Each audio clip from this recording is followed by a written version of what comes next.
Alright, what was the last thing we did?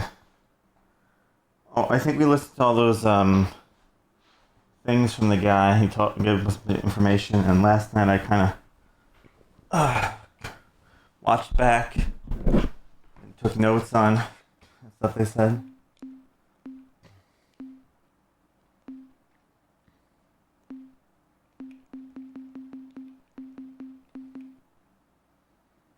Hmm. 7 or 1?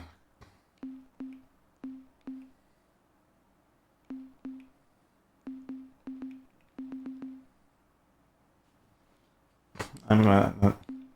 No, it's gonna be 7 because 7 is my latest one. Wait.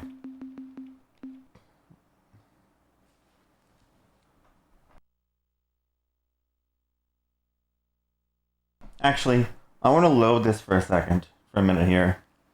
I'll go because I could possibly listen to that other information he had, right? And then I can go back and load because I have lots of credits here.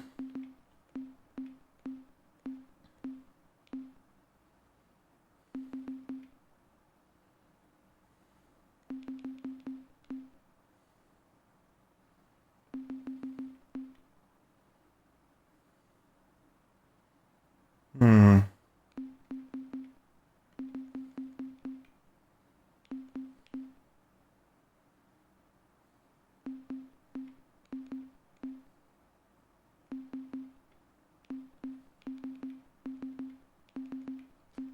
So wait, let me load this first. Let's see what other information I can get. And then I will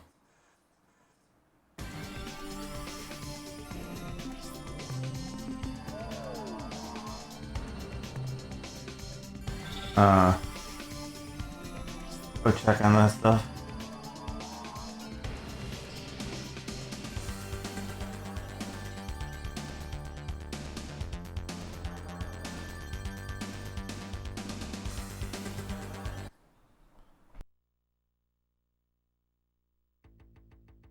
Once again, we meet to exchange valuable tangibles. Isn't this fun?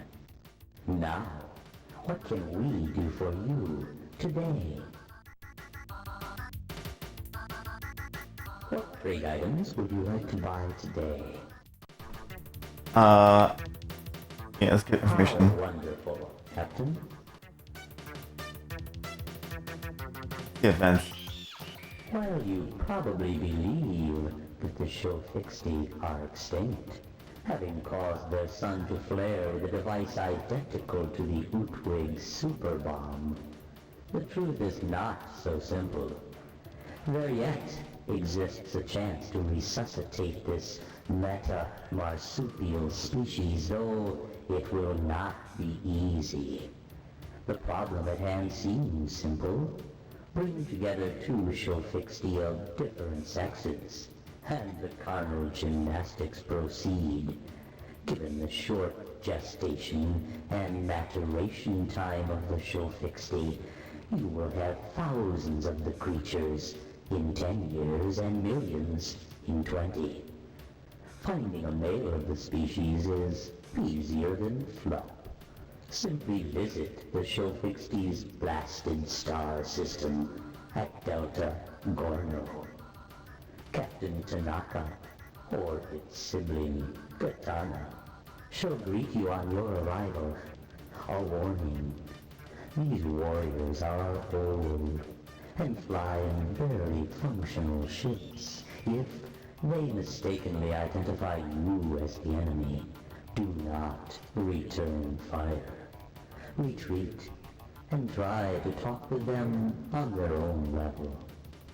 The females of the species will be more difficult to obtain. The only supply of such remaining in the galaxy is at Alpha Cherenkov 1, included as part of General Zex's bizarre and beloved menagerie.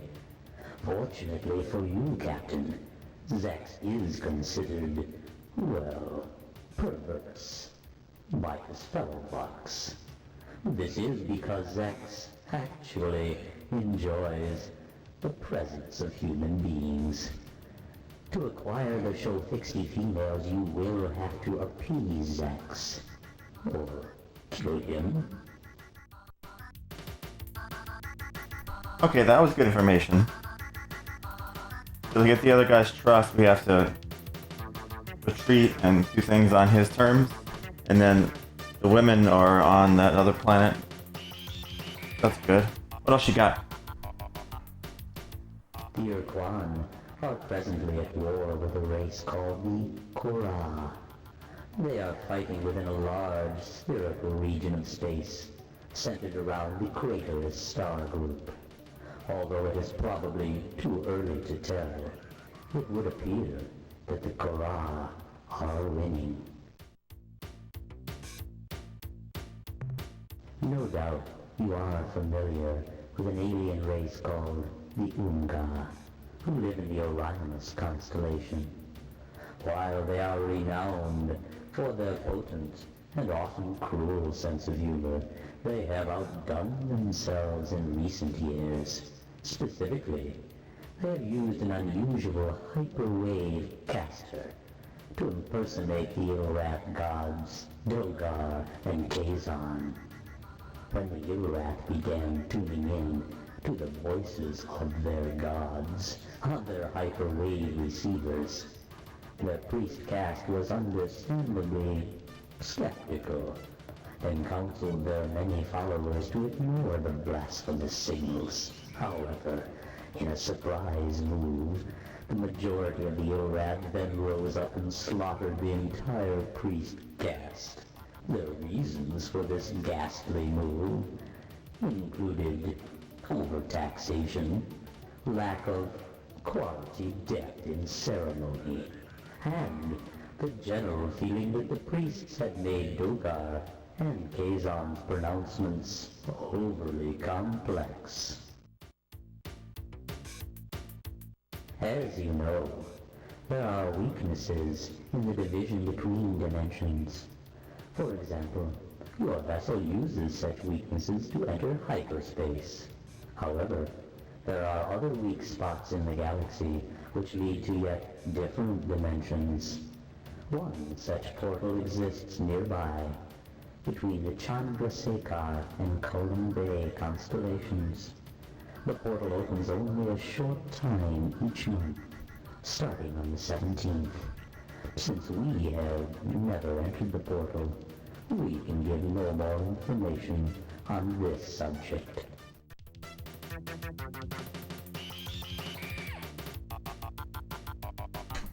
Interesting.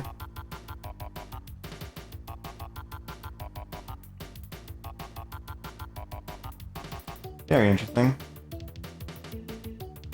Are we already?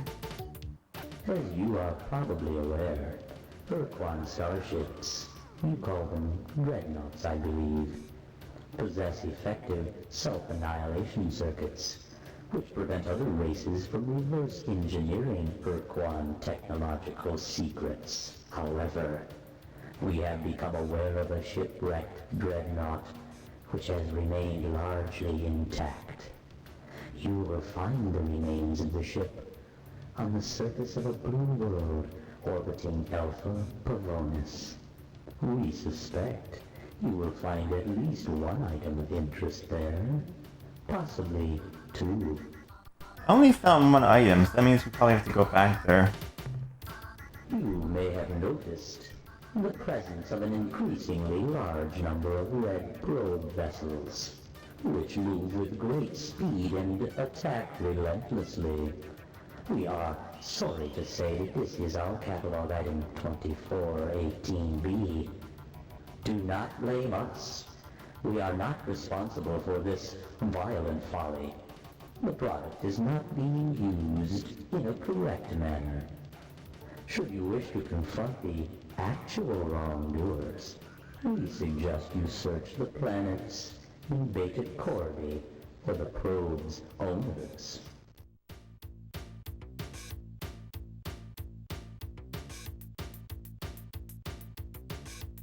That was useful.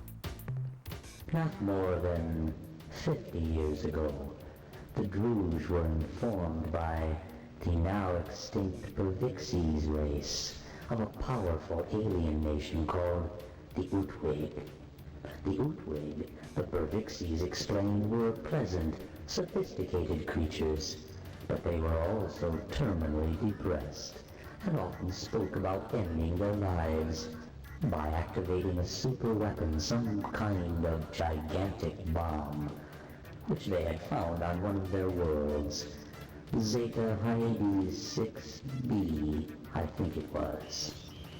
The Druge recognized the description of the bomb as a precursor planetary tool, which indeed was an explosive device of unrivaled power, and they set out to make it their own. Though the revolting, criminal, insidious Druge rarely leave their sphere of influence, it encompasses Algol, Almagest, and the Persei stars. They made a special trip on this occasion to the Aquarii constellation, where they made contact with the Utwig. There is a device commonly known as the Ultron. Is it now in your possession? Ah, I see. The Druge sold this device to the Utwig, explaining that it was a precursor personal magnifier, which would enrich the lives of their entire culture in too many ways to describe specifically. The Utwig, I am sorry to say, fell for the Druge's foul ruse and snapped up the Ultron immediately. Fortunately for us all, the Utwig did not pay the Druge's requested price, the super bomb, and instead gave him a collection of historical oddments and genuine artifacts, which to this day the Druge are trying to unload on unwary buyers. Interesting. Good info. The Utwig, who live in the Aquarii constellation, have grown very depressed of late. They accidentally broke the supposed Ultron sold to them by the felonious Druge. As a consequence, they are morose and melancholic, and will probably be unwilling to help you fight the Urquan. If you wish to gain them as allies, we recommend that you acquire the broken Ultron, as if it ever worked, and find some suitable replacement parts. Our information indicates that you could find these items in 3 different places. A rosy sphere at the Druge trade world, Okay. an aqua helix somewhere in Thredash space, and a clear spindle, which is currently in the possession of the Pekunk. We have Captain, that was the last current event we have for sale.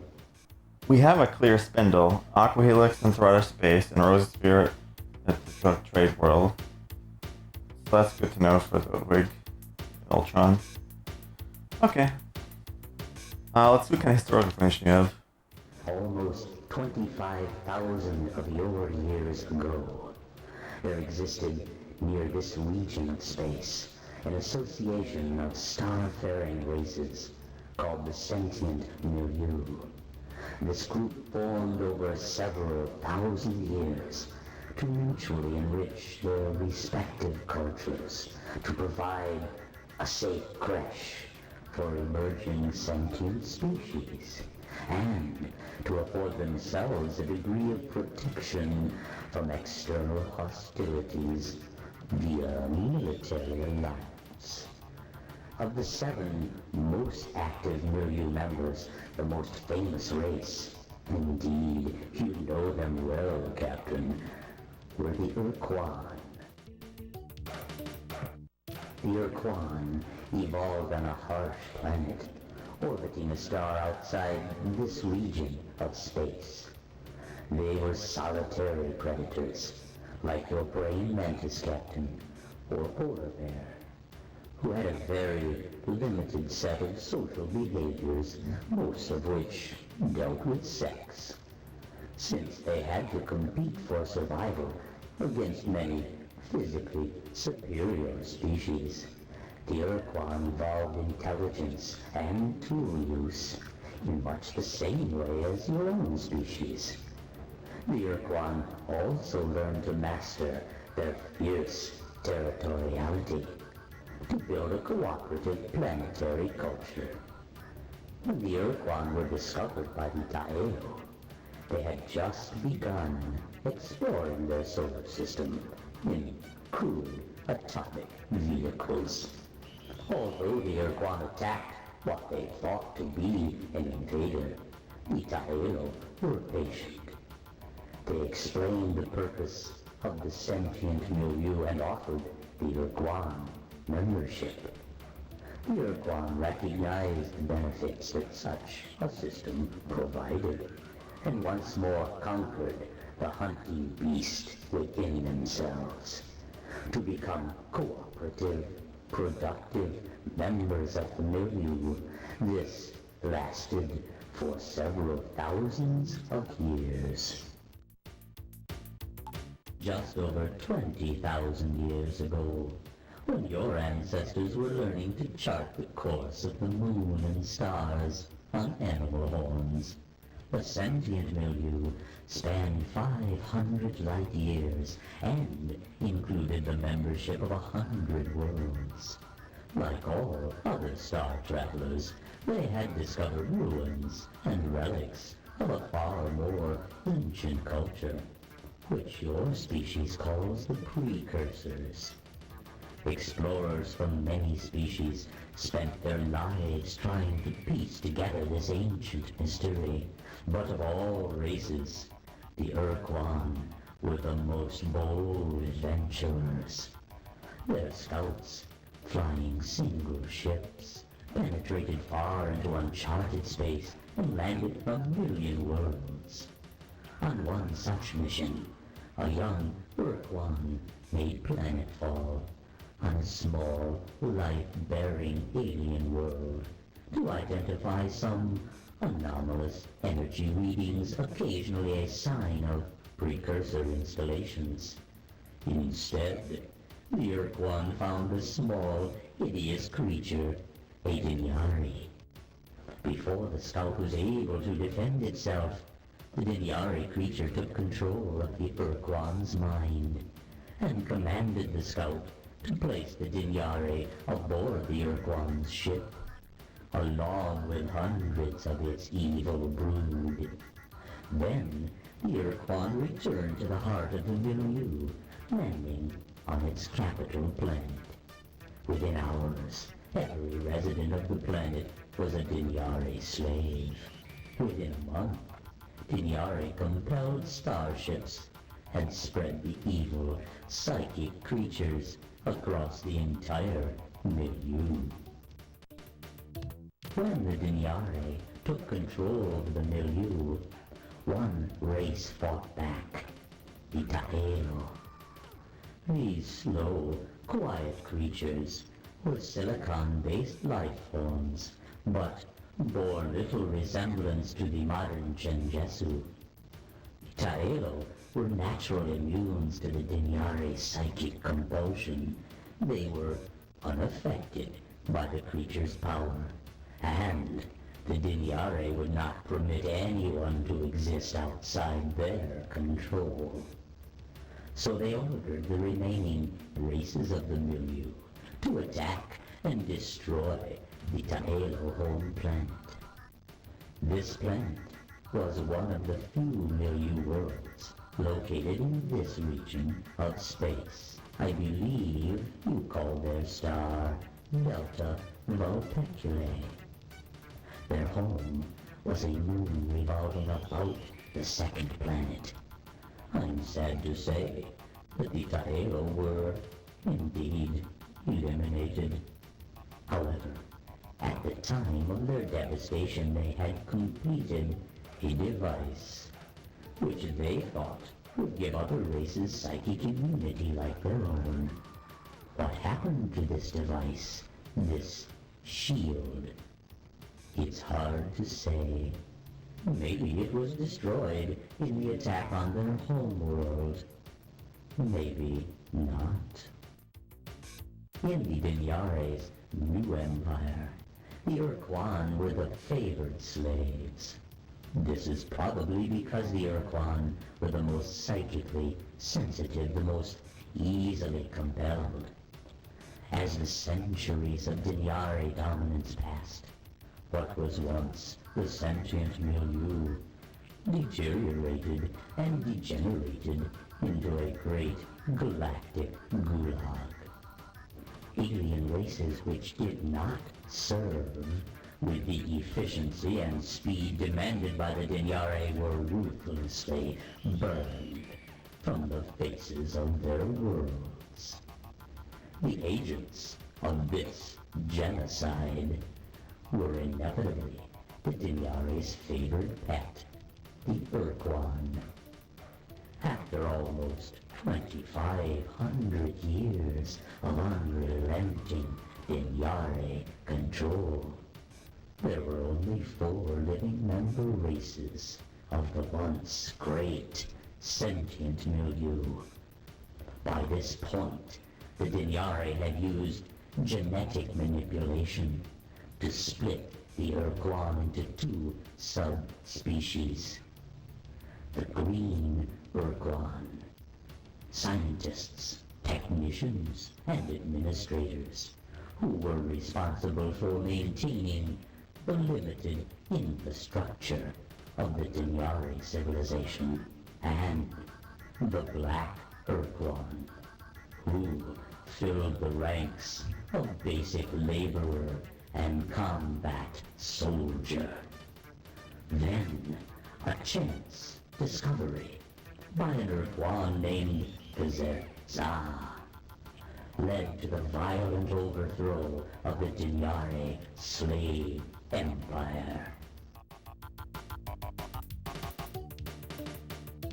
The Urquan named Za was a green, a researcher specializing in repairing the mental damage inflicted by long-term exposure to the Dinyare's psychic compulsion. By this point in history, the Dinyare had grown lax in their dominance, and on occasion accidentally permitted their slaves moments of self-direction. Za was able to use those few scattered minutes to compose a theory. From its observations, Za realized that when a slave died, the Dinyare disconnected from the slave's mind, lest it too be dragged down to death. Further, the Urquan scientist uncovered the fact that when a slave underwent great pain, the Dinyare temporarily disconnected, but that the degree of pain had to be extreme, nearly lethal. Za chose its moment carefully. It waited until it was near an open transmission unit. Then, in a short moment of mental freedom, the Urquan injected itself with a dose of acidic poison, sending incredible waves of pain through its long body. In the few moments before its death, Za was able to wrest control of the transmitter to send word of its discovery across the planet and into space as well. Before the Dinyare knew what was happening, Urquan everywhere were hacking at their own bodies with chunks of glass, burning themselves horribly, doing anything that would give them the few seconds of freedom necessary to find the nearest Dinyare and crush the bleeding creature. As they gained longer and longer periods of control, the Urquan developed new tools and weapons to destroy their evil masters. The most gruesome of these devices was the excruciator, a mechanism which was inserted directly into the brain and generated a constant stream of agony. The Dinyari could not bring themselves to make the necessary mental connection with these tortured Urquan. They were slaughtered by the thousands. The Urquan slave revolt was won. When the last Urquan was free of psychic compulsion, when the last free Dinyari was dead, the combined might of the Urquan starfleets met in orbit above the Dinyari homeworld. They had come together to make two important decisions. First, how to punish the few frightened Dinyari left below on the planet's surface. Second, how to ensure that never again would the Urquan be made slaves. The first decision was made swiftly. The Dinyari would not be allowed to die. That was too kind a fate. Instead, the creatures would be genetically modified into sub-sentience. They would become dumb animals. These low creatures would be further debased by serving the Urquan for all eternity in the most demeaning way the Urquan could imagine, acting as translators, making physical contact with other species, whom the Urquan now considered grossly inferior to themselves and revolting. The second decision, how to ensure their freedom permanently, caused great turmoil. Following the successful Urquan slave revolt, the Urquan met to decide how to ensure their freedom.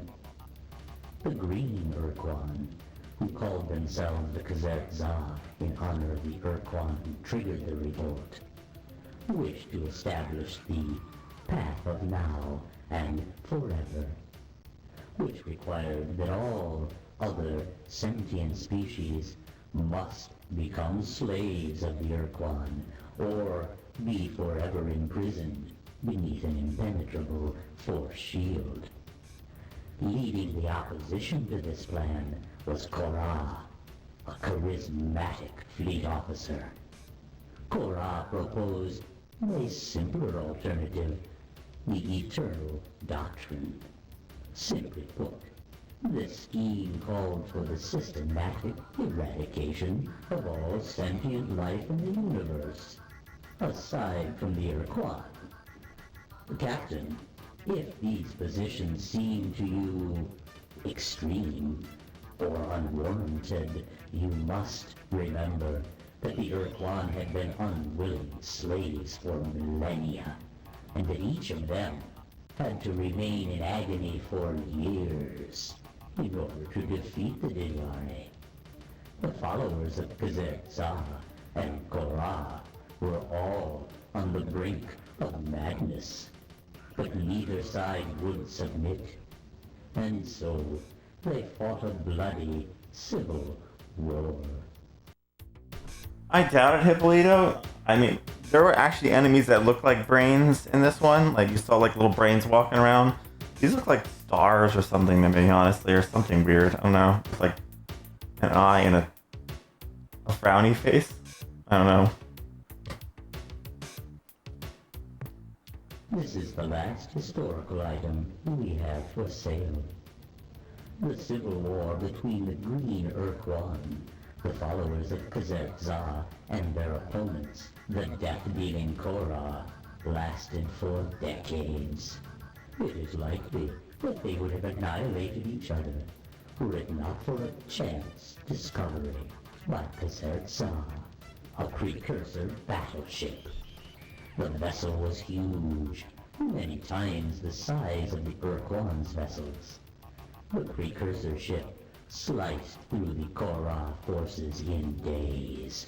The Korra were defeated. However, in their victory, the Kazertsa were humble. They realized that there was a chance that they were wrong, and the Korra were right. Instead of destroying the Korra, the Kazertsa let them go, directing them to make their way through the stars, traveling against the spin of the galaxy. The Kazertsa would travel in the opposite direction, and when the two Urquan forces met, they would fight again in ritual combat, with the precursor battleship given to the winner. Captain, this is happening here and now. The Kazertsa, the Urquan who enslaved her, are fighting their ritual battle against the Korra in a large area centered near the Craterus constellation.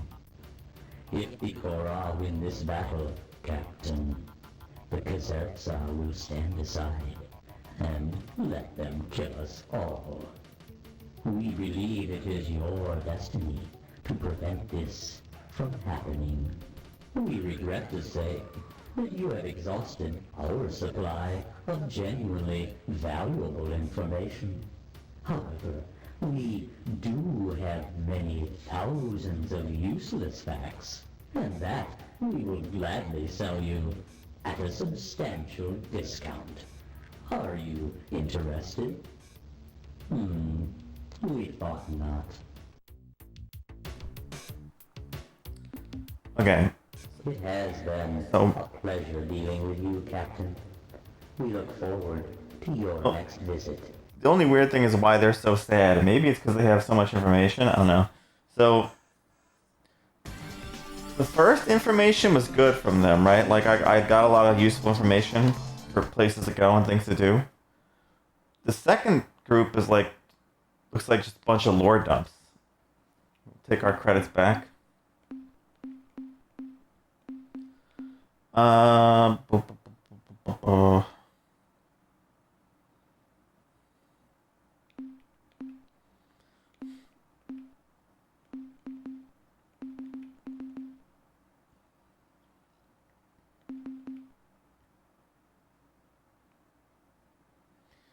Shit, which one of these is the save I'm looking for?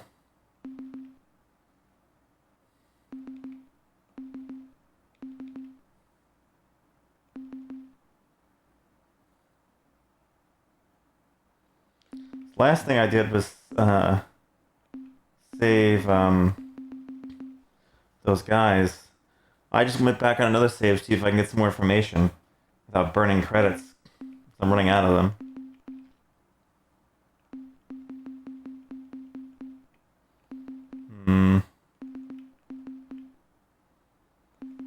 Let's try 10. I'll see right now if I did or not. Welcome back to our world. Yeah, welcome back to our world.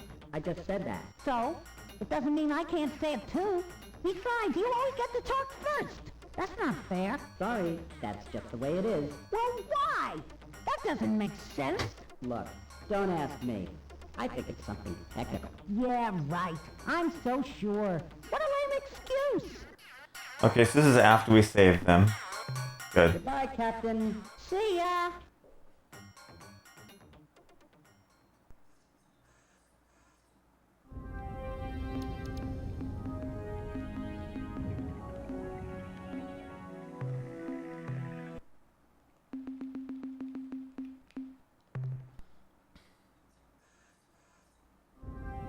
So, let's see. As far as alien races, we got a bunch of information on stuff there. Pretty much everything. Like all the different races. Most recent one we got was the Shafix, whatever it is. So, they want us to go to... They said to retreat from the guy talk to them in the way they talk, befriend them, and then they told us where the female ones are. So that's something we could do. What else we got here? We got a bunch of things, but we have the Utwig,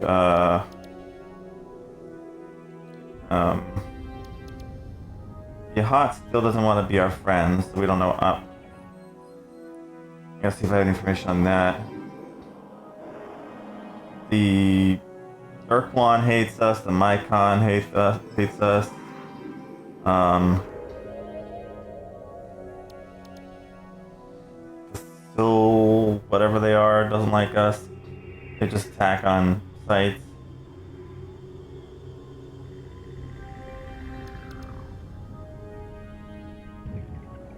Hmm.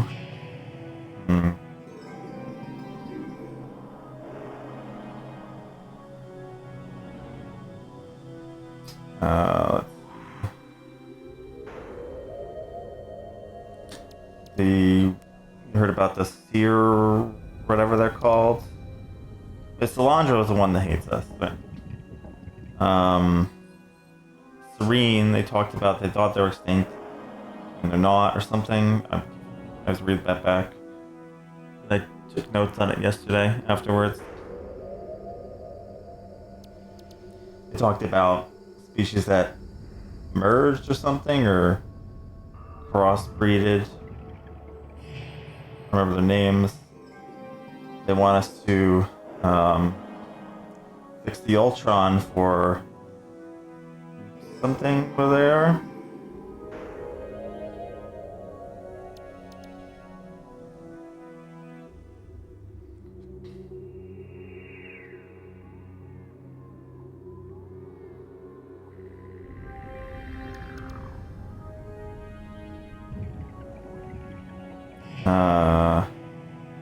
So that's a thing there. There's some other stuff too. We could go with the most recent information we got. What was the Orzo 2, I think? Which was, we got today and we started, which was the 60, I guess.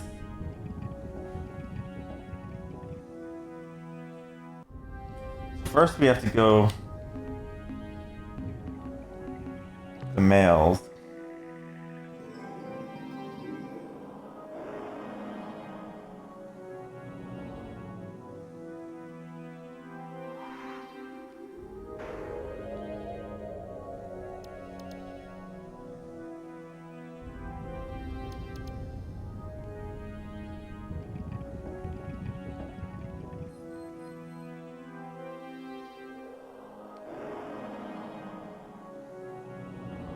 My star guides say here.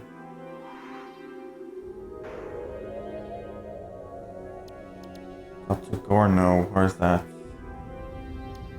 Gorno.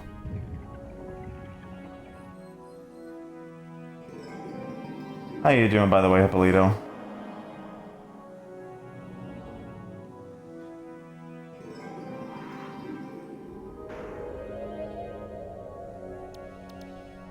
I love pickles. I think they're delicious. Shannon hates them though, and her son, interestingly enough.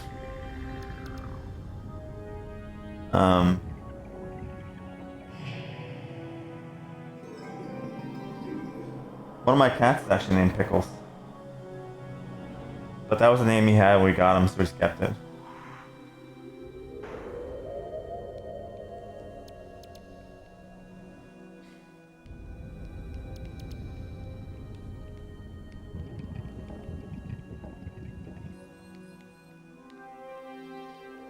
Here's Gorno. This is Delta Gorno. Alright, so which wormhole's gonna take us there?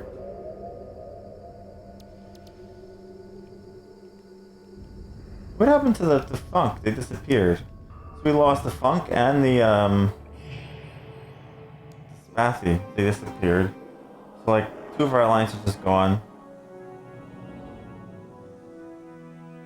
There was a place, a sandwich place I used to go in New Jersey when I used to live there called Harold's, and they had a pickle bar. So like, Harold's was one of those crazy places when you bought something, like food, it was like $40, $50, but it was like you get like half a turkey cut up, half a thing like you order mashed potatoes, it was half it like a giant thing of mashed potatoes.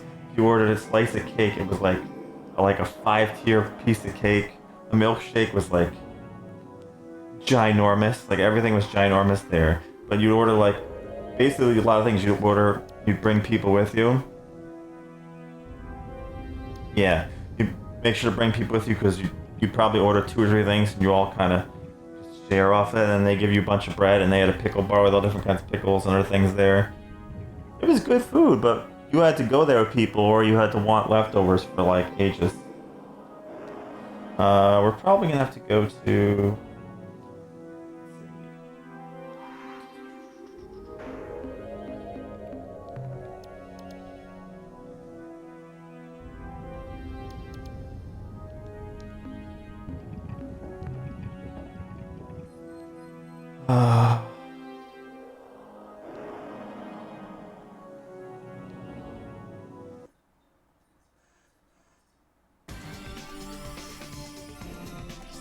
Oh god, there's someone out there that wants to get me.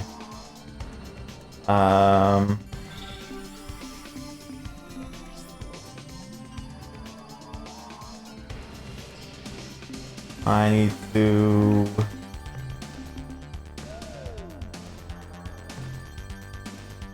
Wait. What the heck?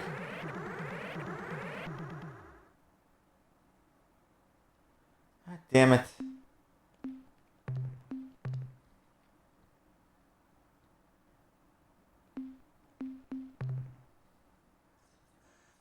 It didn't pull up my portal.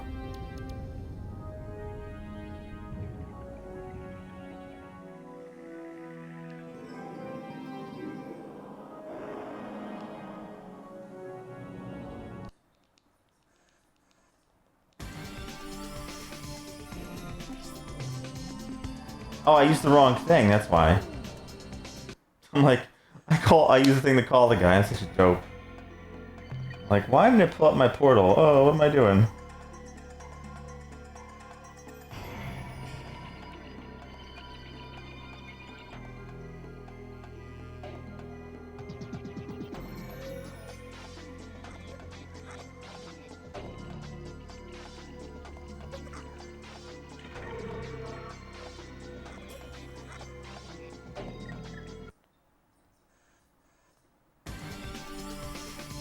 Okay, so I want to go to... Where was it again? I lost it already.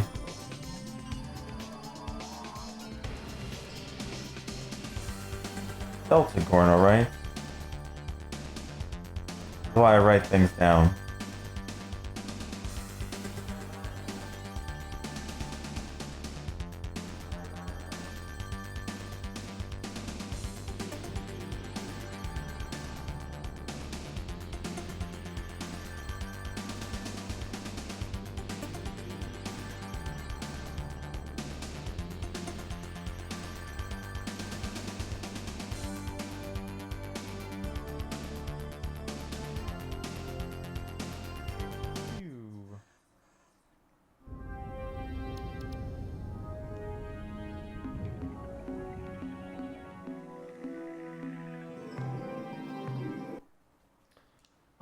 Let's save in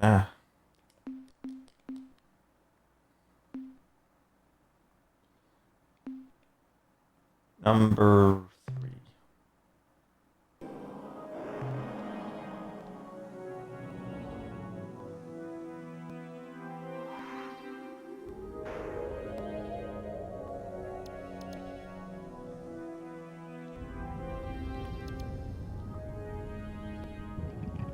Where are these guys?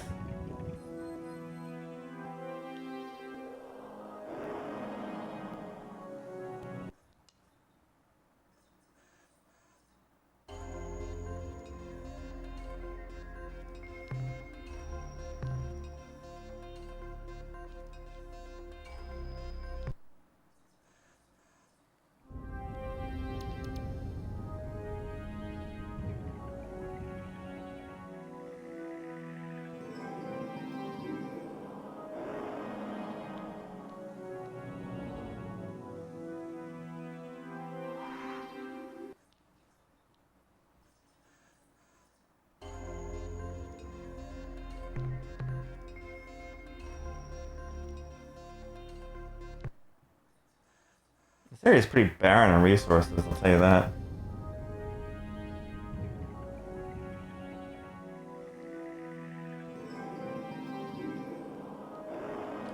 Oh, here's one.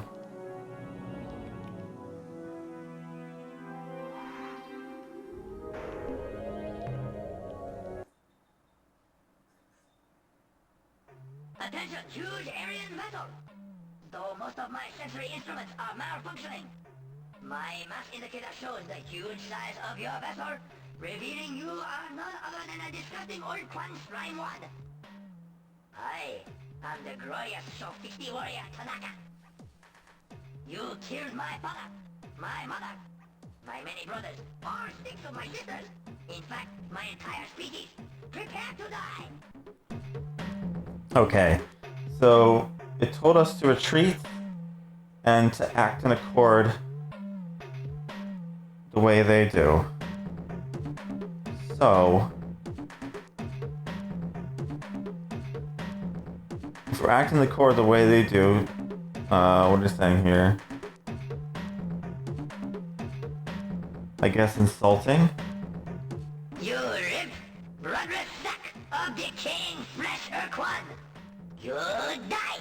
Die!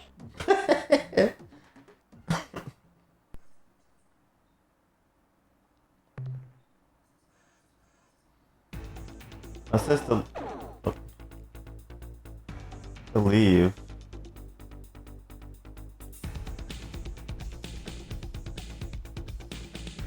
How do you warp out though? How do you leave?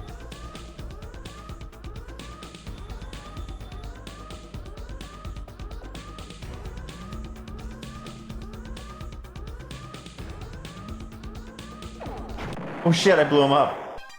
Well, that's not what I was supposed to do. Wow, that was just insta-wrecked.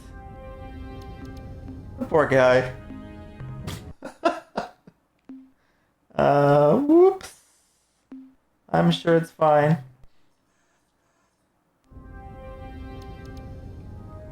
Okay, what planet was it over?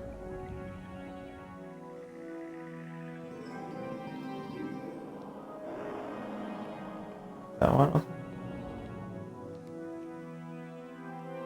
You.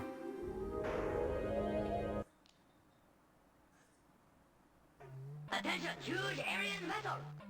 Though most of my sensory instruments are malfunctioning, my mass indicator shows the huge size of your vessel, revealing you are none other than a disgusting old Quan slime wad. I am the glorious Show-50 warrior Tanaka. You killed my father, my mother, my many brothers, all 6 of my sisters. In fact, my entire species. Prepare to die. Prepare to die.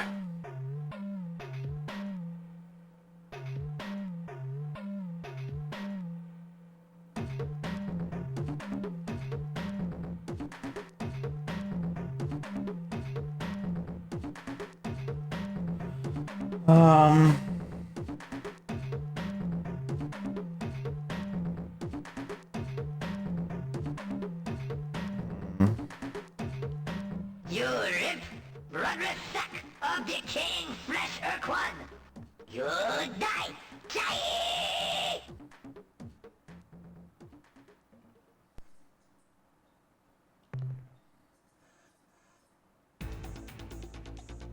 Let's try this.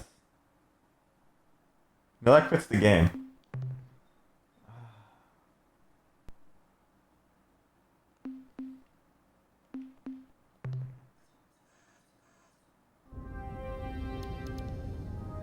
Check the manual.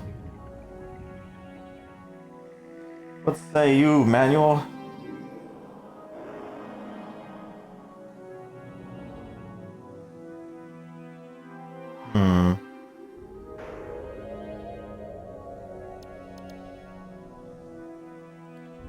Right shift plus B is emergency escape from battle, okay.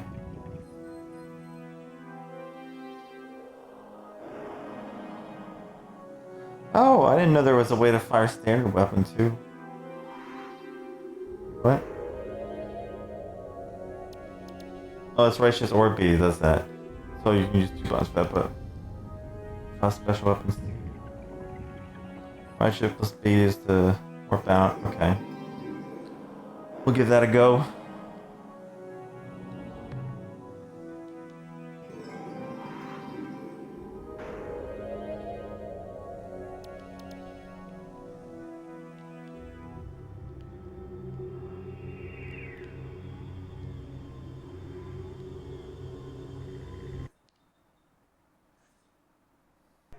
Attention, huge areas metal.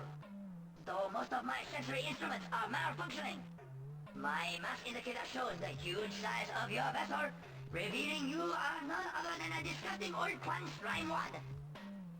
I am the glorious Show-50 warrior Tanaka. You killed my father, my mother, my many brothers, all 6 of my sisters. In fact, my entire species. Prepare to die. You rip, bloodless sack of decaying flesh, Urquan! You die! Die! Thanks for that.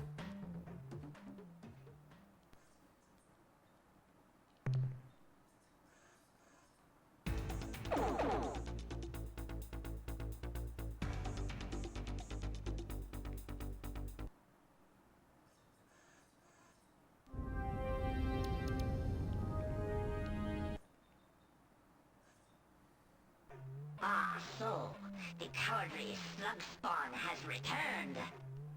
You were most fortunate last time, you hideous, poutless freak. But this time, I shall surely destroy your vessel. You slithering eater of putrid hairballs.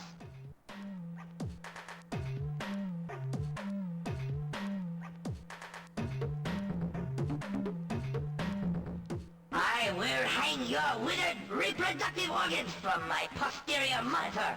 Yay! What? What did you just say?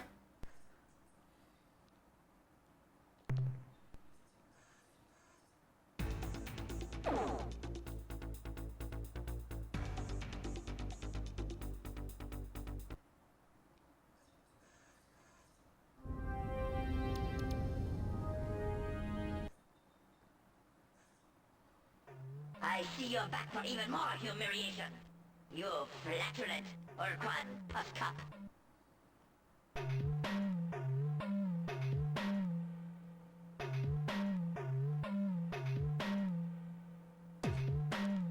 Why, you wallowing, phlegm-filled, grunty belly licker, you...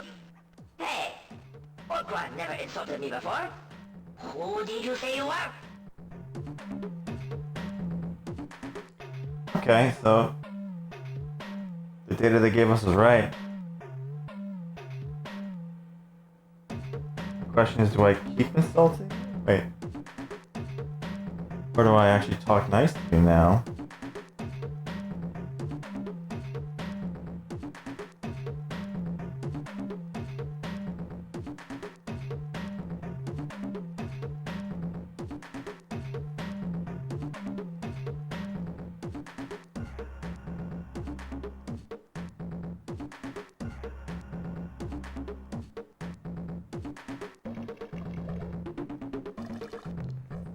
Oh, I am sorriest.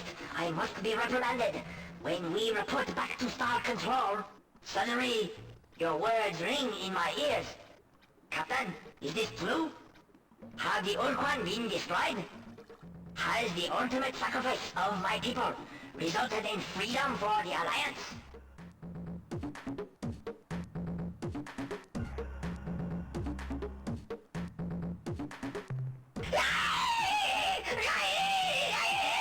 I am a defeated warrior! A worthless shell! I must die! Whoa, whoa, whoa, whoa.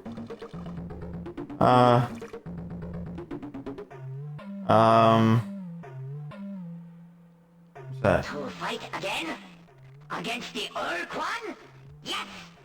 But no. I cannot leave my homeworld unguarded. I will remain here and keep a solitary vigil. Goodbye.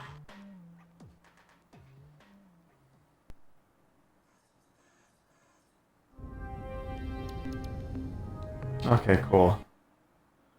Um.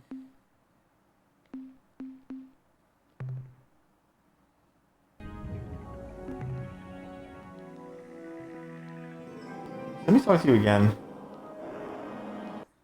I don't know if you have anything else to say. Greetings, Captain. It is good to see you again.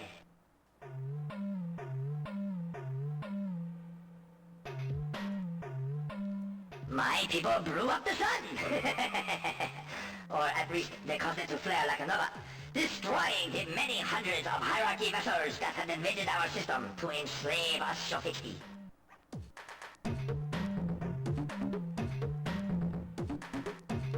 I wasn't here when they made the sun flare.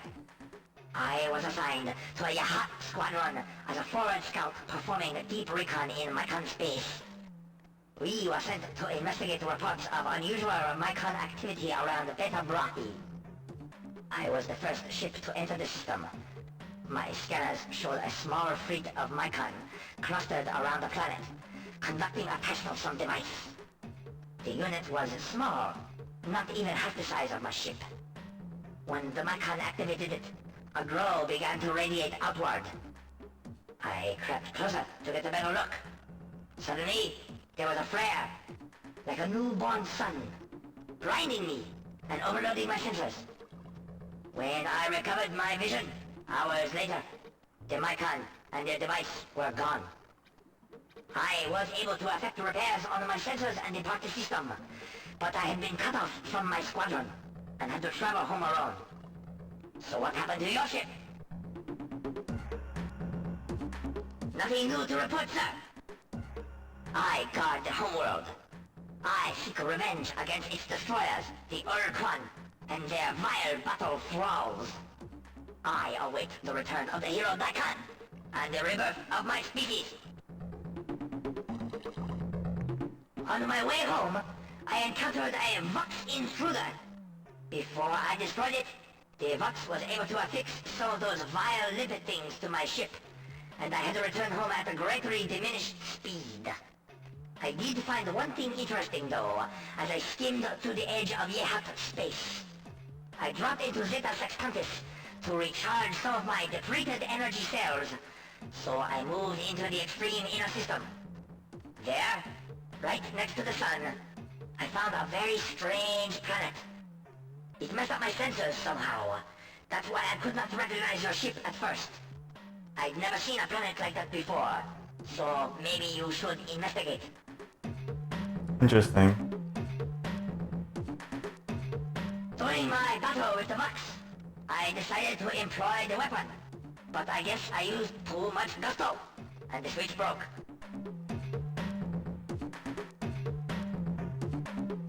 Good hunting!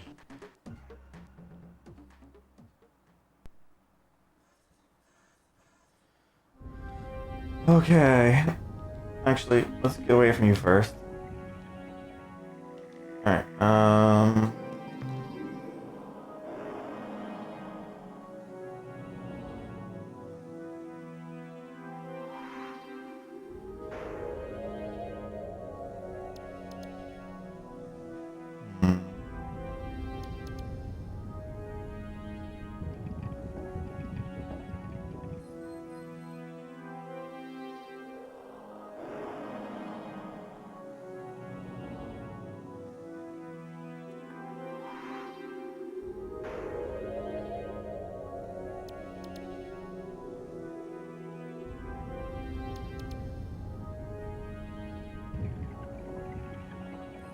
see.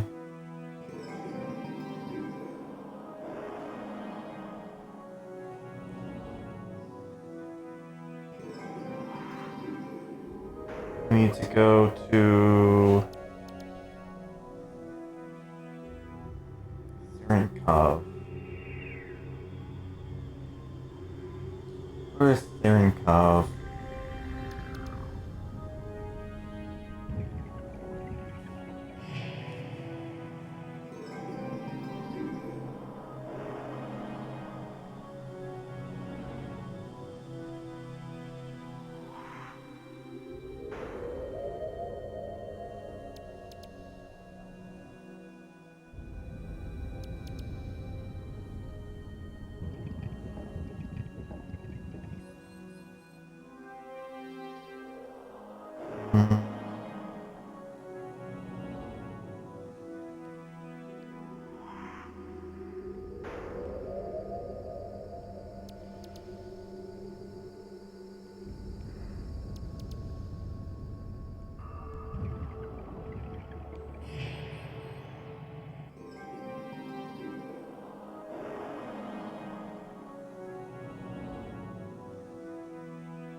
Here's where we gotta go.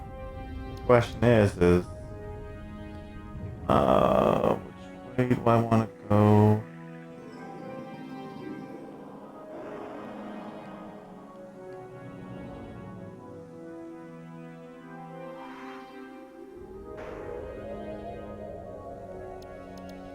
I think this is probably gonna take me time no matter where I get out of.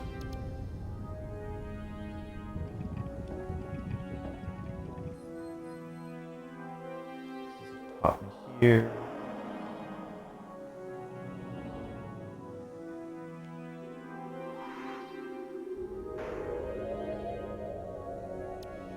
Actually, no, wait.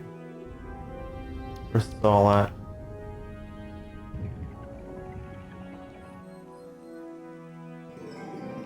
I know, because I have to go from here to here.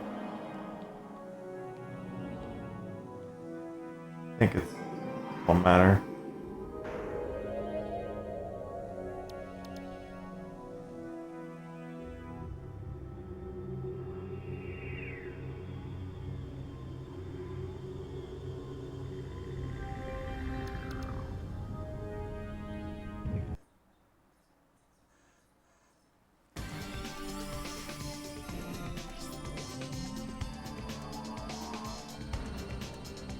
I start looking for some minerals too.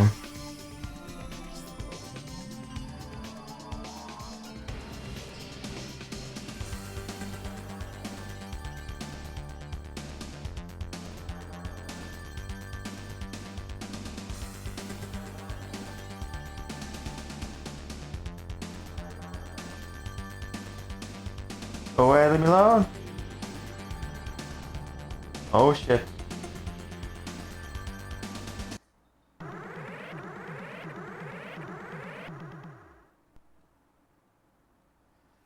Uh.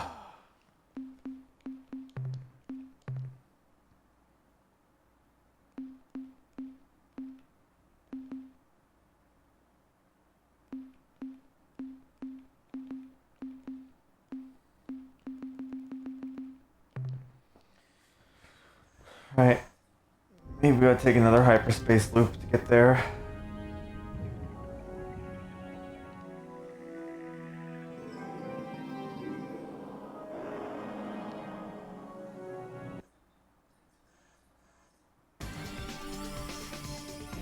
So let's try...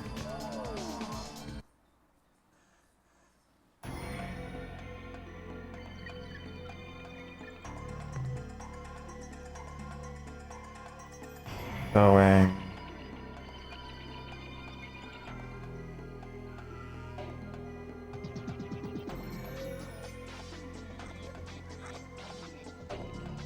here.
Save here.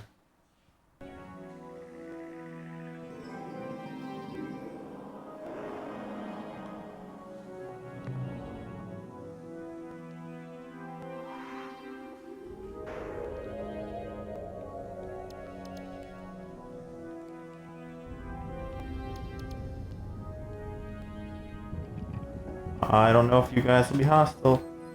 They're all coming for me.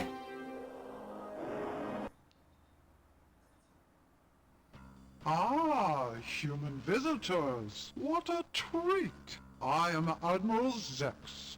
Please, do not be frightened. Unlike the rest of my species, I enjoy humans. You may know me by my reputation, my leadership of Vox forces during the war with your alliance. I assure you that this behavior, a sad necessity of those times, belies a much kinder, gentler being. Please, be welcome. We can get to know one another, expand our interspecies relationship. But wait, how silly of me. You aren't here for polite repartee. You have come for my show-fixie maidens.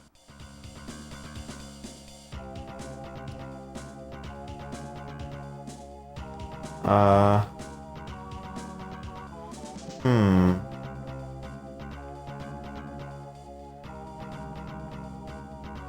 mean, we don't care what he's doing here, I guess.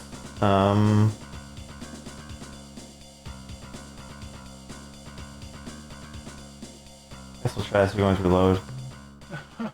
Oh, Captain, that would be such an unfortunate mistake. A grave error on both our parts. We have so much to learn from each other, so much to give each other. It would be such a sad loss if we were to fall back to the mindless blasting and killing that has marred our two species' relationship up to this point. Admittedly, as the acknowledged Vox military genius, I would find it interesting to face your one powerful alien starship with my huge personal fleet of intruders. But oh, what a mistake it would be. Also, I think it only fair to warn you, Captain, that in my campaigns, I collected many interesting items. Amongst these treasures is a precursor artifact, a warp nullification field that prevents nearby ships from making emergency hyperspace maneuvers from running away. I note by the scars of the rear of your vessel that you have made many such escapes. So you see, Captain, if you attack me, you will face the greatest military tactician in Vox history, commanding an almost infinite number of enemy combat ships, and the battle will be to the death. Surely we can find an alternative.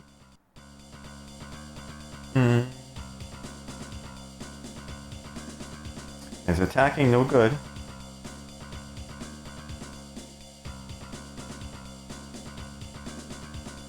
Ah, such a good question. But you always were a bright species. I will explain. After the Great War, in which I played some small part, the Vox High Council, in recognition for my services, granted me this planet, so that I might pursue my hobby without disturbing the general Vox populace. I am a collector, you see. I have the finest menagerie of beautiful creatures in all space. Animals?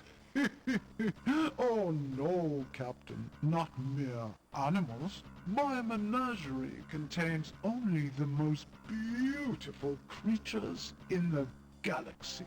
Each of my children, as I like to call them, has a wonderful set of traits which make them unique and special, especially to me.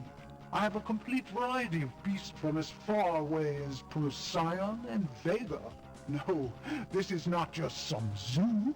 I have worked diligently for many years to craft my menagerie, to gradually improve it. Perhaps you can't tell, but I am rather proud of it. Alas, there's one creature, one gorgeous animal which I do not yet possess. I would give almost anything for that creature, Captain.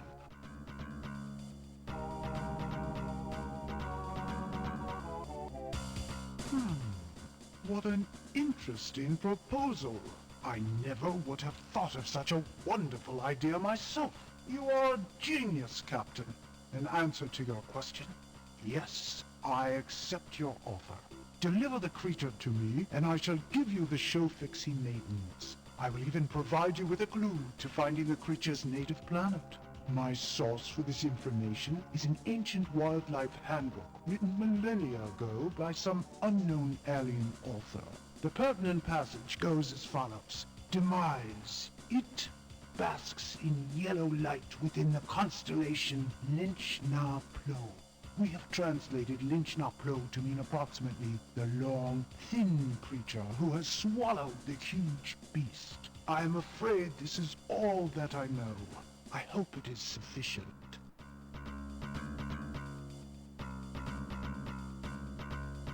Where is this? Certainly, my smooth-skinned friend. My source for this information is an ancient wildlife handbook written millennia ago by some unknown alien author. The pertinent passage goes as follows. Demise. It basks in yellow light within the constellation Lynch-Na-Plo. We've translated Lynch-Na-Plo to mean approximately the long, thin creature who has swallowed the huge beast. I'm afraid this is all that I know. I hope it is sufficient. I think he said like the Lynch's constellation before. Goodbye, beautiful human. I hope we can meet someday as friends. Perhaps even more? Well, he didn't tell me what planet though.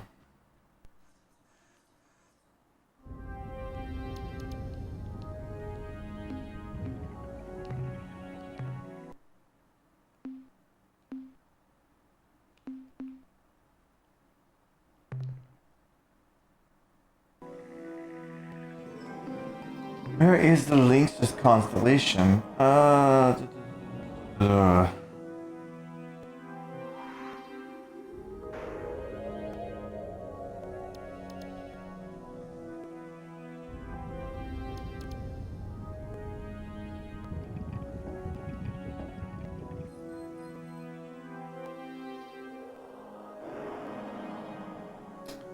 guess this thing has.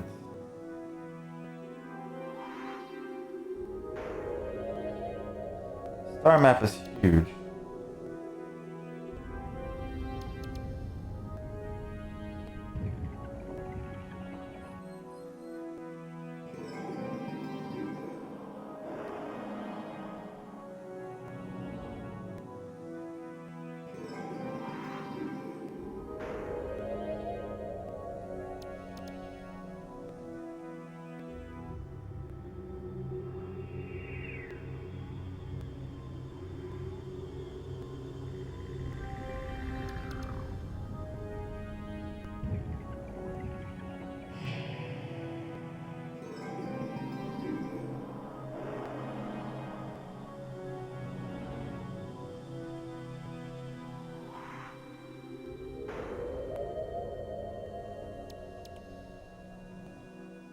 What is this thing?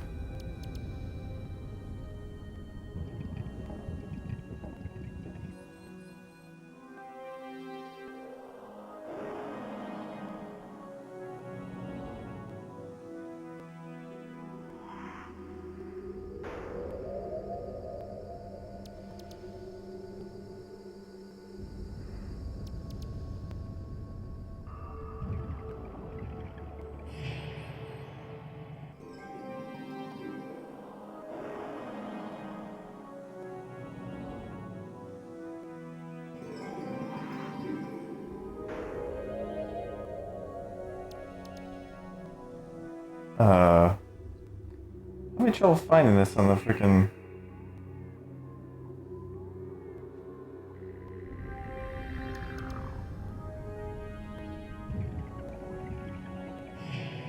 Thing here.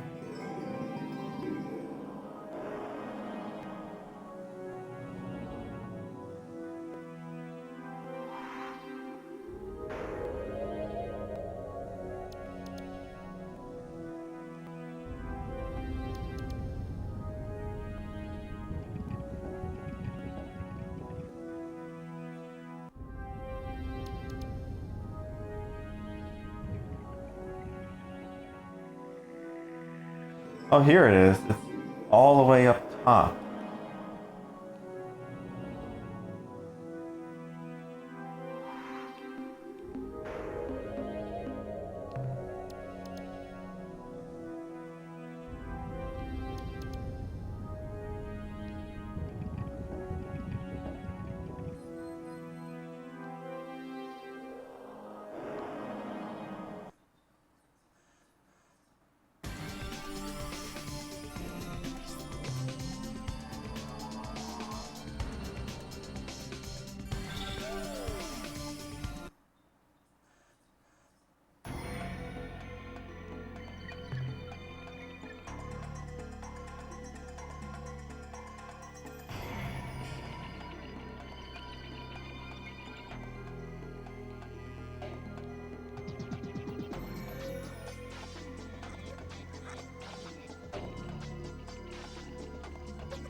question is, which one is it?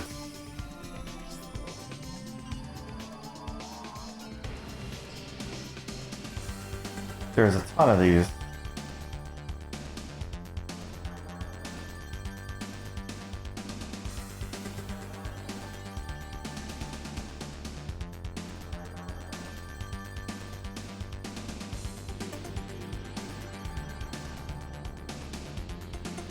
I guess we'll save and try them out.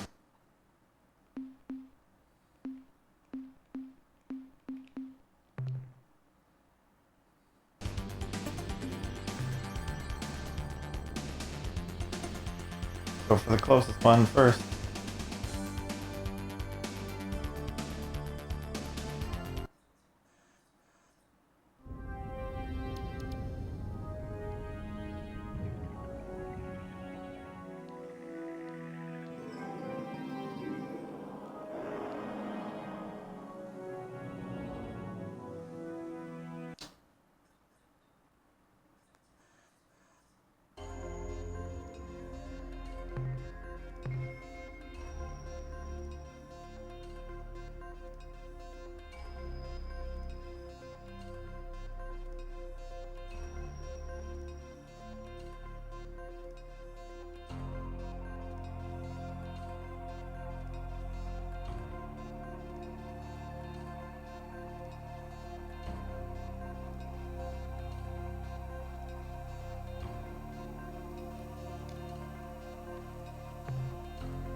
All right.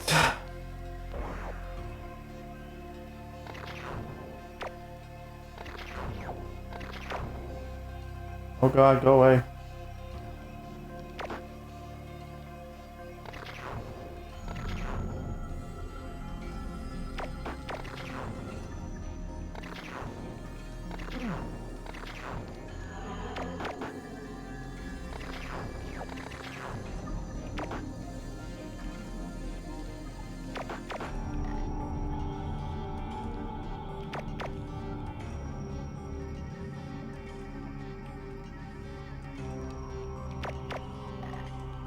Can you not hurt me?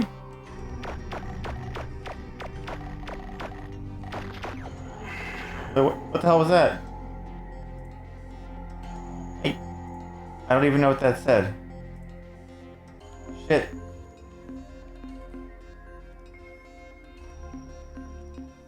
Oh, let's reload.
I guess that's what we're looking for.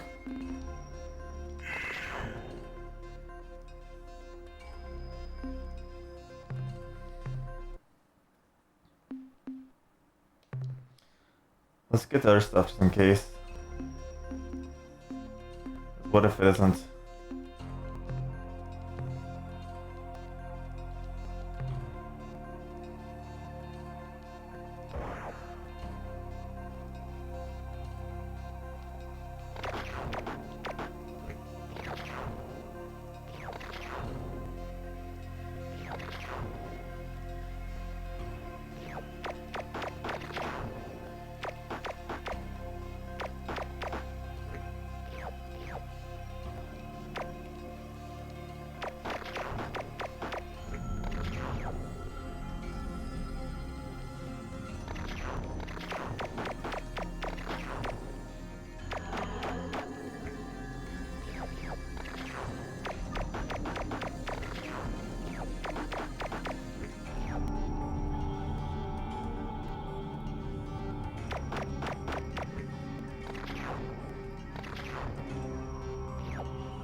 To the cage, so maybe that's it. Wonder if we should check any other plotlines around here.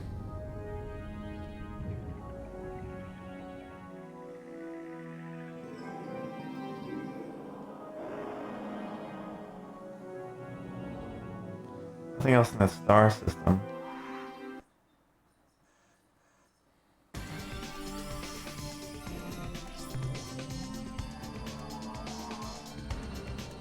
Take a peek at you.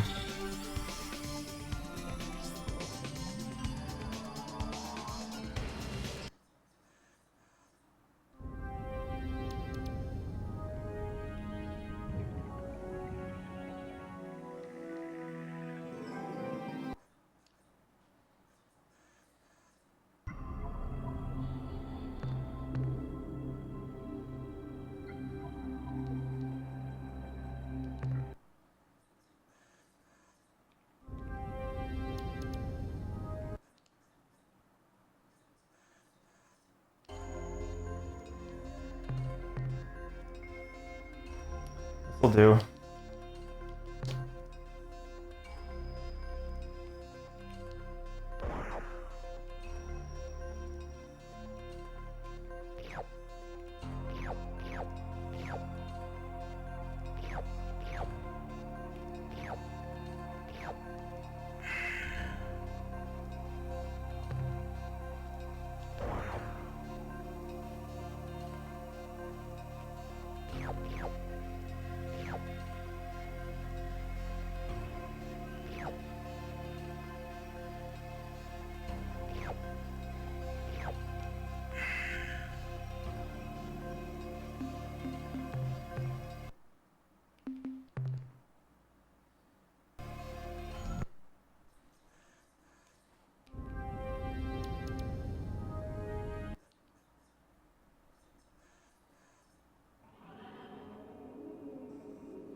Nothing worthwhile there.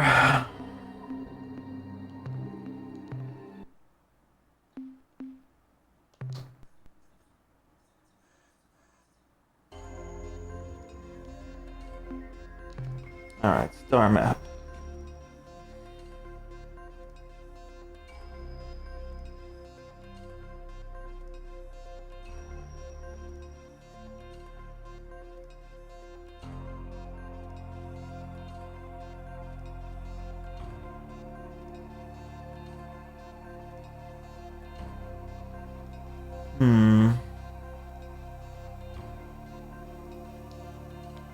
Else want to go here? We're close.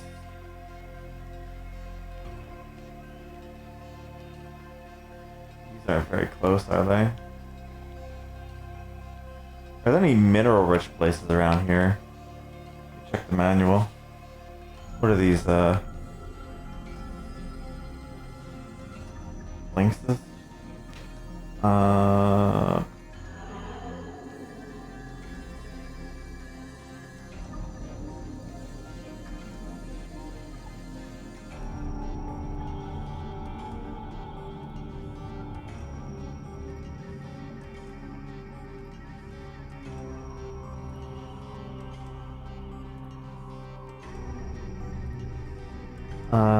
Da, da, da, da, da, da.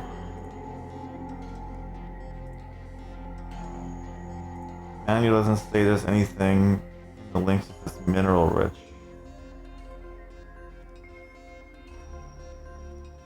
So I guess forget that.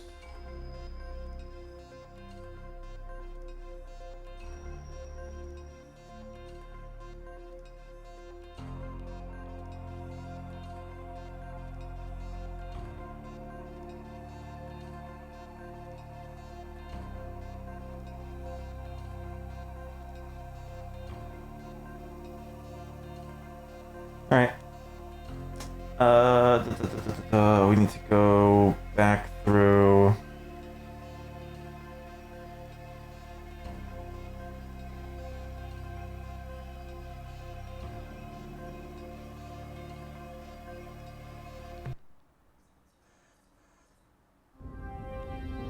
Maybe, I don't know. I'm doing things with JRPG, that's for sure. Definitely doing things.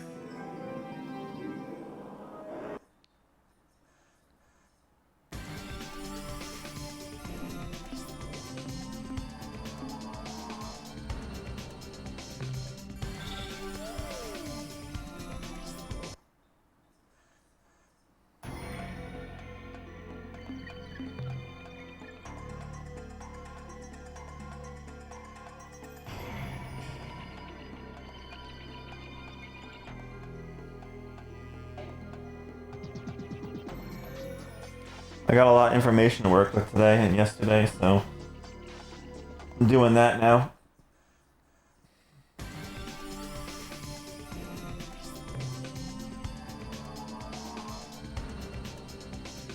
Now we gotta go back to Buck. Yeah, or it was X, whatever his name was. I don't know.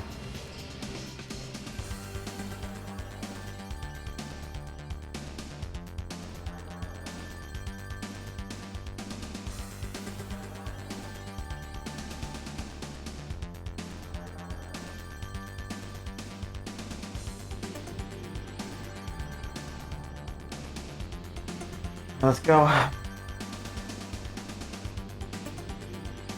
you been doing?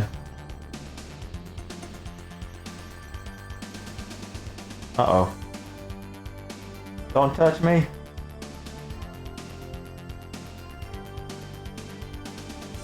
I don't even see you on the map. Weird.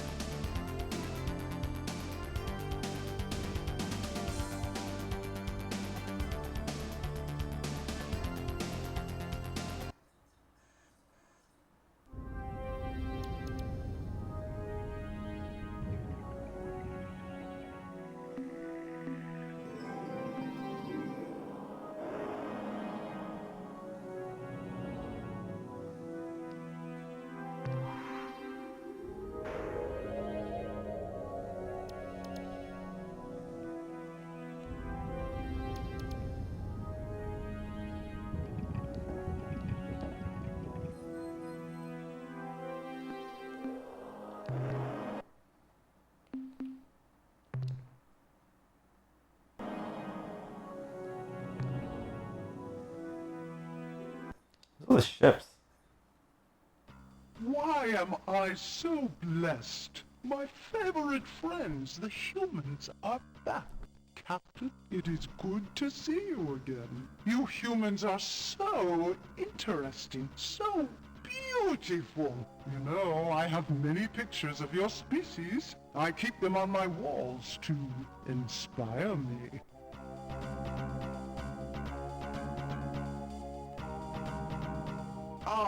A most excellent piece of news.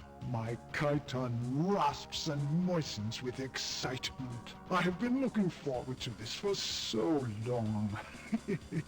My subordinates stand ready to receive the beast from your ship, Captain. Effect its transfer, and then we shall give you the maidens you desire.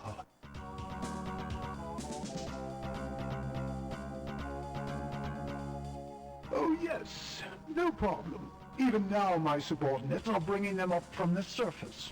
So let's not waste time. Send that delightful beast over immediately.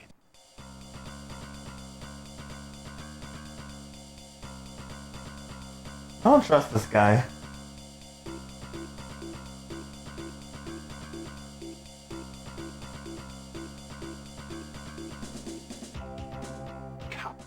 Captain, we are both creatures of honor. If I say that the Shofixie maidens are on their way up from the surface, then they are. You will have them shortly. Accept my word. Now please, Captain, the beast.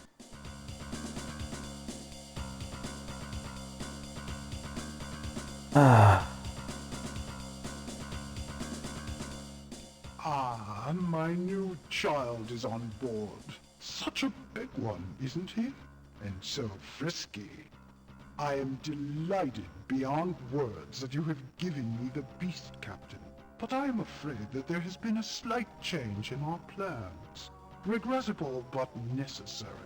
Oh, my beautiful, luscious human. I had thought that the hideous, violent monster you have given me would complete my collection of ugliness, my menagerie of monsters. I was wrong. You, my human love, are the most vile, the most fierce, and wretched. My collection could never be complete without you. I need you, Captain.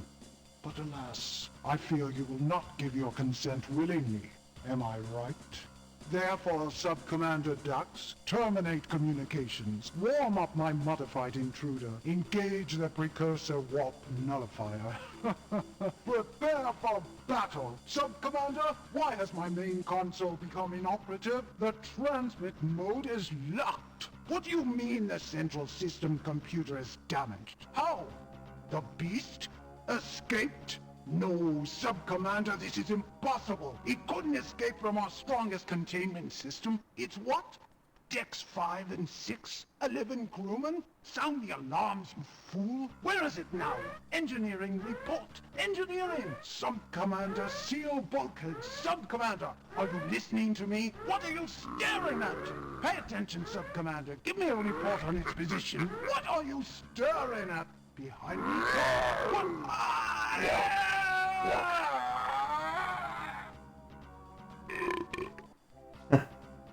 You get for betraying me.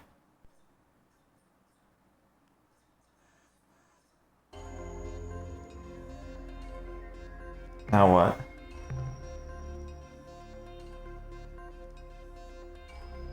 Okay, it's an energy scan, so they're probably down there on the planet.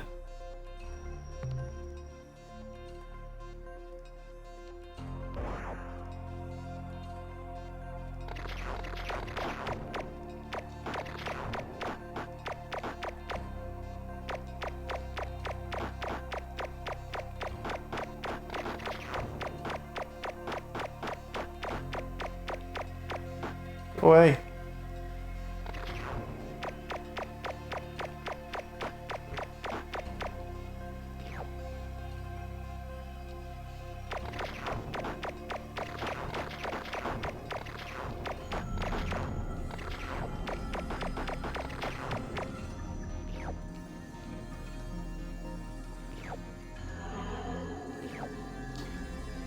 I'll go for that last.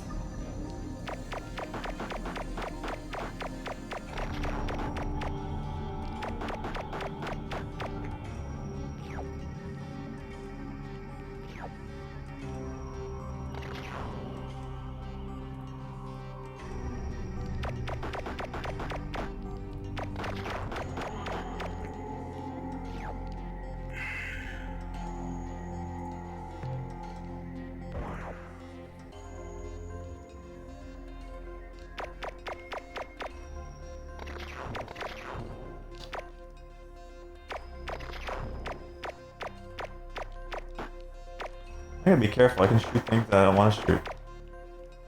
Like minerals I may need.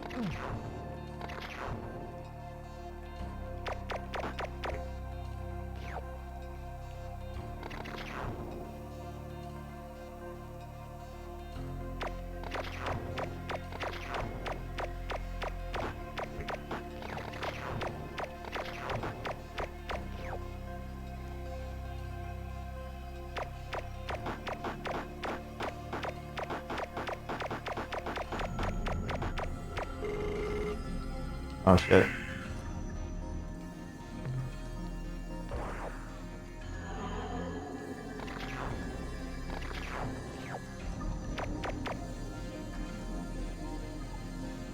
Here you.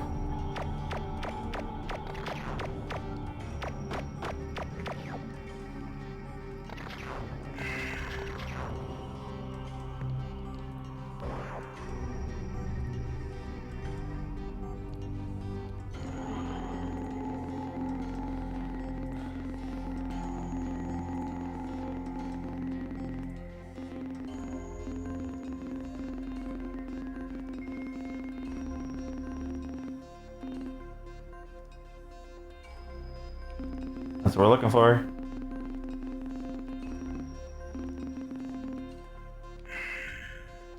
Good.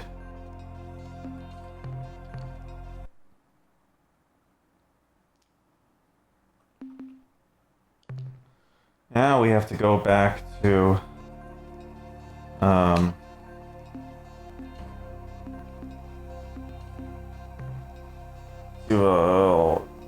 what's his face?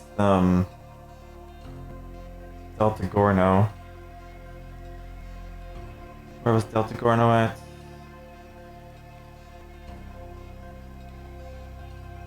It was over here, right? Yeah, it was right there. Okay, so my best bet to do that would be to go back to the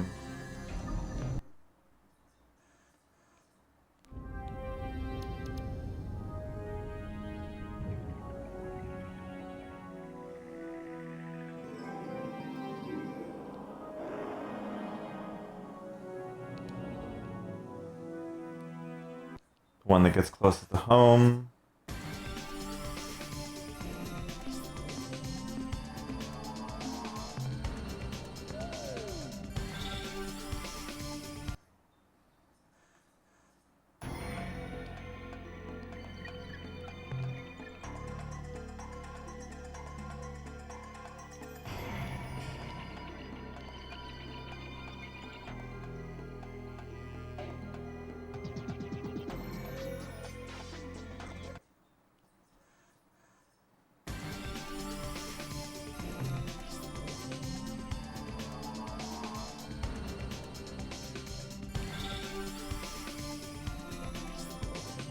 Then back here we go.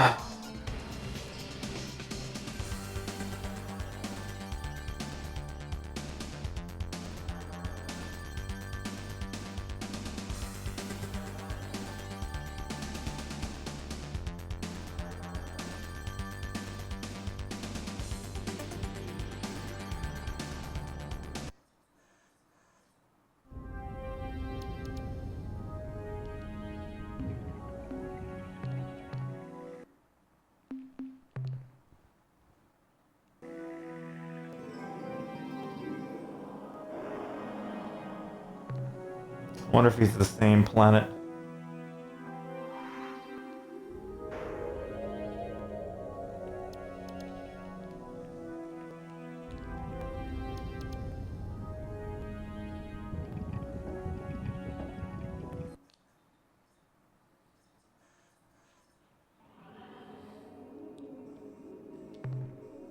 He's actually not here.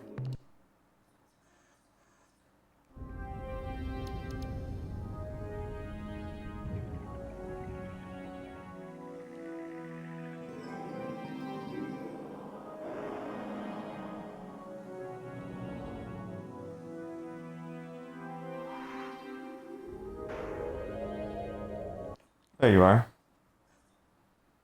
Greetings, Captain. It is good to see you again.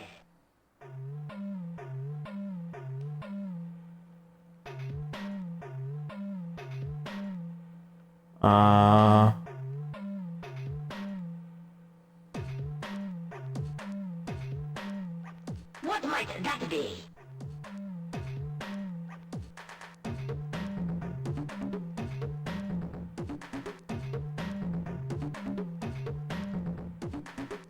I am intrigued, Captain. But what are you talking about?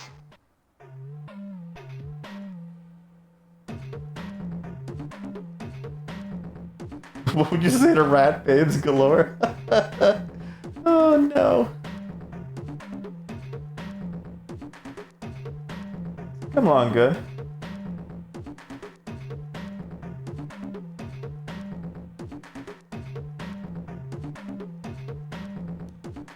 Great reaping mounds of happiness!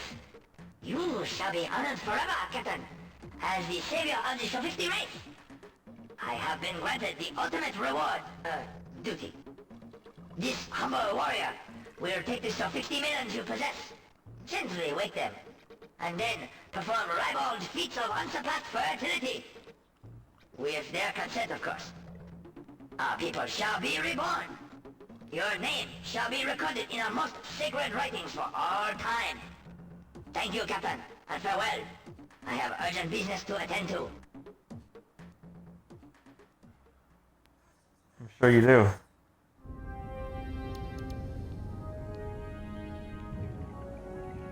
He's gone. Hmm.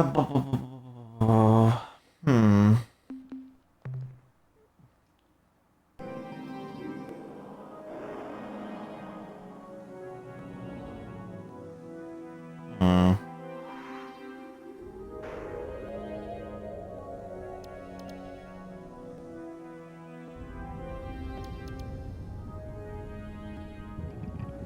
What do I want to do next?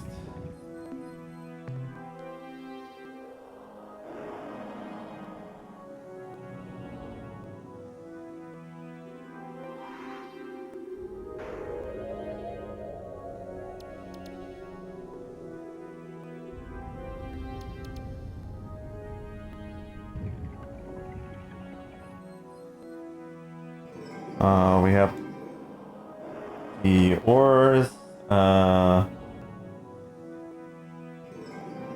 There's Beta Corvi for those probe shifts.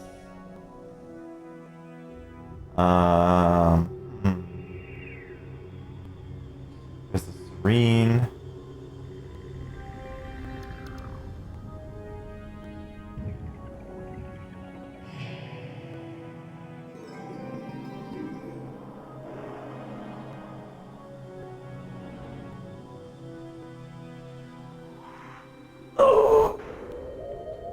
How you doing, by the way, Glenn? Hopefully you're having a good day. Give me a quick minute, guys. Something's at the door. I gotta grab it.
Alright, sorry about that. I'm back.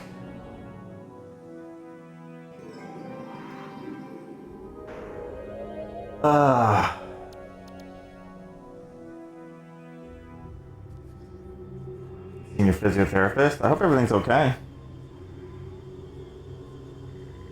Hopefully, no bad news.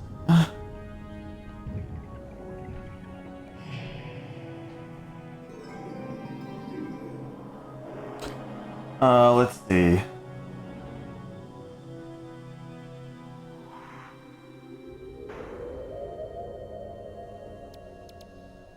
Check my info on ores here. What do I have for that?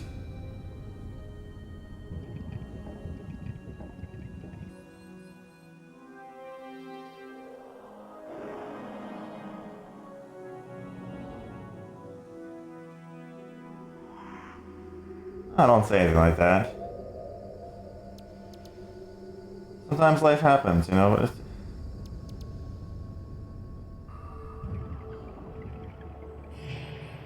Let's see.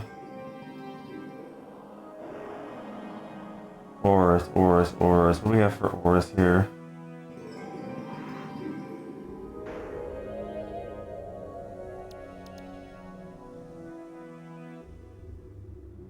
Icon.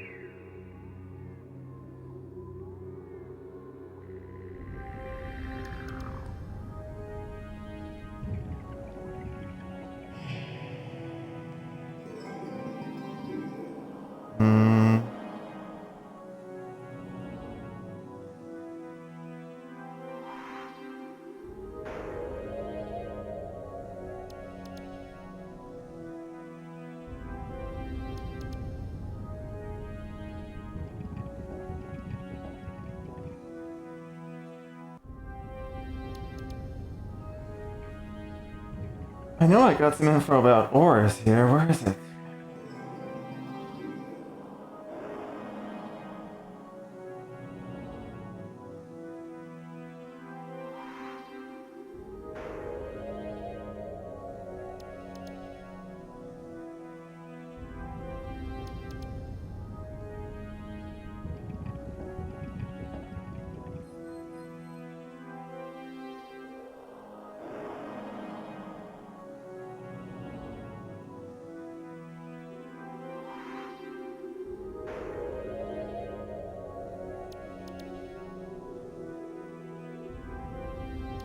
Boog.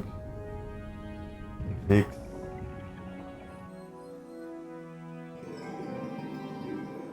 Radash. Shenzazu and Murm. Icon. Androsynth.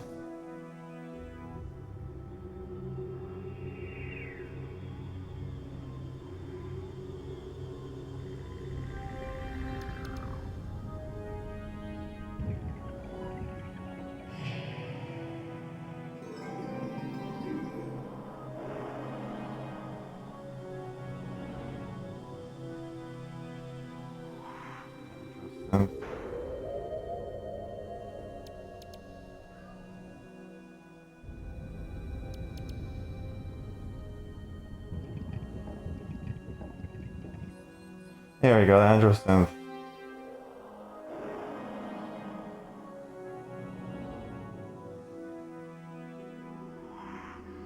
Oh, never mind. That was the Androsynth. They got wiped out by the ores. So we were looking for Anderson, but Anderson's gone, so maybe the ores is there. Hopefully you're feeling better, Glenn.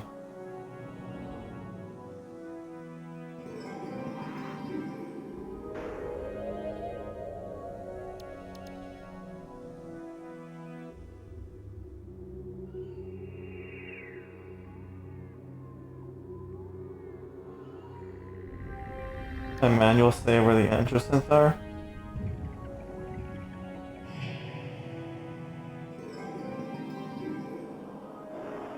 The ores or whatever?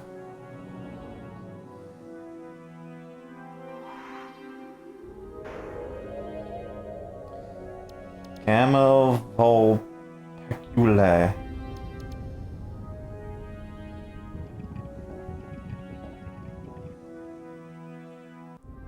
Gamma vulpiculae.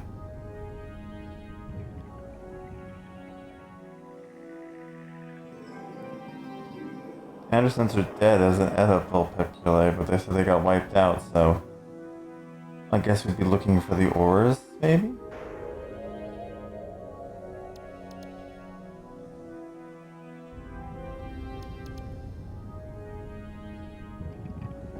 As long as it helps, it's good.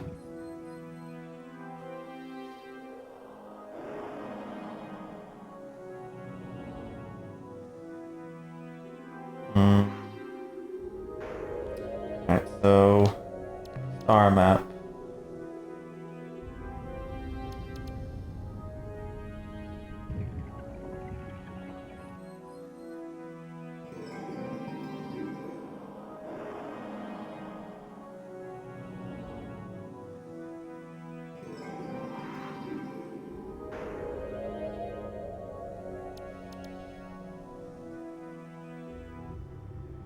Where is this stuff?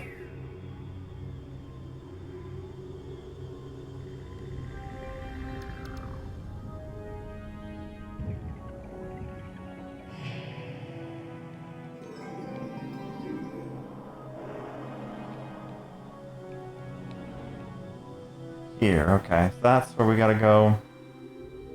What's our closest point of entry?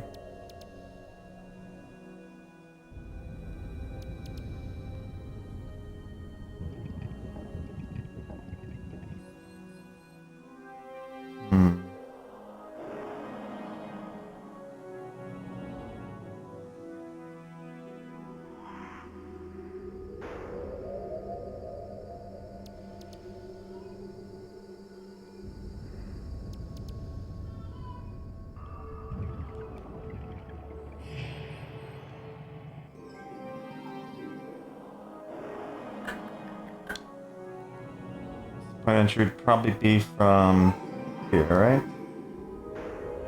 I think they're close to the same distance if I take L.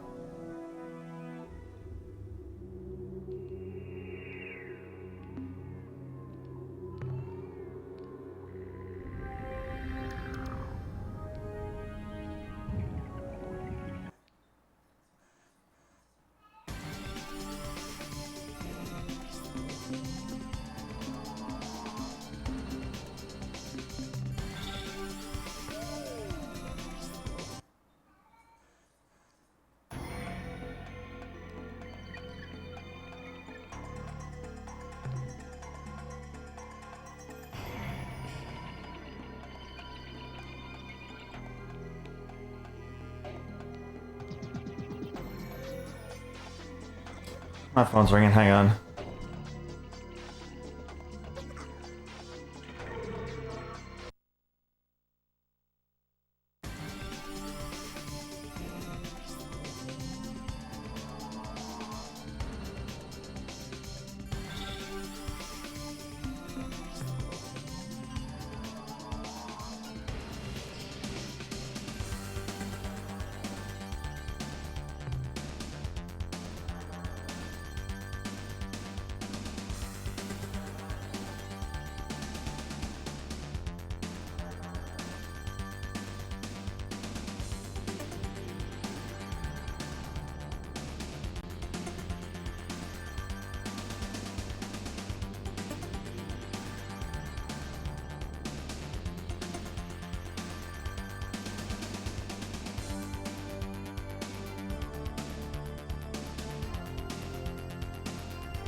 This is a system message from ship's computer translation subsystem. Incoming message, extremely unusual in composition. Translation includes many lingual anomalies. Overall accuracy of translation is unknown. Hello, Extremely! I hope you like to play. Some campers are not so good for games. Is it time for playing yet?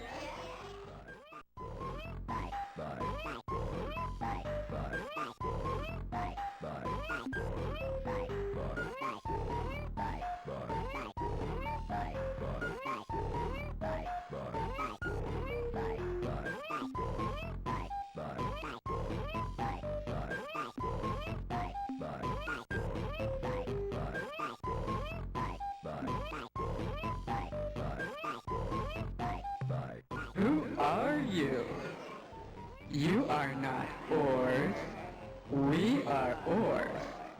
Oars are happy people energy from the outside. Inside is good. So much good that oars will always germinate. Can you come together with oars for parties?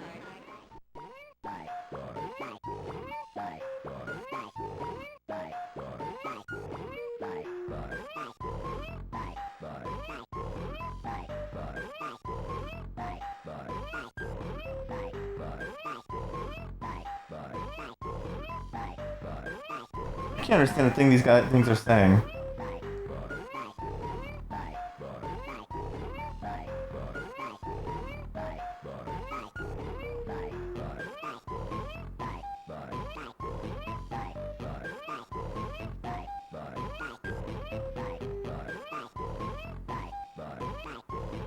Here is bright and smooth.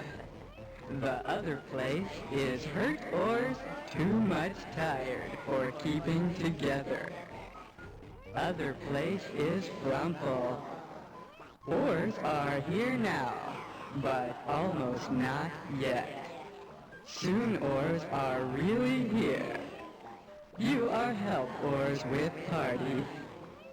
Oars looking for you and find you. So much joy. Now, smooth place all the time. And after now, never going back to outside. Never. Okay.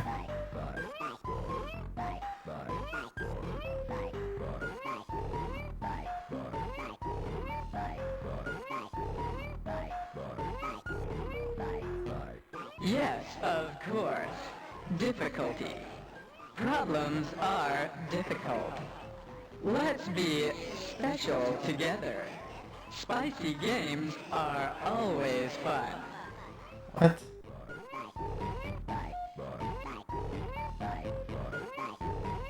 Yes, yes. We are too friendly. Extremely happy sisters should correct each other for celebration. So much enjoyment. Shall we come to your house so that we can be relatives? I guess that's a good thing.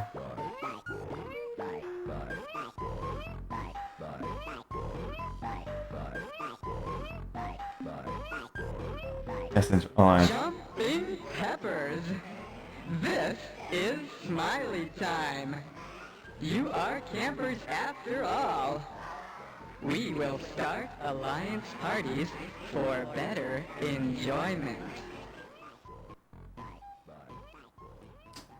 Okay. So we have an alliance with them now. We can check out, what's it called?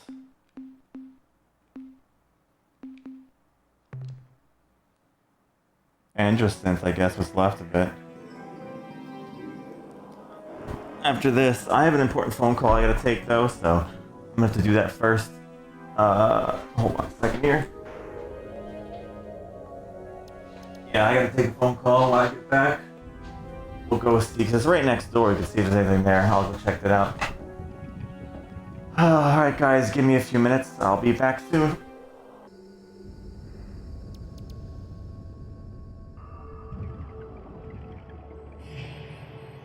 Alright, back to space.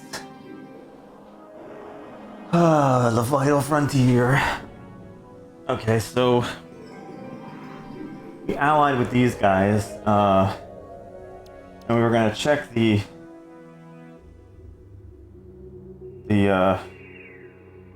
Adronos one. What was it while we were here? Because it's right next to it. Even though they said they got blown up, maybe there's something there. Or maybe there's remnants of people, I don't know. Which one is the manual say they're under?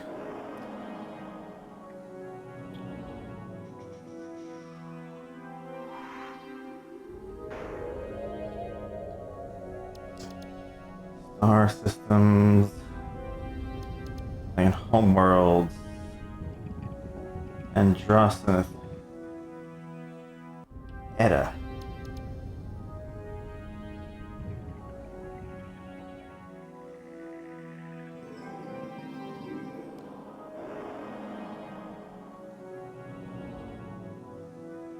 Edda. Edda?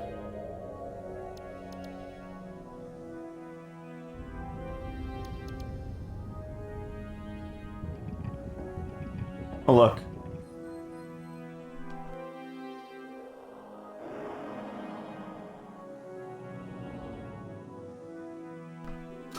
Did I save?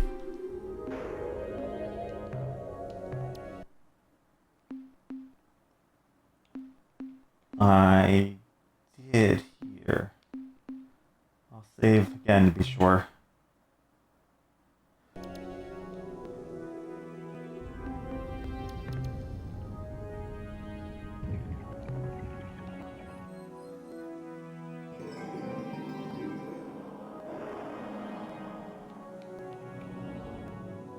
Delta, Epsilon,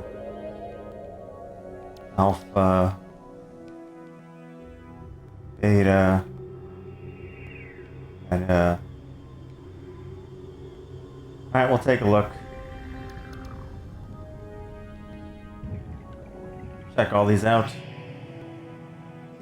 What have you been up to lately? Play anything exciting?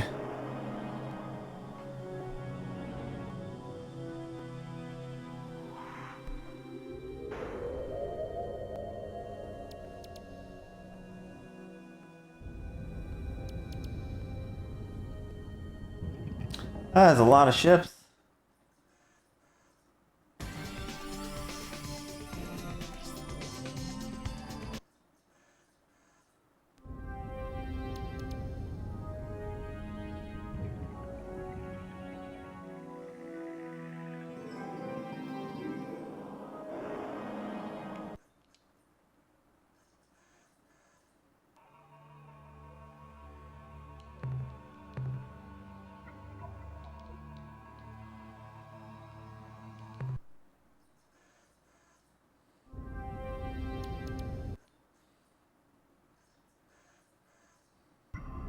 Busy work stuff, yeah. That makes sense.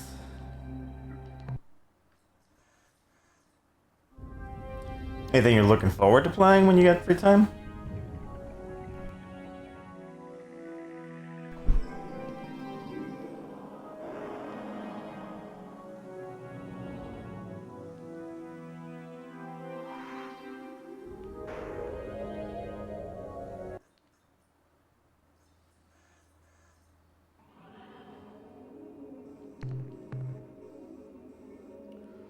Ooh, goodies.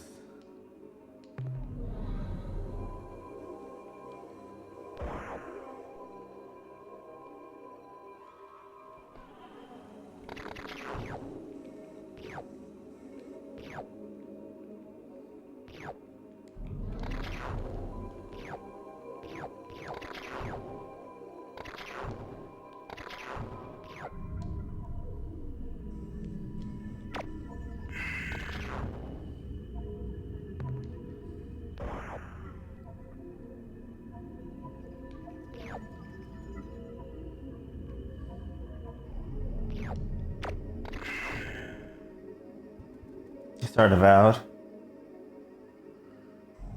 That's cool.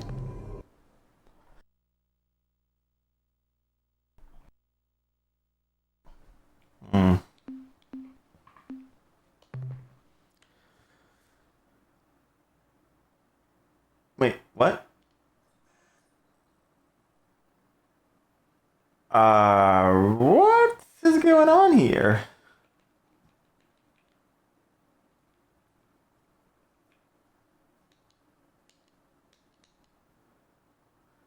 Are some of the files too big? Like, are they getting bigger?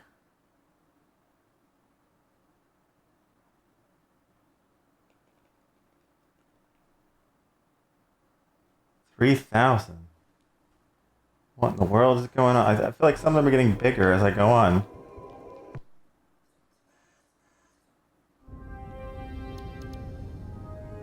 That's interesting.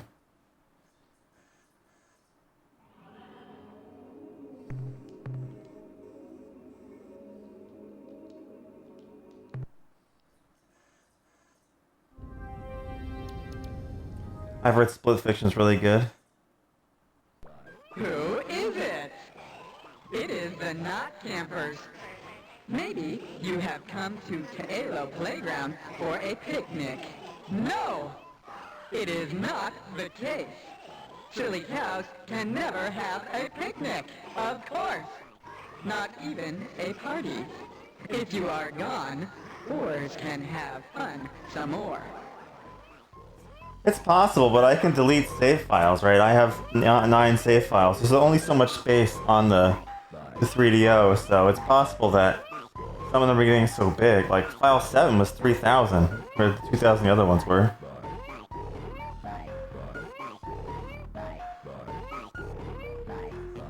You are asked if oars are upset. Oars are not upset. You are happy campers. Certainly, you are only slow time walkers. It is not fun on the surface in slow time. If you want to go, that is okay.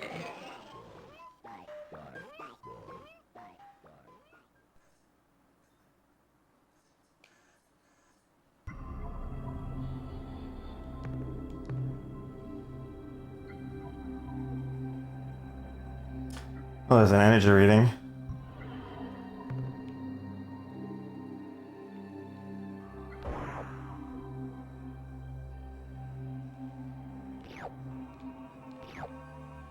I'll go back to that.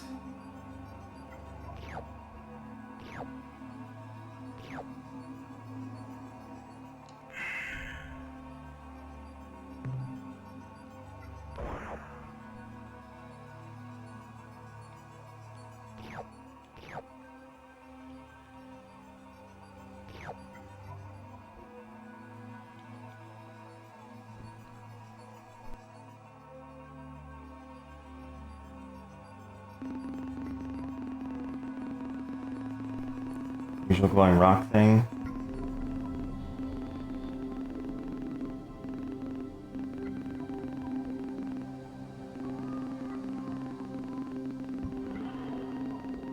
Halo design.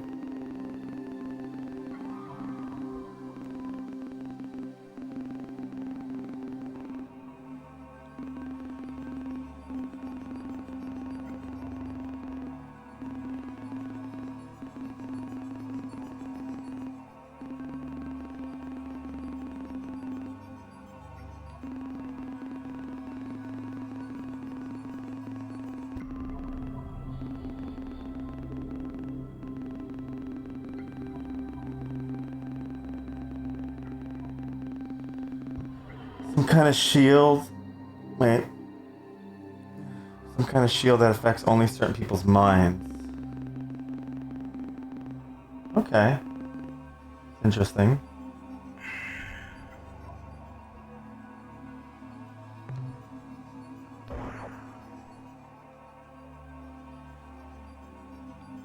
Take that too.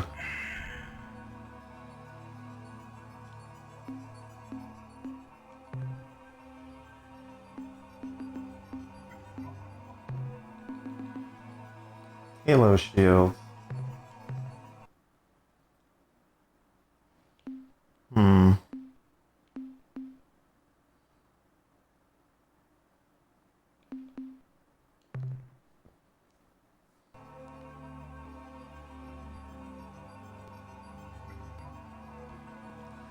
kind of hard to tell, like, what if the more you save over a file? But no, I didn't save over 7 that much, so it's got to be what's in the file, right? That has to be what it is.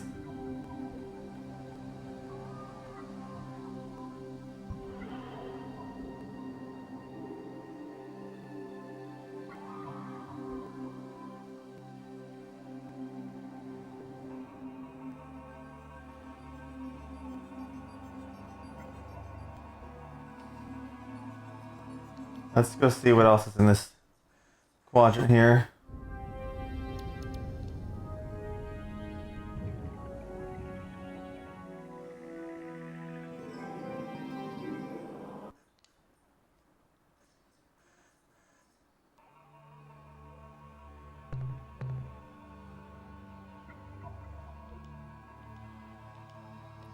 Nothing exciting.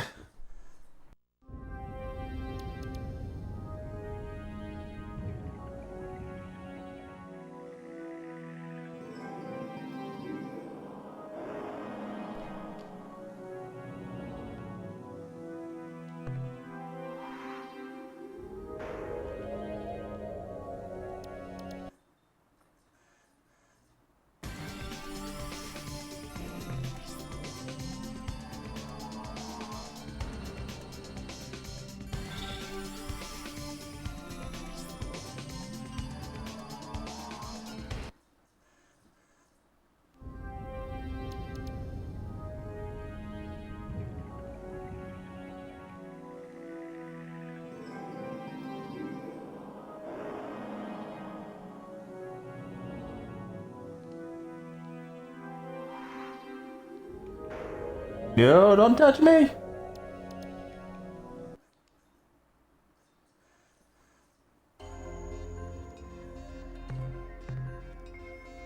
Ooh, goodies. Lots of goodies.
Have you ever played this game before?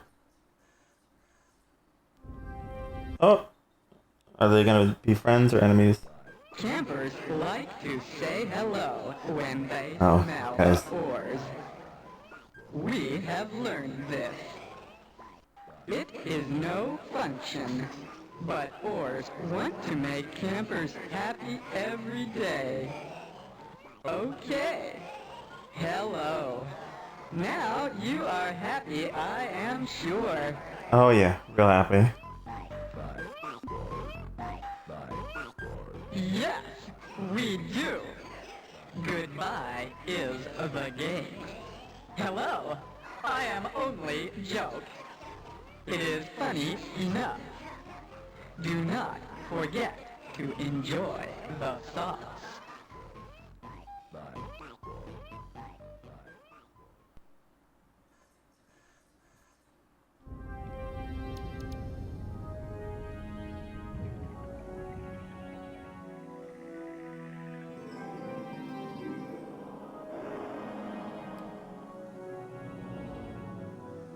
Hmm.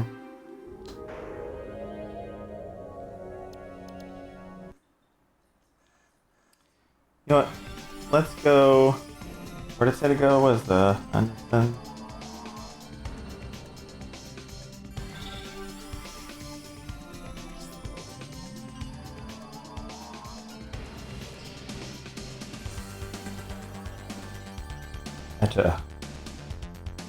Where's at?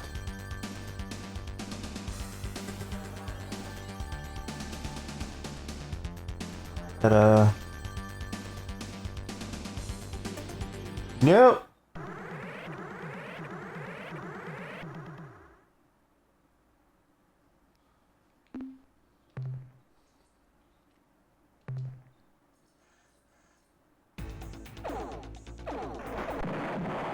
Out of here.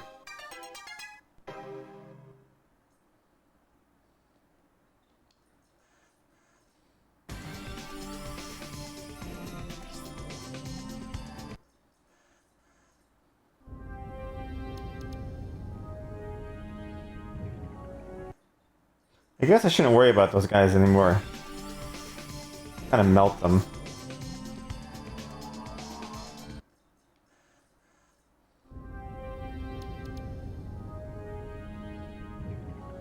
Alright.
Alright, so we checked out, there's nothing there. Just some more creatures.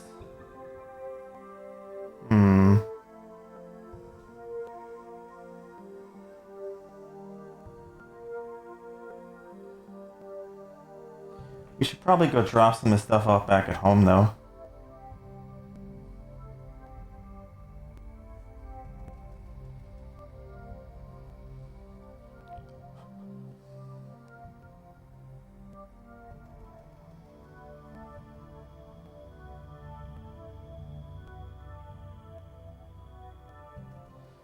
Maybe not yet. We still got room, right? We got fuel, so maybe we can wait a little bit more.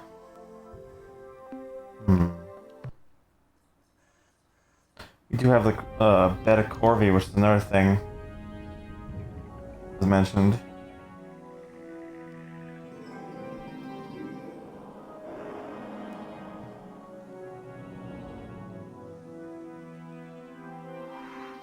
Probes. At Beta Corvi.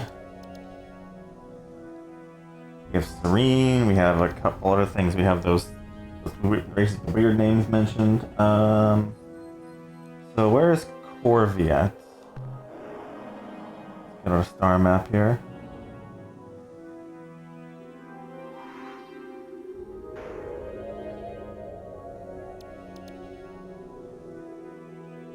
Corvi.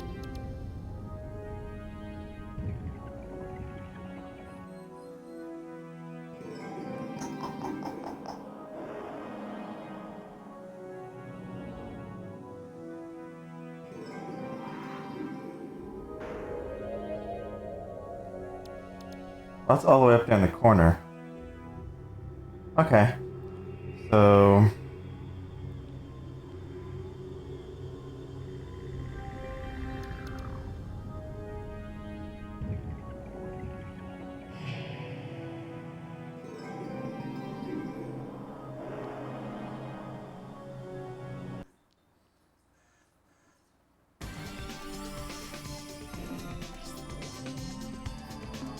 Go on to devices.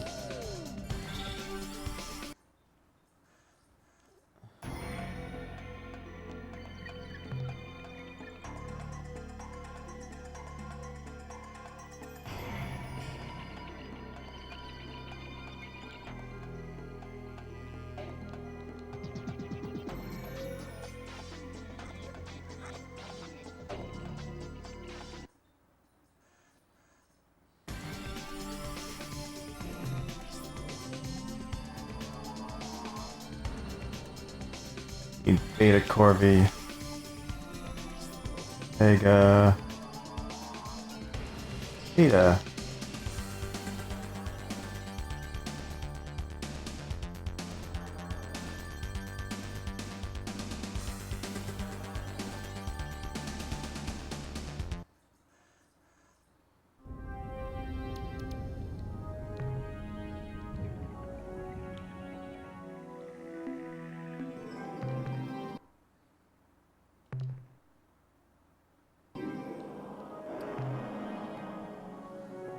Alright, where are we going here?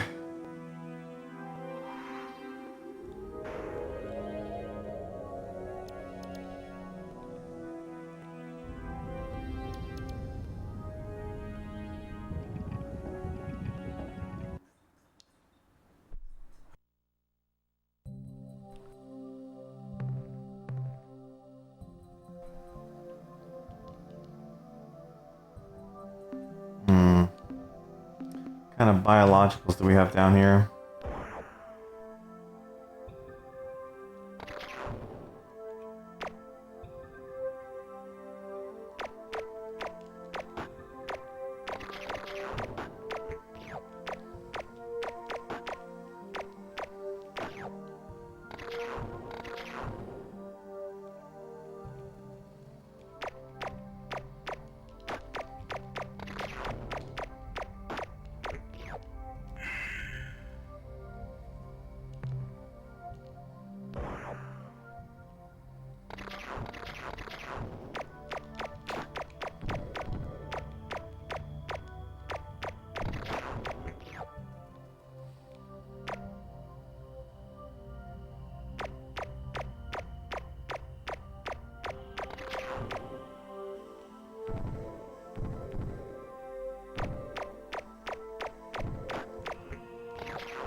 I'm gonna have to refuel soon.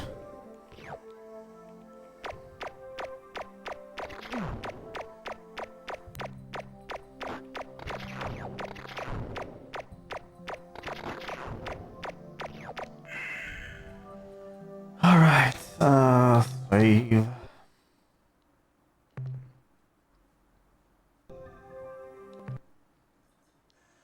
Clearly not that one.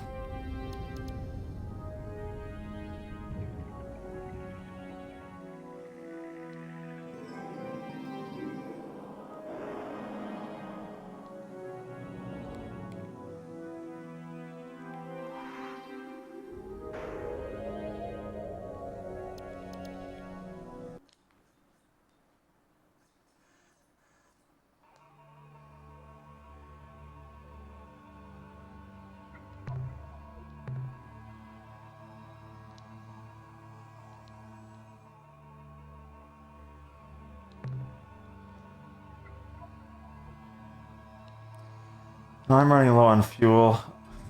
I don't want to go crazy with that stuff.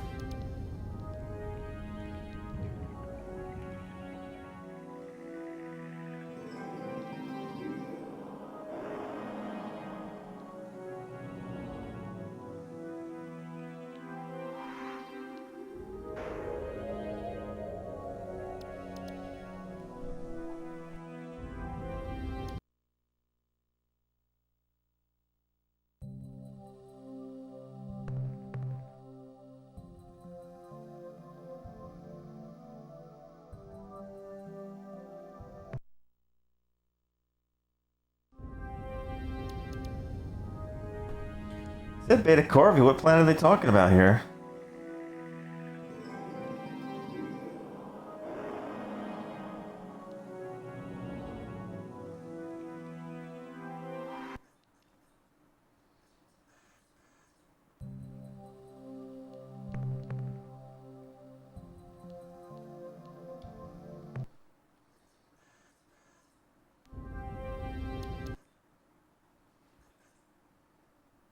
Hello, visitor.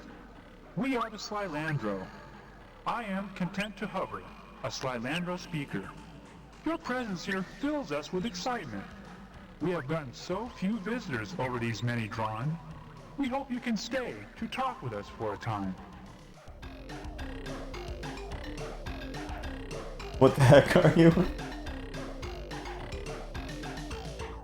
Oh, this is terribly exciting. We will be happy to tell you about ourselves if you will please do the same. You see, we Slylandro have been extremely interested in learning about the galaxy, but our physique makes us incapable of leaving our gas giant home. Therefore, we are totally reliant on our infrequent visitors to keep us informed about events outside this planetary system.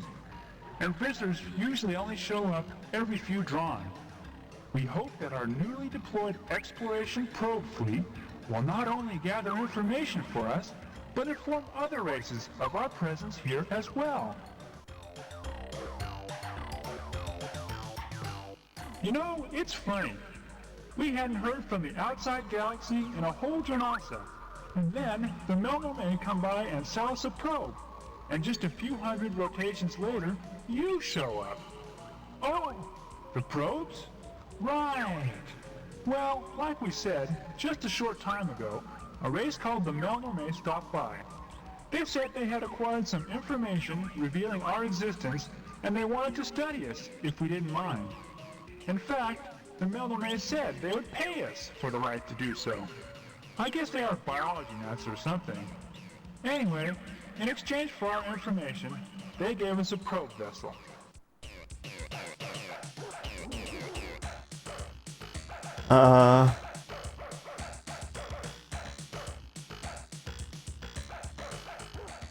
Sure, if you are interested.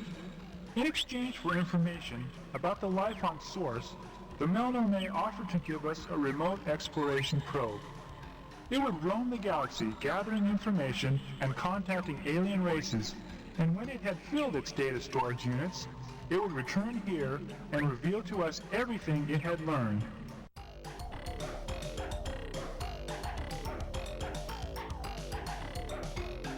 Our probes do not attack. They have only defensive capabilities. Offensive behavior is not part of the instructions we programmed into the probe. To do so would be reprehensible. Huh. It was sent on a 500 rotation mission to seek out new life and new civilizations, to boldly go where no catalog item 2418, remote self-replicating robot explorer probe, had gone before.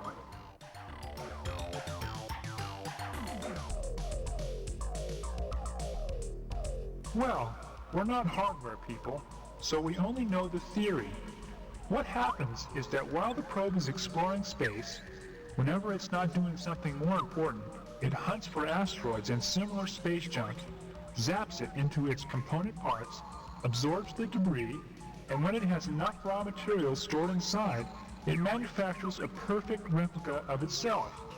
So even though we only bought one probe, by now there should be hundreds of probes, maybe even thousands. Yeah, maybe.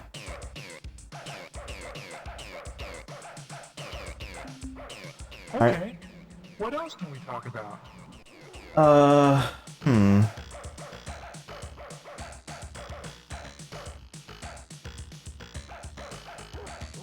The Drawn is our primary unit of time. It lasts for an interval equivalent to 4 million rotations of our planet. A Drawn is subdivided into 2,000 Dronasa. Now please, our turn. Will you tell us about yourselves?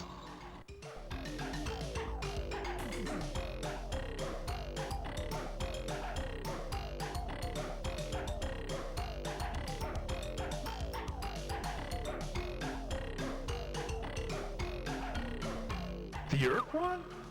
The long brownish guys from the milieu with all the eyes and arms? They used to come visit us regularly about 3 Drons ago. They told us about all the interesting things they found from their scouting missions. They were really nice. Why do you fight with them?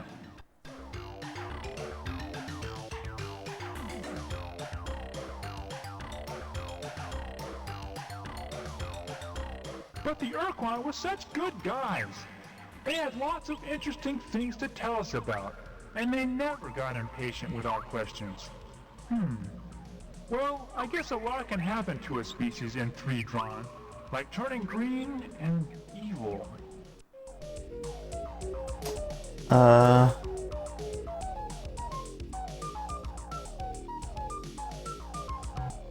must be great, to leave your planet and roam the stars. You don't know how monotonous living on a gas giant for 3 or 4 Drawn can be. Clouds, clouds, clouds. Wind, lightning, clouds, clouds, clouds. That's it. We know a lot about clouds. If you've got any cloud questions, ask us. We have over 800 different symbolic references just to describe them. Most of the time, when we aren't eating, we hover around and talk about what the clouds look like. Of course, the only things we know about are clouds, food, and other Slylandro. So generally, that's what we think the clouds look like.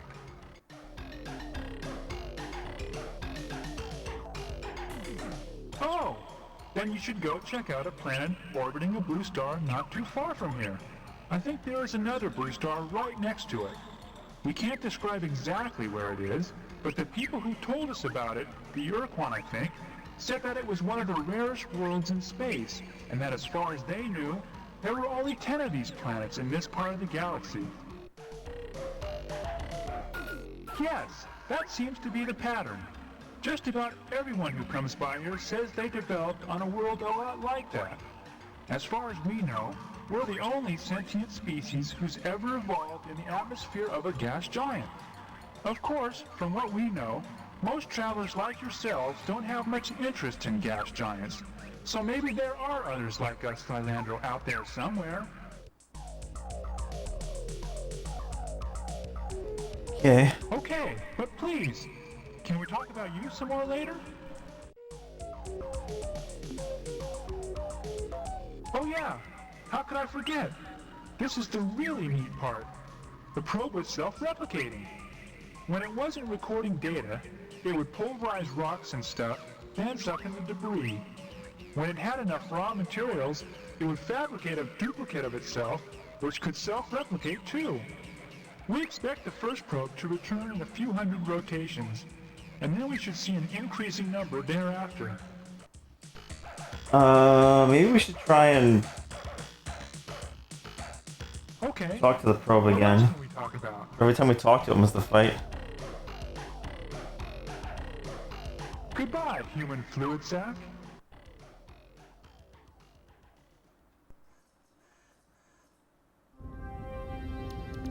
So that means we're gonna have to leave the star system to do that.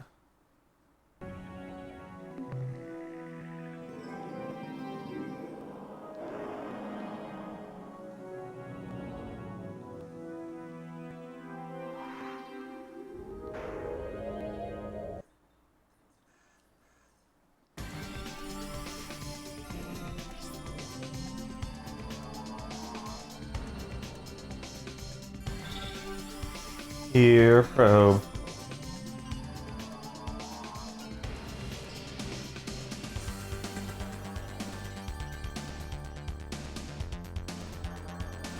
No probes coming?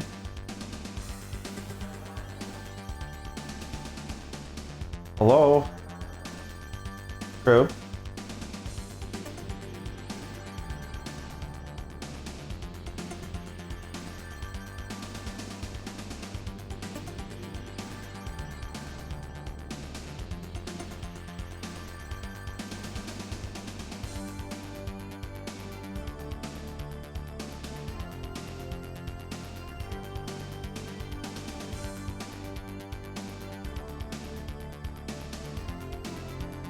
Where's all the probes at?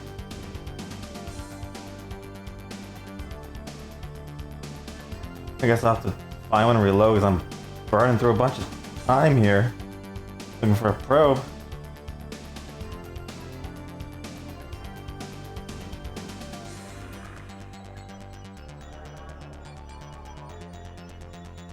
Nothing? Since when does nothing attack me in space?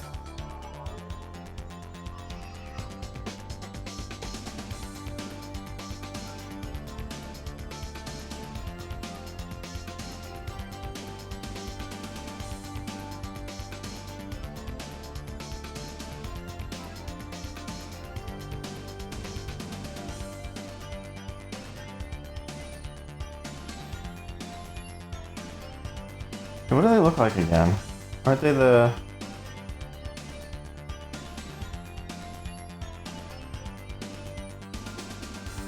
Let's see.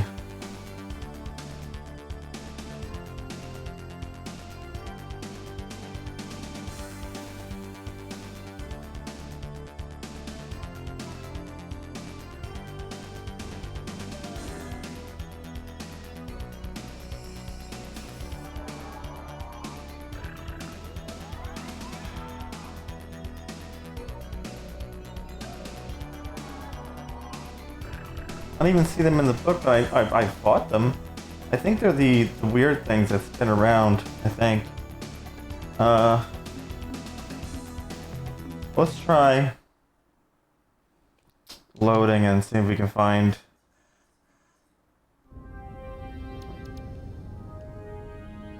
something, I don't know.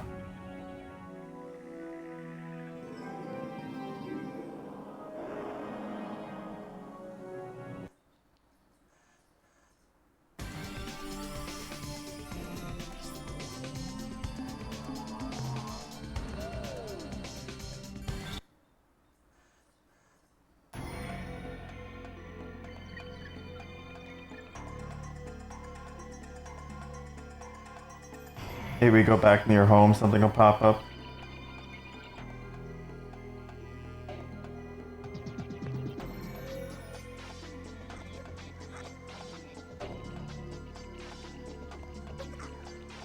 I could try.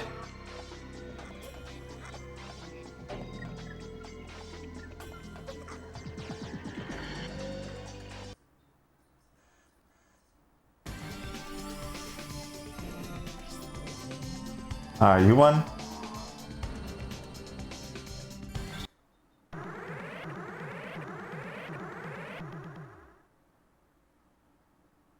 think so. This is Probe 2418-B on a peaceful mission.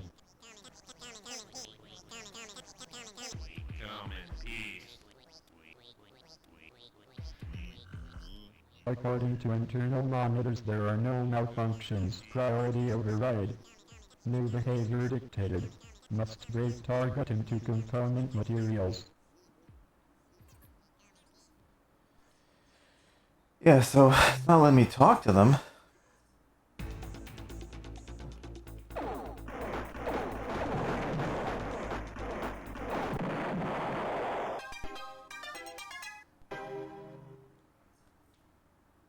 Yeah, Sylvandra. Okay, so it is one of those.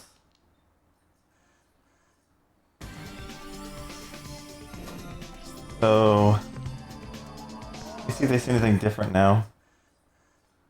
So I tried talking and nothing happened.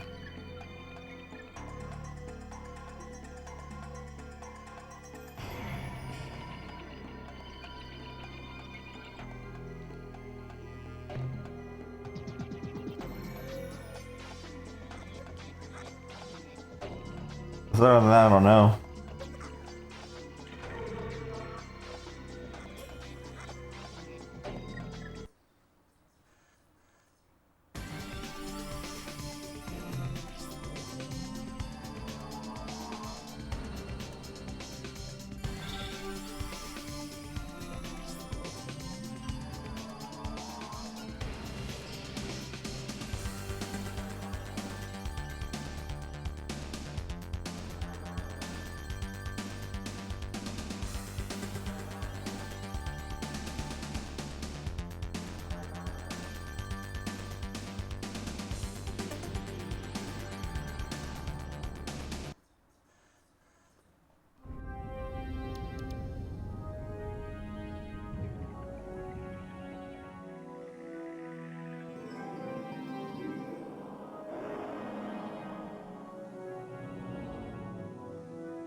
Wait, did I go to the wrong planet?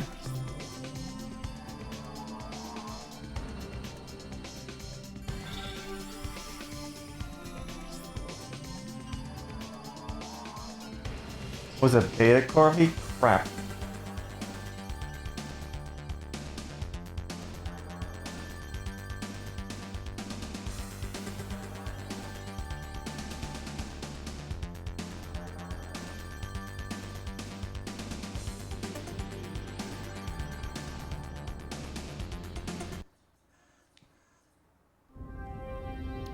Yeah, I was here. Oh, let's hope this is not a wasted trip.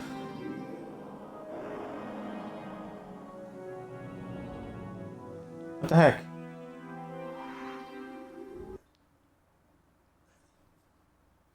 You return with great speed.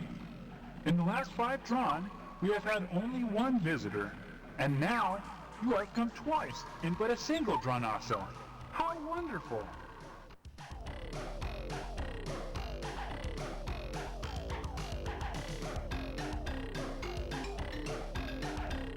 Years? Oh, you mean drawn. Well, let's see. There was the Melnomane just a few rotations back. Then we go all the way back over 3 drawn ago to the Urquan and the other milieu guys. The Yuli and the Draw, I think.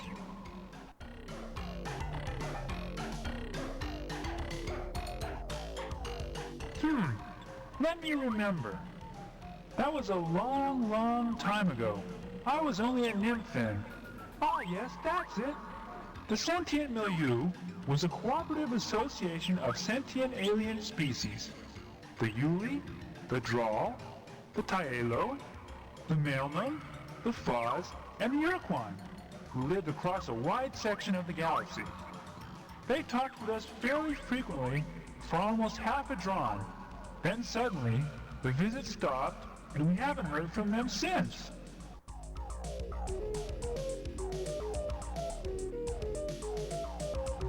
Yes, there was another race, a highly sophisticated species of shaggy giants who made repeated trips to our world over a period of several drawn. They even installed a broadcasting satellite in orbit around our world, which let us talk with them whenever we wanted.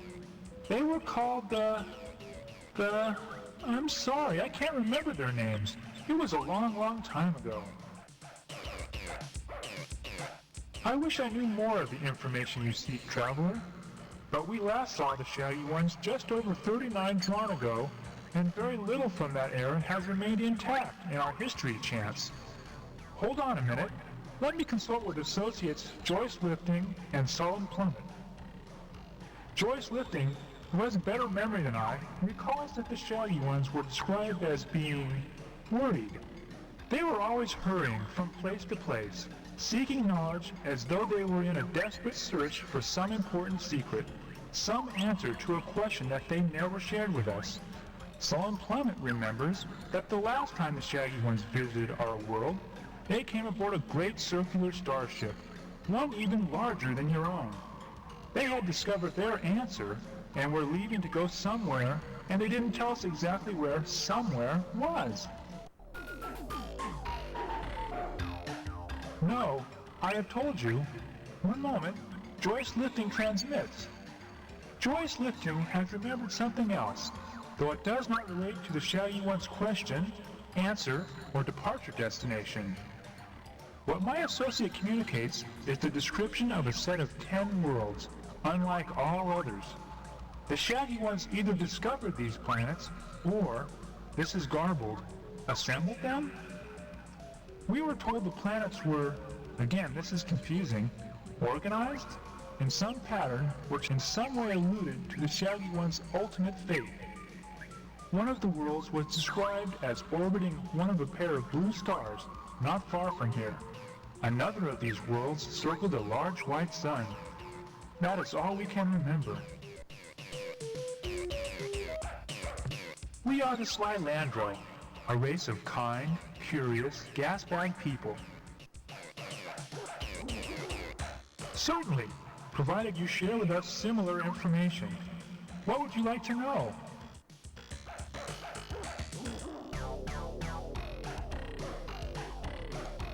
My pleasure. Now let's talk about you and your peoples. Oh yeah, how could I forget? This is the really neat part.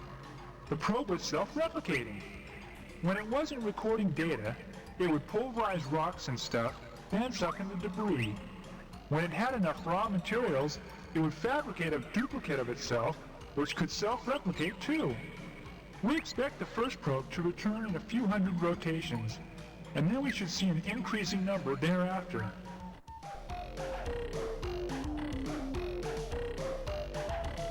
Sure. What would you like to know?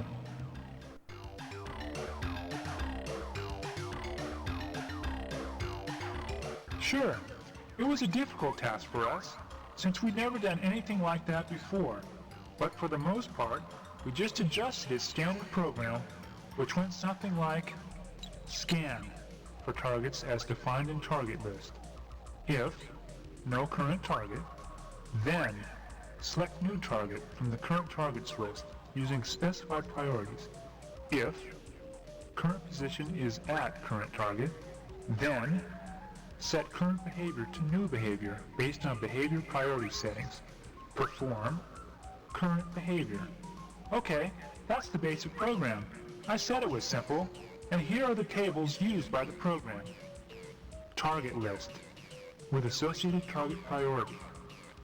Space vessel 5. Transmission source 4. Astronomical anomaly 3. Planet-bearing life signature 2. Raw replication materials 1. Probe behaviors with assigned priorities. Communicate 5. Record data 4. Analyze data 3. Seek replication materials 999. Move to current target 1. That's it. Okay. That behavior was hard-coded by the Milnorme. We couldn't mess with it. Essentially, The probe will only fire its weapons if it has been attacked and cannot communicate with the attacker. No, the probe is armed with a battery of missiles. It doesn't use its electrical discharge device in combat. That's impossible! It's inconceivable! The electrical discharge device is used only for breaking down raw replication materials into their component compounds for easy gathering. I'd be glad to. You see, the probe has the capability to seek out raw materials, process the raw materials into component compounds, collect the compounds, and then, when it has a sufficient supply, it can build a duplicate of itself. We decided that since we had only one probe, we should change the replication priority and crank it up so that there would be more probes sooner. Well, the factory setting was 2, in between movement at 1 and analyze data at 3. I told Joyce Lifting to set it a bit higher. Let me ask him what he set it to. Oh, my, that was a bit extreme, wasn't it? Joyce Lifting told me he changed it to 999, the highest setting on the dial. I'm pretty sure the way it works is that every time a behavior is completed or interrupted, the program selects a new behavior based on the defined behavior target priorities and what kind of target is currently selected. I think a really high priority would cause a probe to focus its attention on that behavior. No, it cannot. It is not programmed for hostile behavior. What is your reasoning?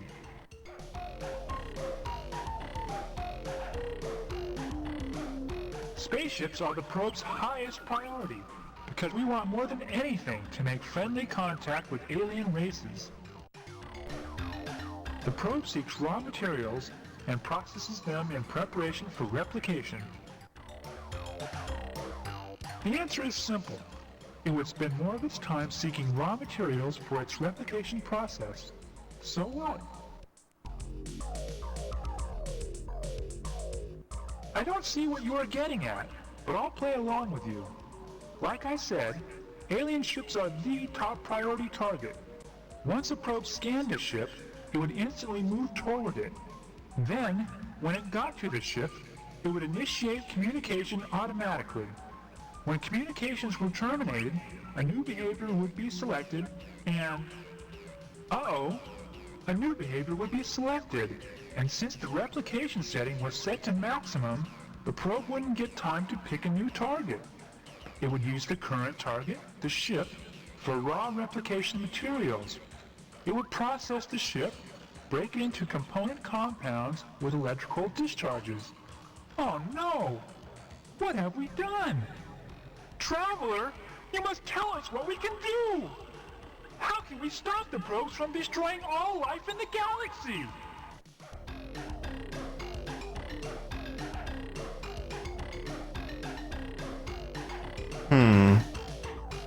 Hunt them down sounds terrible. Sue Mel Norman. Self-destruct? Why yes, there is! You're a genius, Traveler! Why didn't we remember that? Oh, there's a problem though. How are we going to transmit the code? Well, while we ponder that problem, at least we can give you the code sequence. That way, if you run into a probe, you can destroy it without getting shot at. Sounds good to me. Certainly, provided you share with us similar information. What would you like to know?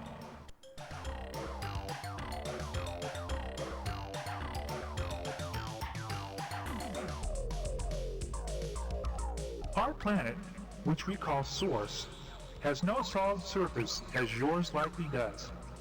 Our world is the 500-kilometer band of atmosphere in which we can survive. Below this are the depths, a dark, hostile region which grows increasingly darker and more hostile the farther one goes. A typical feat of courage for Slilandro juveniles is to sink far enough into the depths so that the juvenile's gas bag is almost ruptured by the pressure. The tissue scars left by the trip last many rotations and are thought to attract comely mates. Above our world is void. When we travel up too far into void, we grow giddy and behave inappropriately.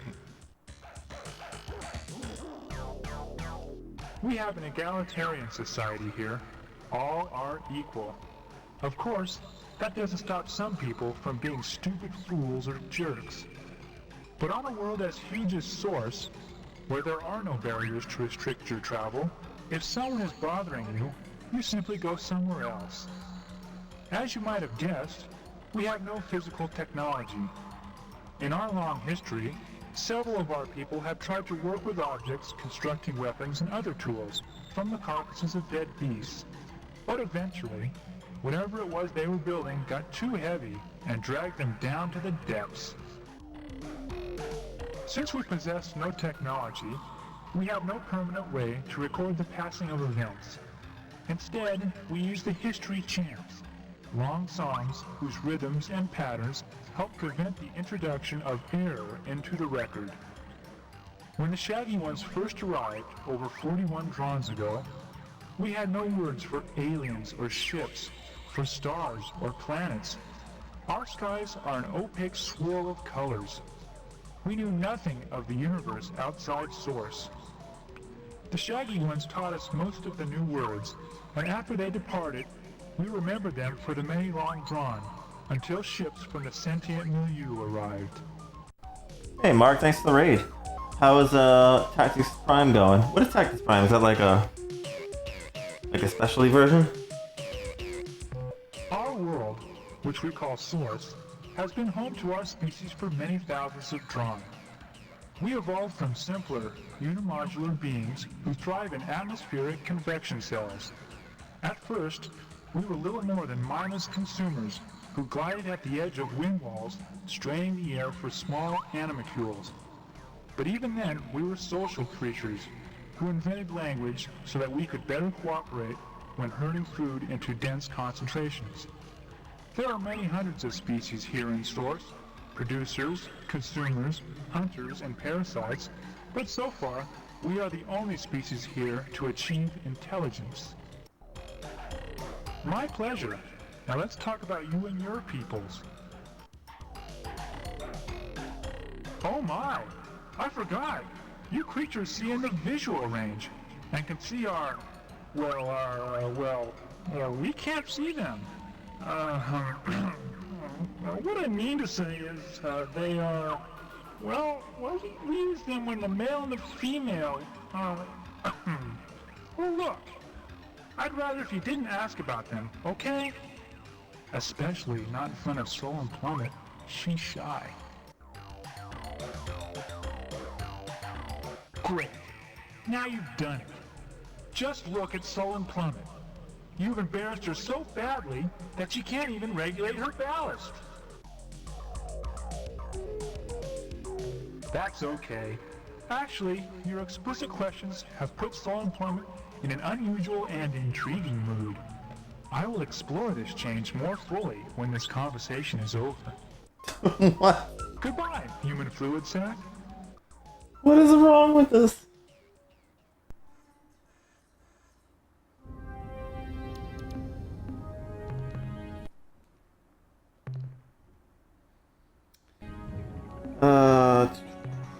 Navigate.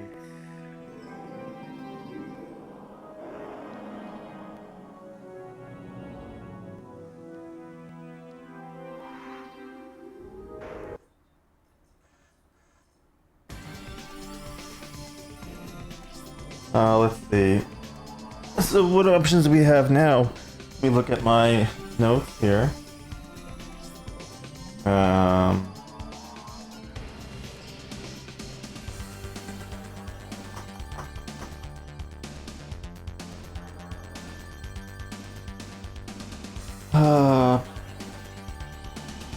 Still don't know what to do with Ilrath yet. Oh wait, Ilrath says you can use the Unga's technique and duplicate it, so that's possible. That's something we can do. We have that machine, so.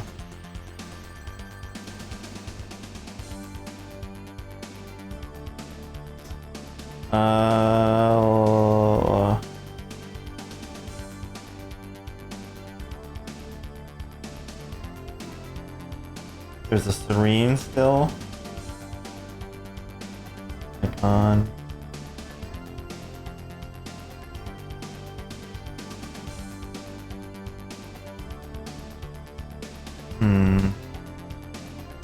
Hit this one. If we did the Shoff Disc C. Solandro, where's that? Bathy, they left us. Punks left us.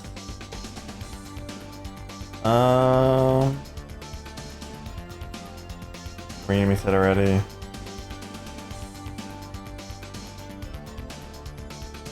Oh, I actually probably first what we need to do is refuel up, right? 'Cause we're running low.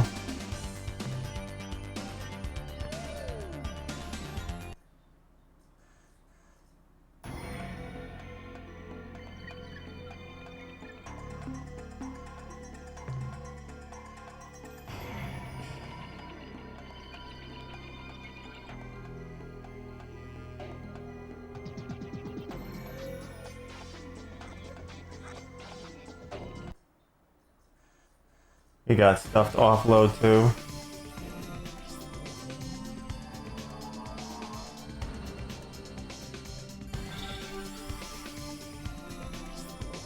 So why am I actually going there? Where is it?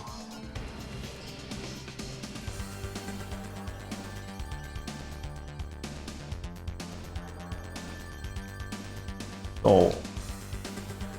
Autopilot, go.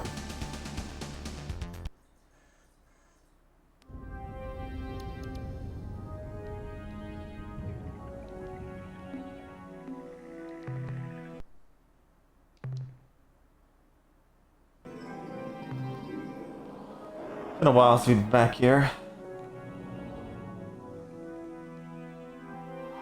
We also probably need to offload stuff to the Melnorn too.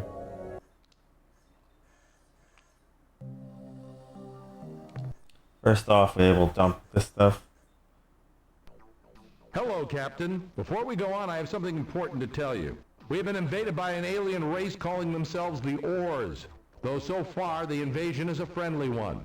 The fish-like creatures have been stomping around the base in their robotic, walking exoskeletons, which look like combat vac suits if you ask me. Based on the summary reports I've seen on their Nemesis ship design, I have but a single comment.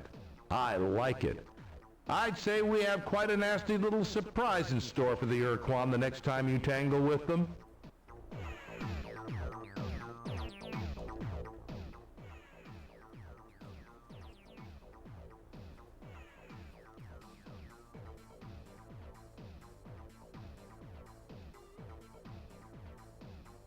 More fuel for the fire, eh, Captain? That last load should keep it blazing.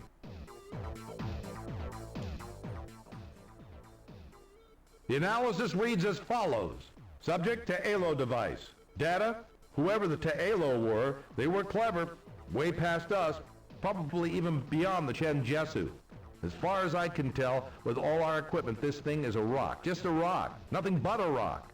However, if you feed a current into it, anywhere along its surface, everyone on board this starbase who has Esper potential gets a bad headache. Well, we checked a bit more into that, and when the Ta'alo thing is active, all evidence of Psychon interaction is flatlined. Nothing gets through. Summary, if you keep this Ta'alo rock device thing on board your vessel, I'll bet you're immune to any form of psychic attack, or at least mostly immune. The next entry in the analysis is subject, Slilandro probe destruct code sequence. Data. This is a complex sequence of program instructions using an encryption sequence similar in some ways to the rolling Fung algorithm. Summary, when a Slilandro probe approaches, open a hailing frequency, wait for a response, and then transmit the code. That's the end of our scientist's report.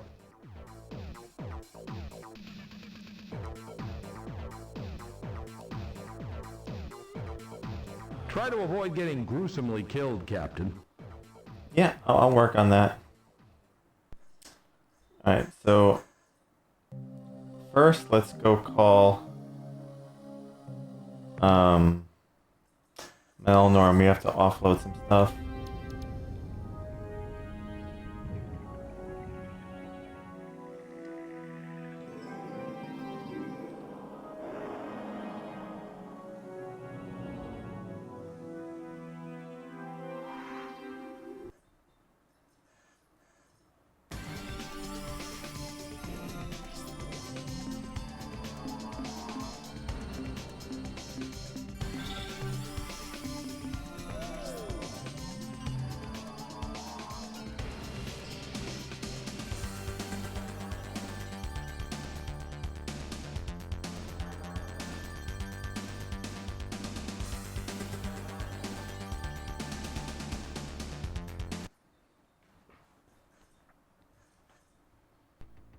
I must warn you, Captain. This is the time of the month we Melnorme drive exceptionally hard bargains. Beware. Now, what can we do for you today? What would you like to sell, Captain? The units of biological data we downloaded from your ship earn you credits. Thank you. What trade items would you like to buy today? How much fuel do you wish to purchase? Fill her up. Transferred to your vessel. It has been a pleasure dealing with you, Captain. We look forward to your next visit.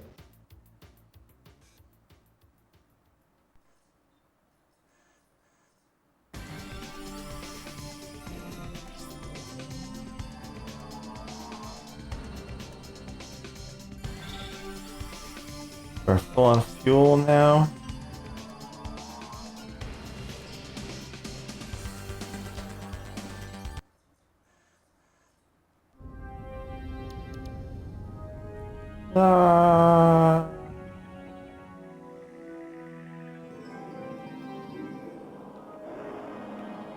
What? We should save. Actually, wait, you know what? Why would we save? Because we didn't save if we got fuel, so.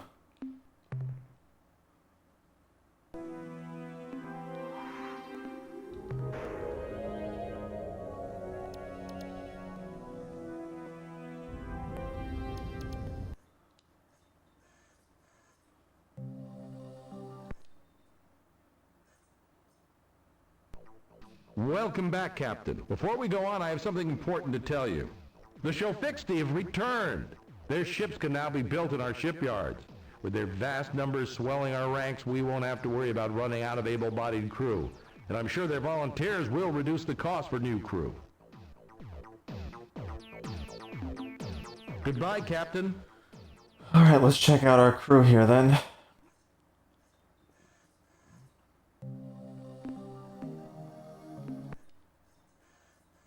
We did get some new crew members. Fleet.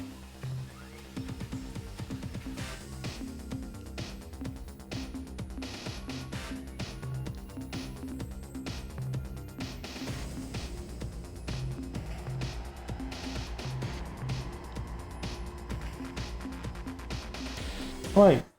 No.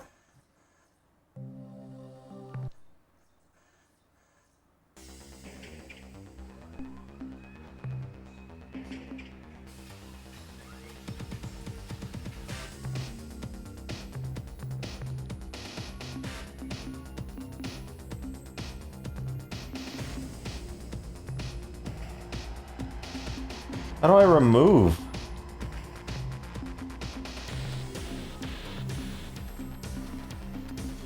Okay, like that.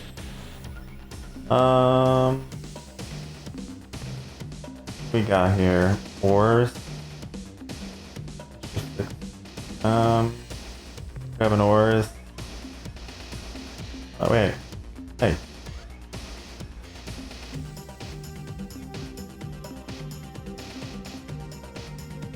Ores.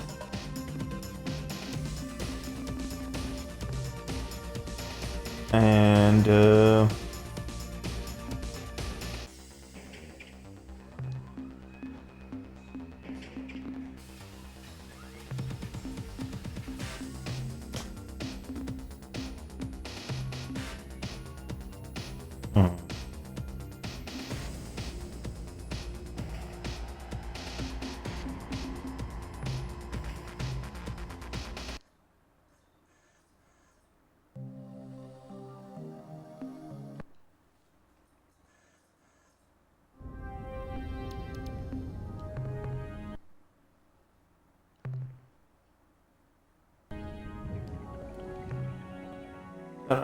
no navigate star map.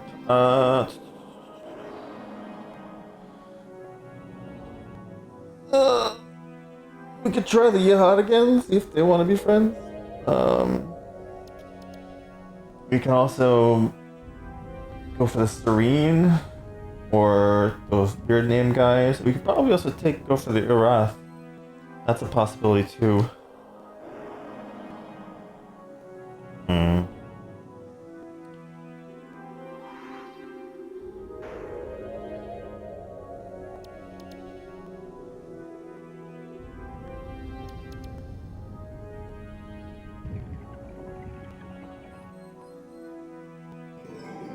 What do I want to do?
I don't know.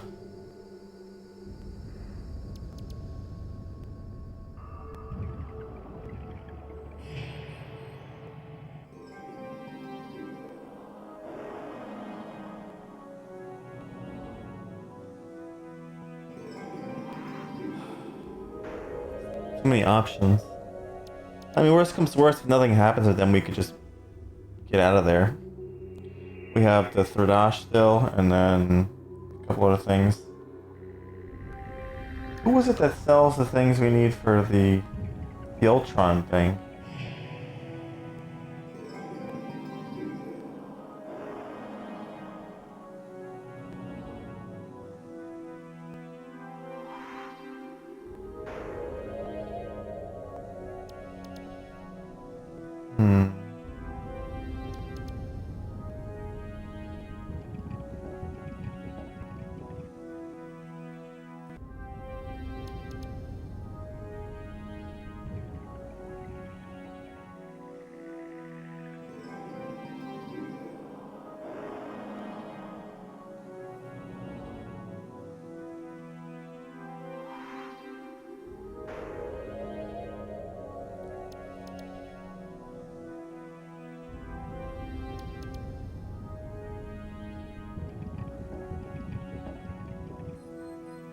I don't know.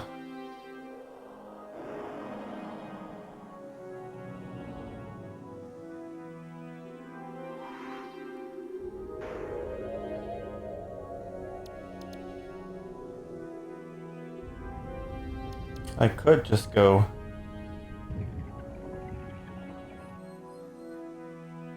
Maybe. Try the Ilroth thing.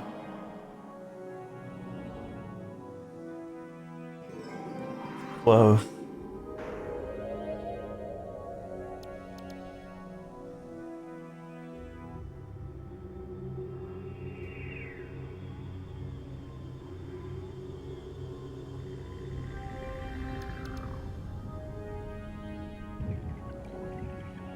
Ilroth or Yahat? Ilroth or Yahat?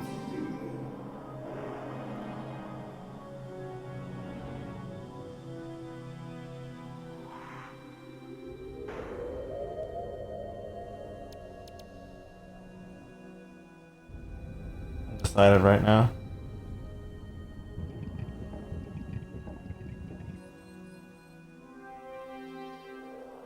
Could go for Serene.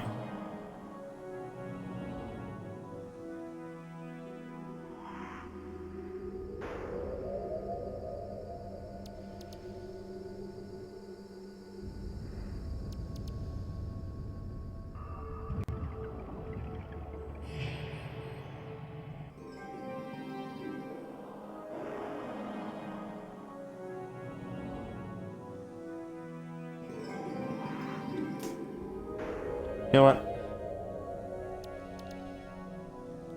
I'll give it a shot.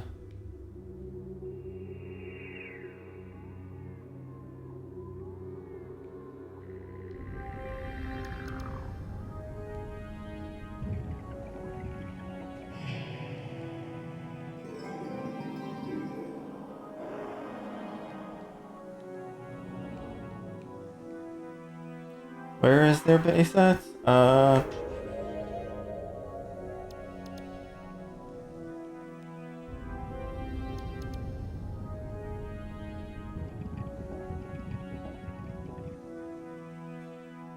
Where's the base at for them? Roth, where are you going, Set?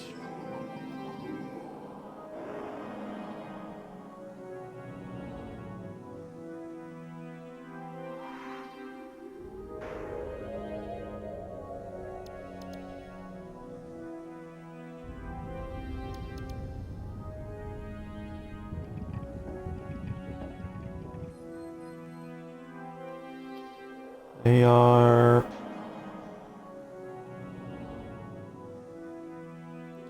Alpha Tori. Alpha Tori 1.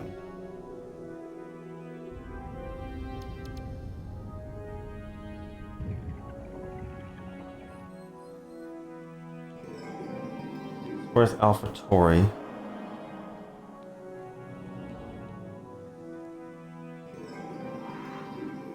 Olber. A Buddhist.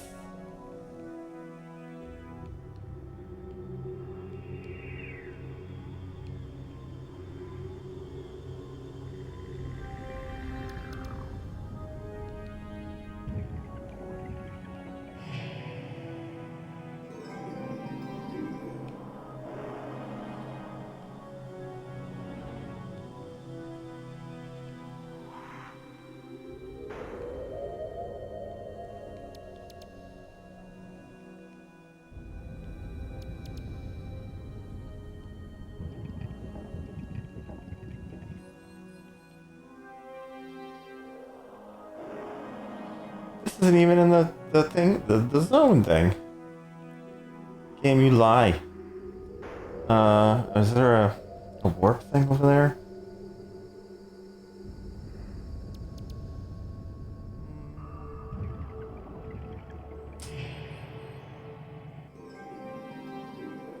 F is kind of closer.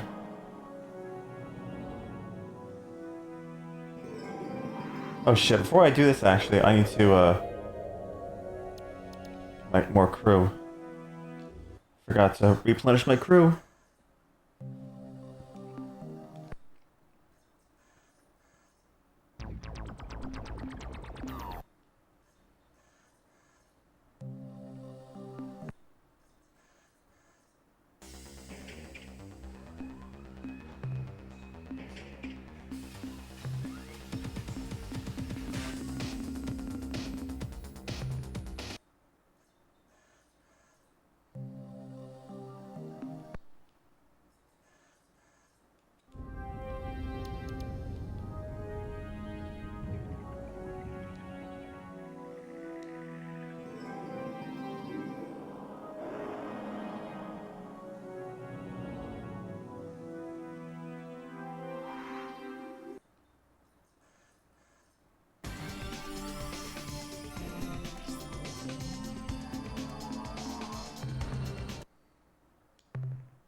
So we will place this quasi portal.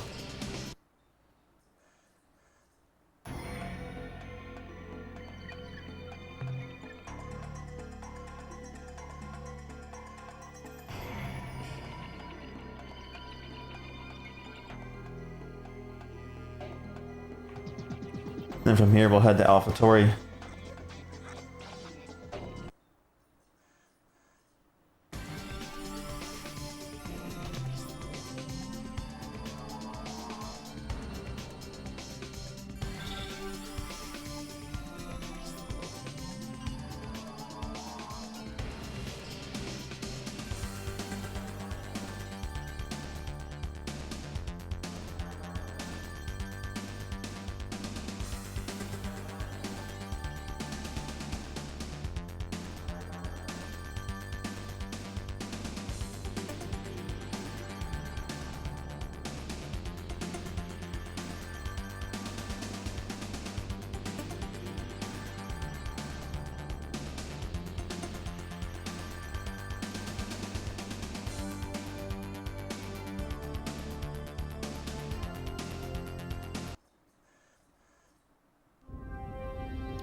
Okay, I'll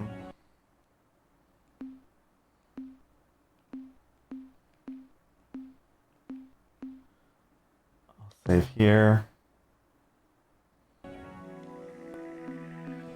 Let's try and use this thing. Listen! It is the hideous and inspiring voices of our gods, Dogar and Kazan. Oh, great gods of evil and darkness.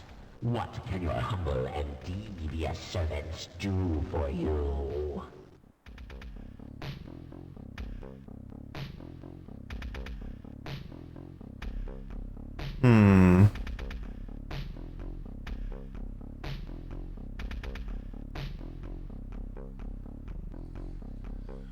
What do I want to tell them to do?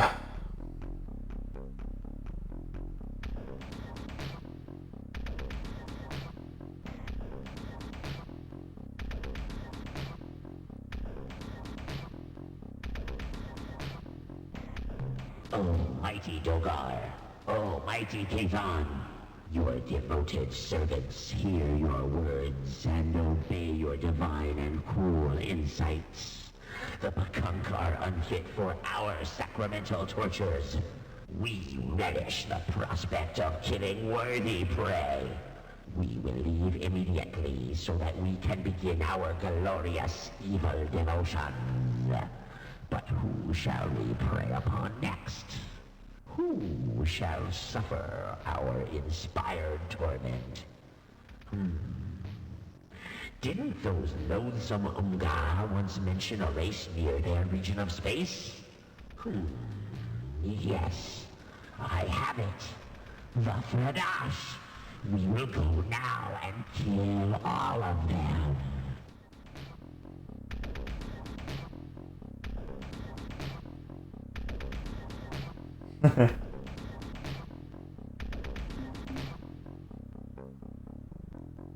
I guess.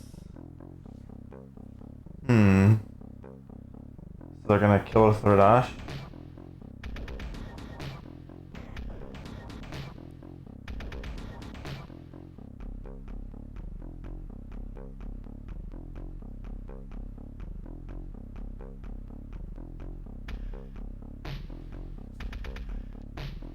Farewell, Dogar and Kazan. We are awed by your malevolent presence, and swear unto you to commit even more violent, treacherous deeds tomorrow than we did today. Better.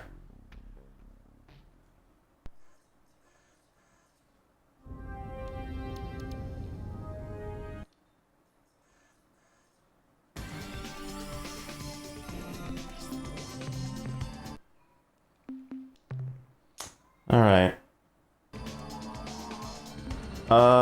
We could try the Yacht there and see if anything can happen with them. We have to go to that portal.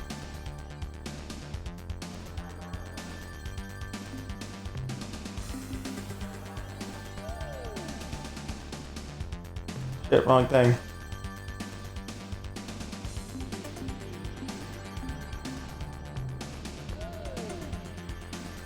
That was close. They were coming right for me.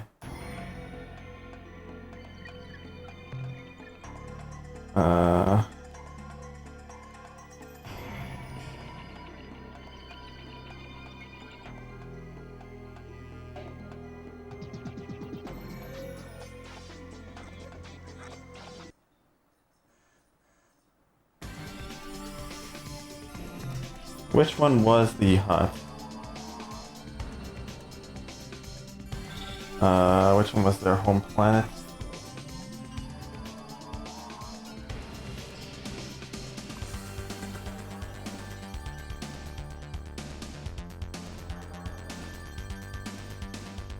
Gamma Serpentis.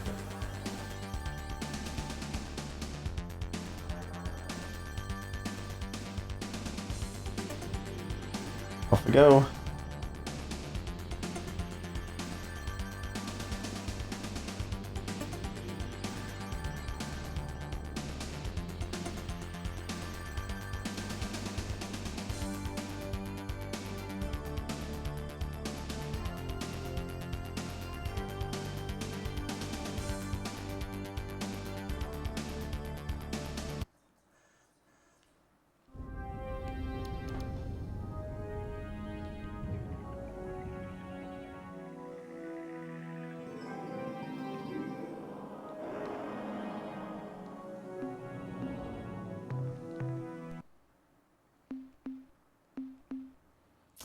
Do I want to save anywhere? Yeah, well, let's not save. It's gonna be a waste of time, so I don't know.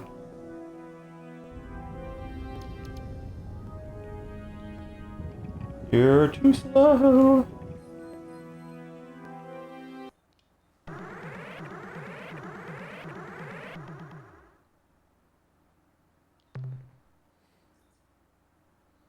It is a sure and a true thing that the alien interloper has now been warned not to approach Care Zeep Reap, the Queen's high perch, lest it be blasted without further warning.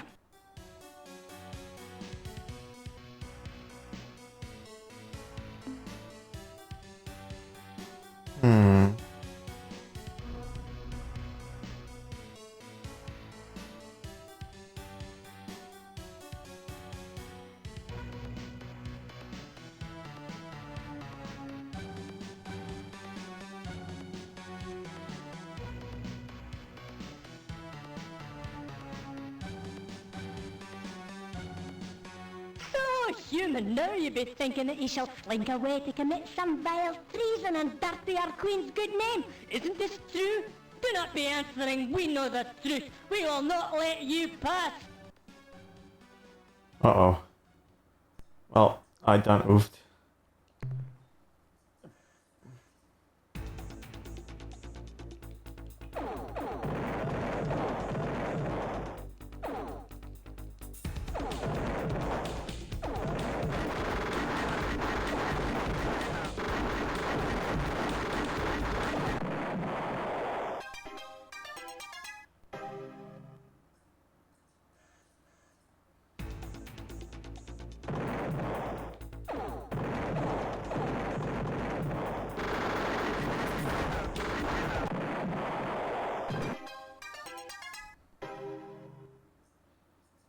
Getting killed by the planet right now.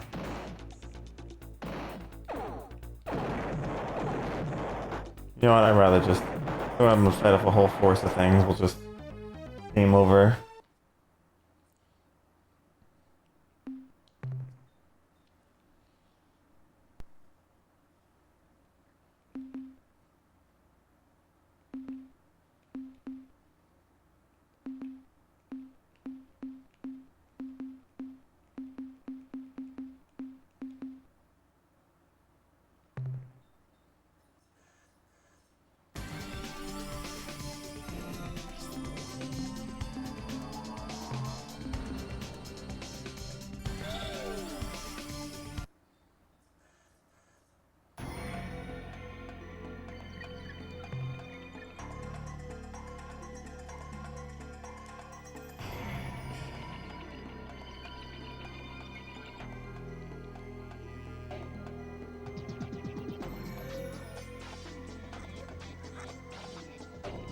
I should have tried some dialogue options or something. That's what I get.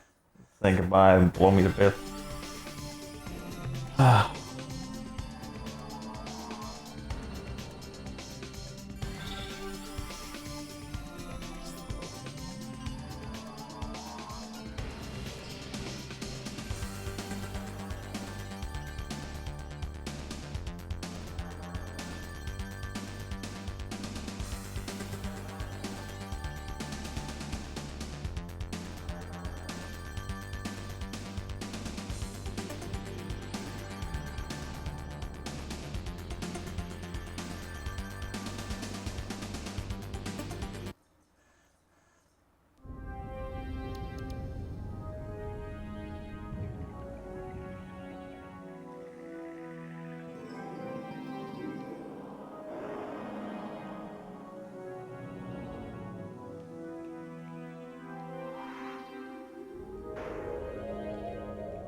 Oh crap.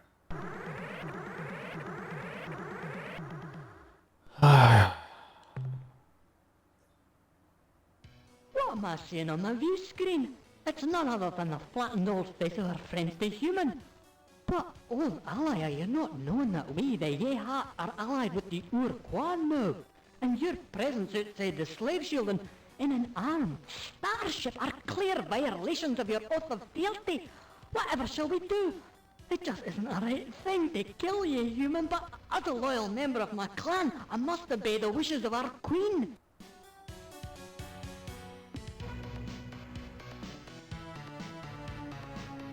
Huh. If this is being a true thing, there will be many changes, but we are a species long wise in the ways of deceit. You must be proving these words you say, Captain. Send the show fixed to us as a way of proof.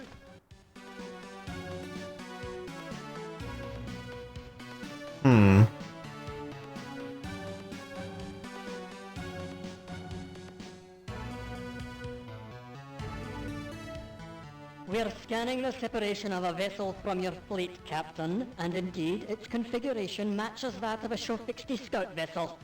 This had better not be a trick, Captain. We are knowing the power of a glory device, and if you detonate the weapon near us, the price for you shall be dear, very dear. The scout has docked, and we await the pilot's appearance at the airlock. The atmosphere cycle is complete. The door slides open, and... It's true! The show 60 are alive! Look at that fat muzzle, those shining black eyes, the sweet claws, and children have returned from oblivion.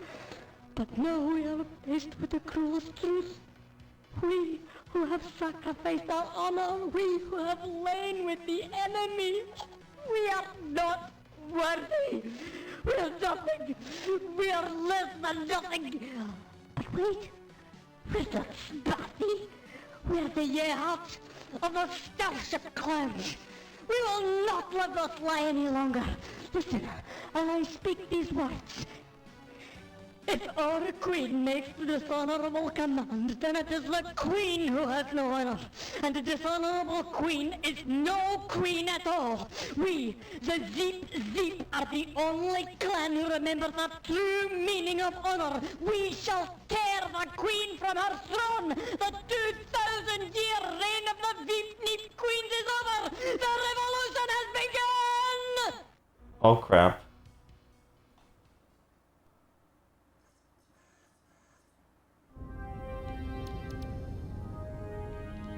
Revolution?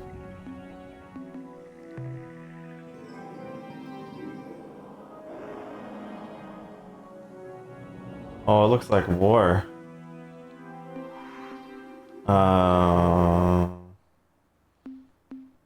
It looks like I've started 2 wars so far.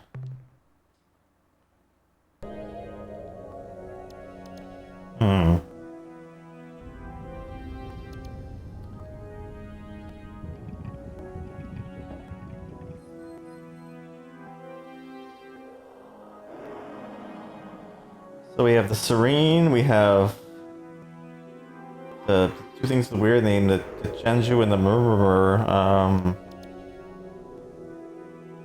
We have to... There's the Ultron machine.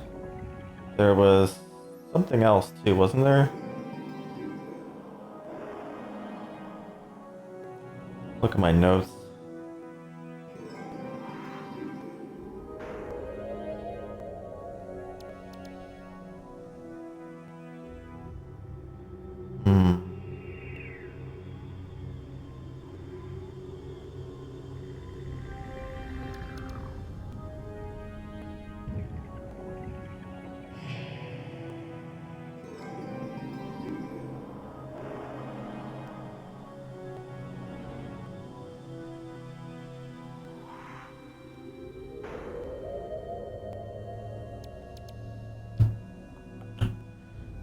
Maybe we could try the serene. So what did my notes say on that?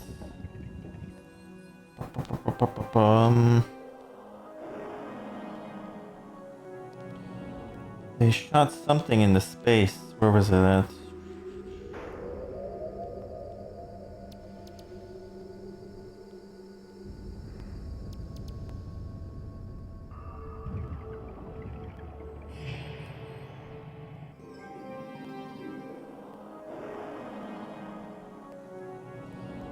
Serene, supposed to be shade.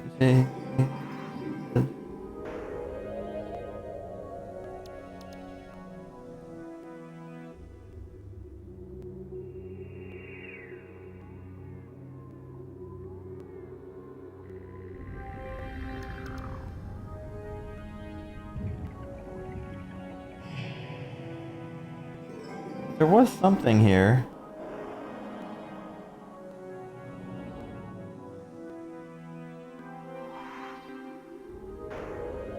What was it?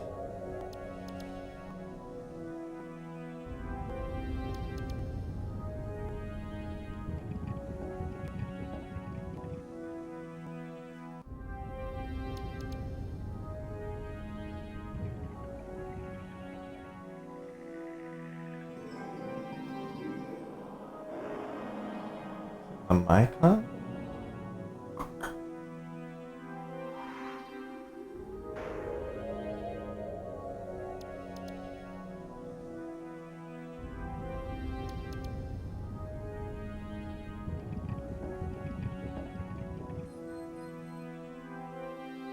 There's something about something being shot into space somewhere.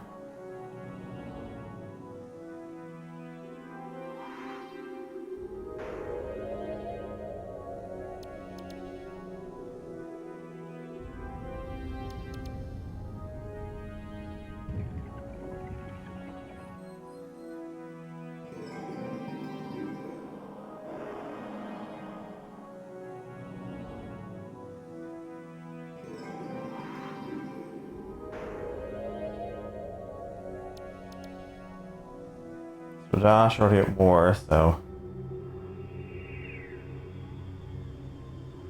they have a sacred relic there, so we'll probably check that out after the war is over. It's at a Draconis, that's on there. The homeworld of Delta Draconis.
Icons where we gotta go. Icon Deep Child.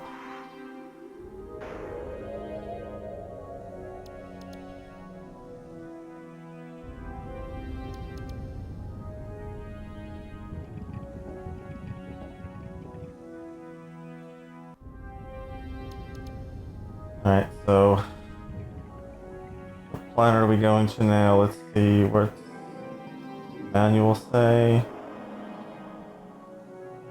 Mycon.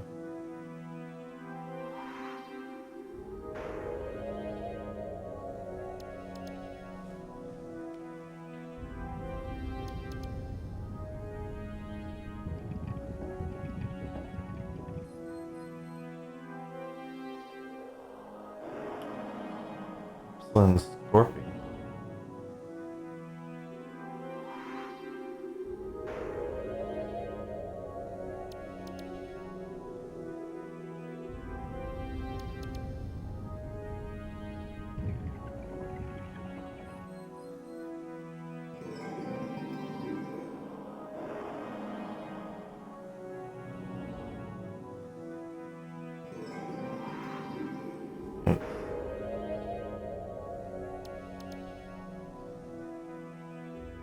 Oh, Sira. Unless she reveals the truth behind the tragic visual Elmhurl Sira, destroyed by a breath of Mycon. So we gotta go to Sira.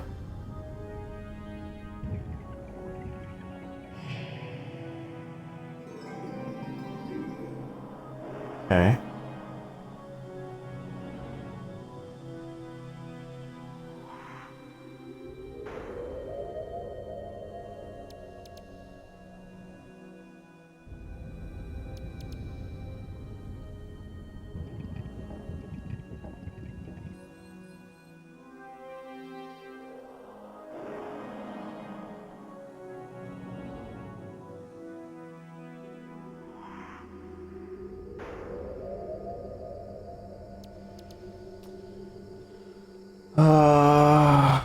Star map.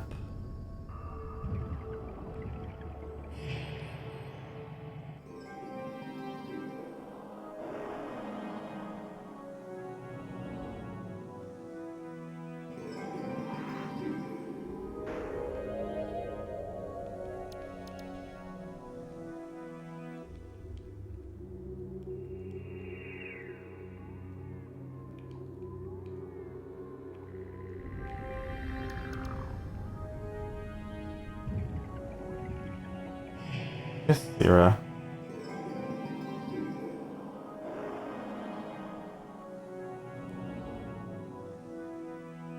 This is the Mycon circle right here, so I don't see Sira anywhere.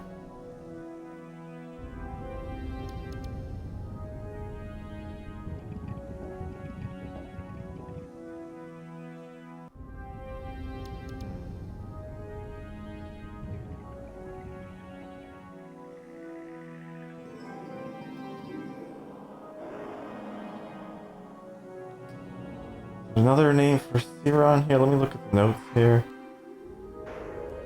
So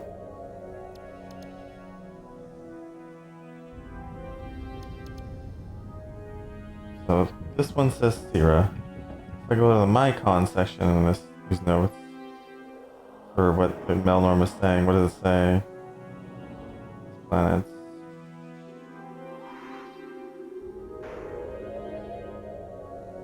Doesn't say. So all I can assume it's somewhere in the Mycon circle, right?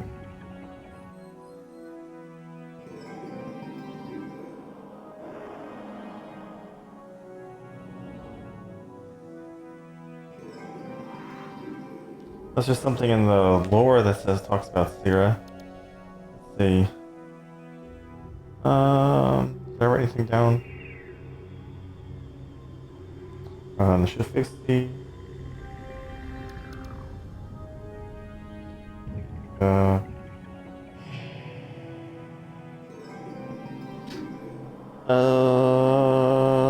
probes.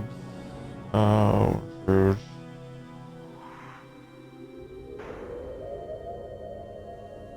Gutwig.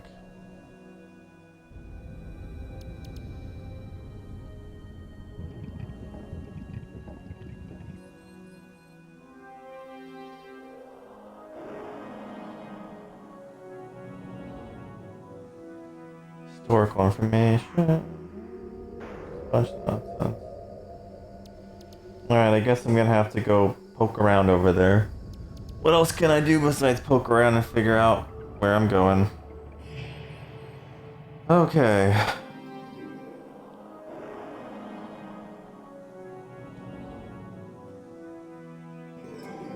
So...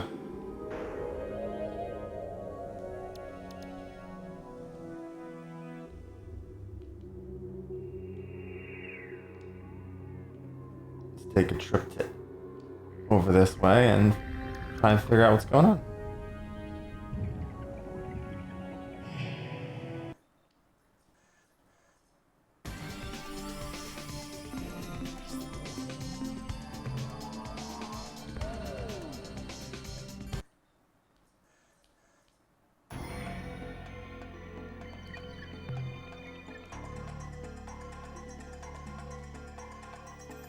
Feels still good.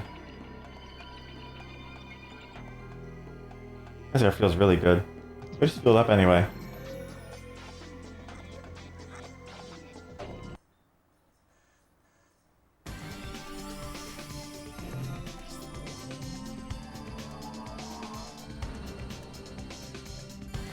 Looks like they're slowly moving off.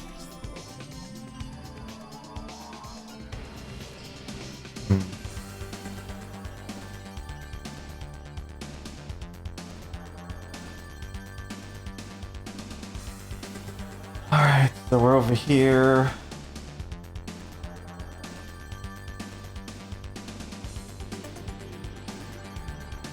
I guess we can start with Scorpy.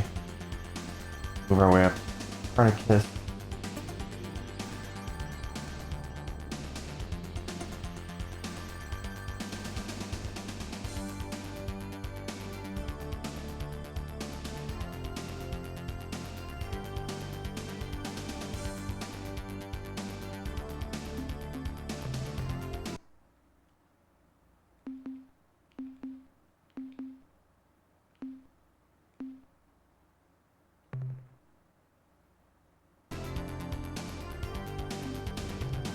Alright, let's star map.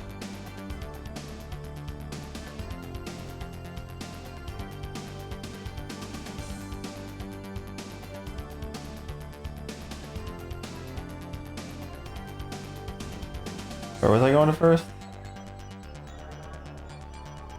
Let's try you first. You're in an odd little spot.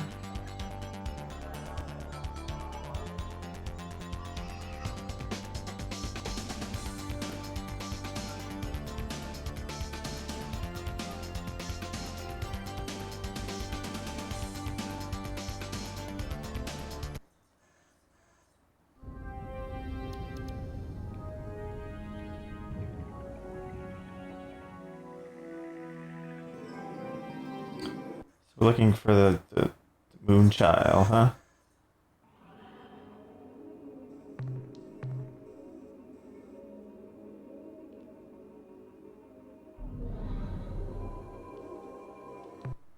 Nope.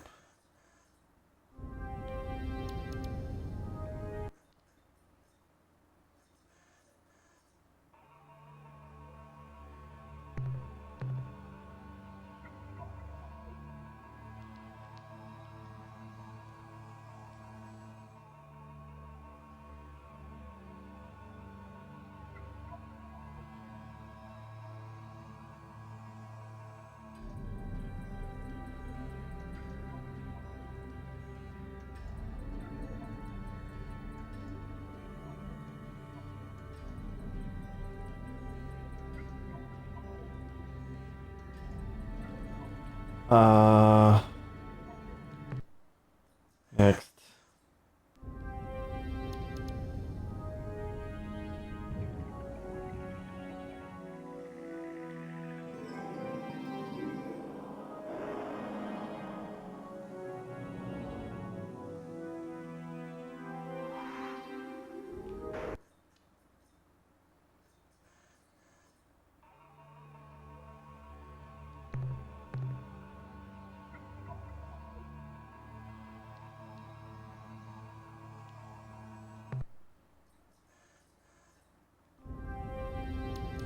Alright, so Delta Scorpion's not doing it for us.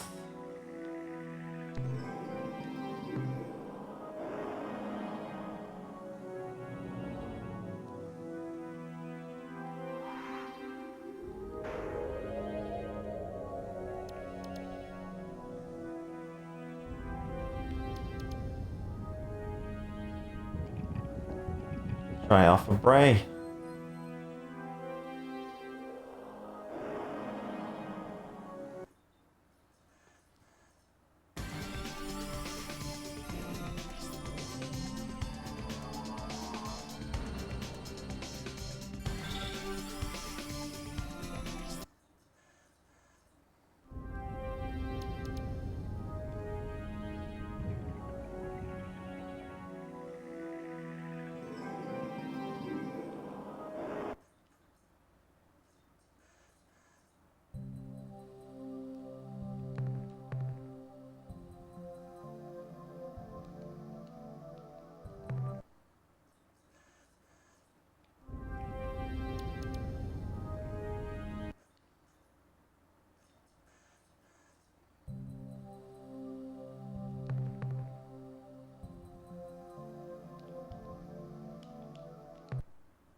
There's nothing, no life here. I don't see people around, so.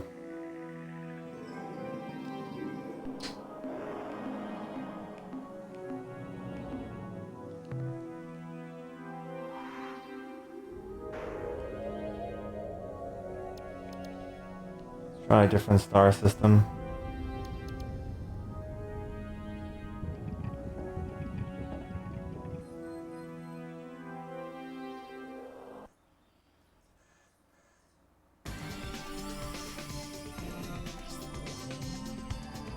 Oh, these guys want to get me.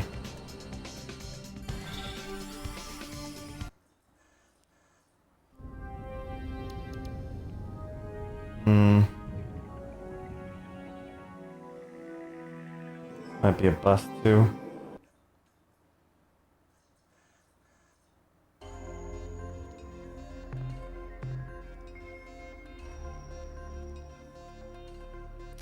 Completely empty, nice.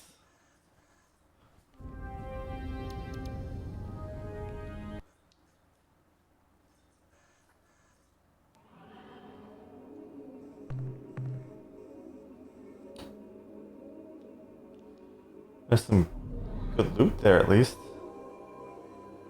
So that's actually not too bad.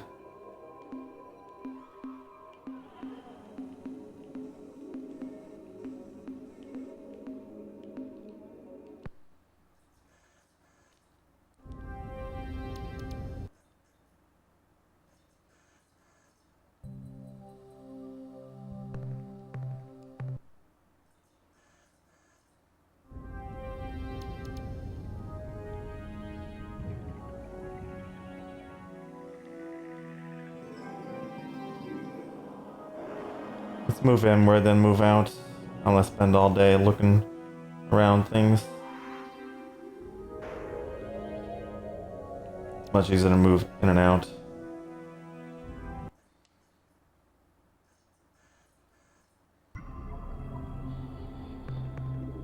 I'll miss planets then. Nothing.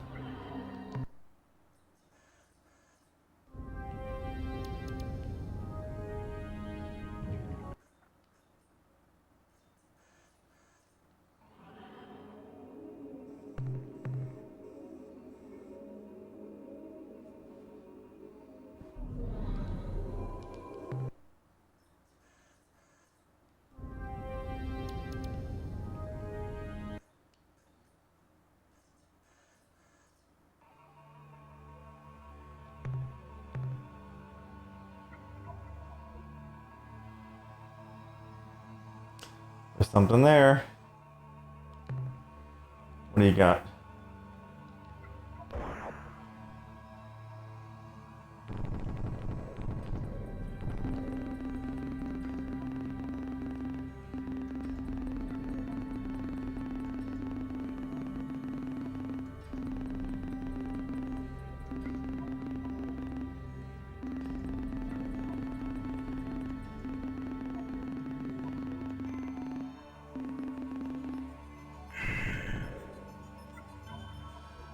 What is this?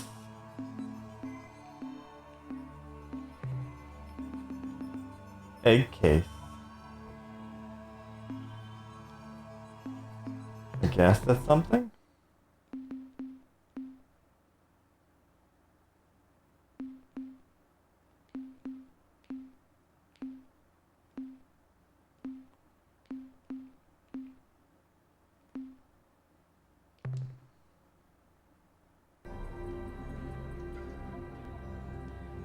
Hmm.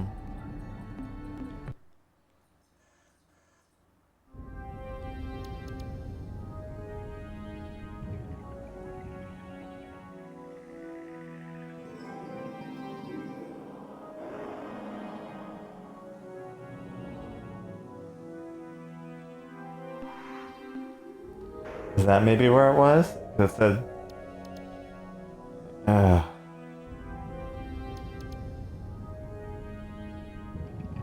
Look at my notes.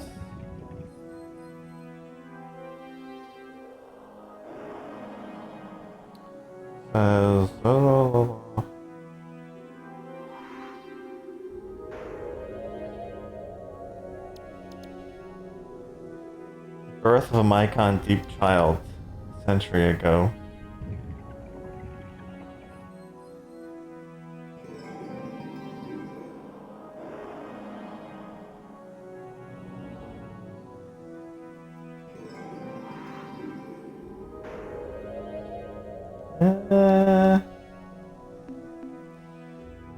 I don't know.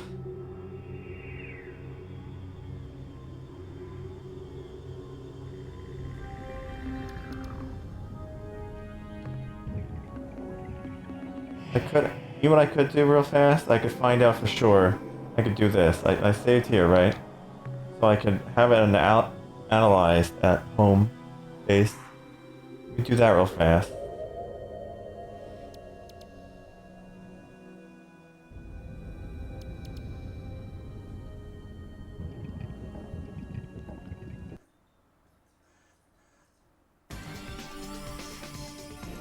Damn it.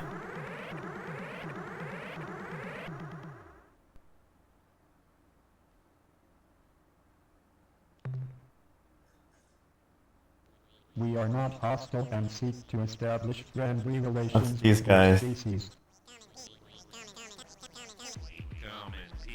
Engaging self-destruction circuitry.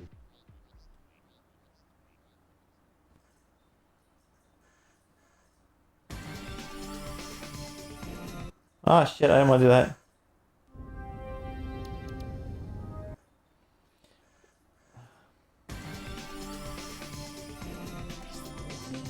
I need to find out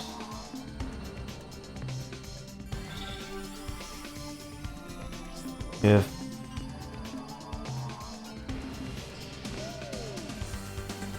the wrong thing.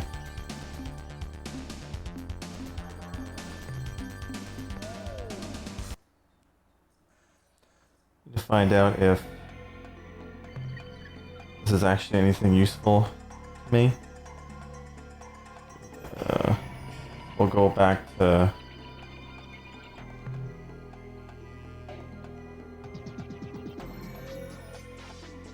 Saul and have them look at it.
I'm trying to do a bunch of them because he wants me to do them, so I have a basic kind of like overview of some things.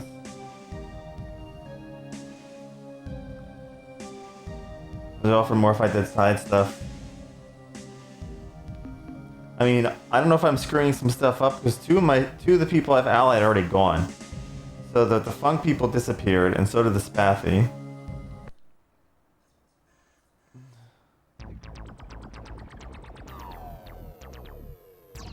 I just have a vague idea where some stuff is, not exactly what to do with it. Besides the notes I have from Melnor and stuff. Wait, why am I doing this? I want to talk to you.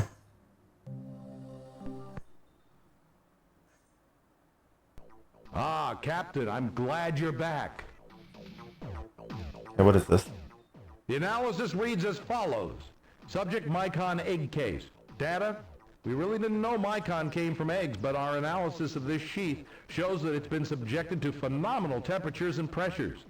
The most unusual aspect of the egg case is its size. We know Mycons range in height from 0.5 to 3.5 meters, but our reconstruction of the whole egg case shows it to be over 25 meters high. Summary. If a Mycon came out of this, he's gotta be really big. That's the end of our scientist's report. Gotta be really big. Yeah, thanks for that. Thanks for the scientific report, buddy. I guess that would be it, right? A deep child, so that's probably... Okay, so that... Be careful out there, Captain. So I guess that's remnants of what we're looking for there, but there was nothing there. They left, I guess.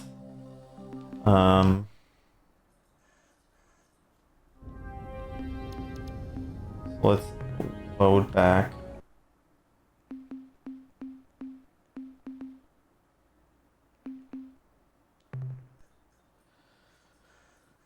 I guess the next thing we can do is track down the Serene homeworld. Where was that again? So they were staying at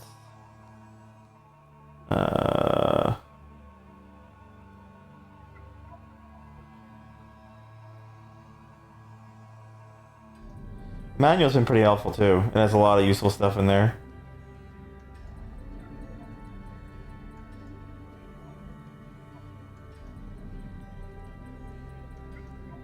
Oh, beta converters with the old. Oh, that makes sense. The old Serene was beta converticus, so that's where we found that. I guess that makes sense. The Betelgeuse 1 is the new Serene area, so we need to go to Betelgeuse 1. That makes sense. Manual says it right there. Now, where the heck is Betelgeuse 1 at?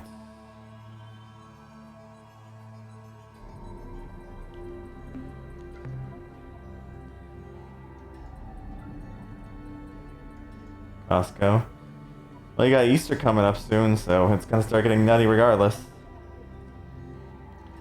The Ilrath are starting to go after the Thredash. They're working their way out there. Dun dun dun dun.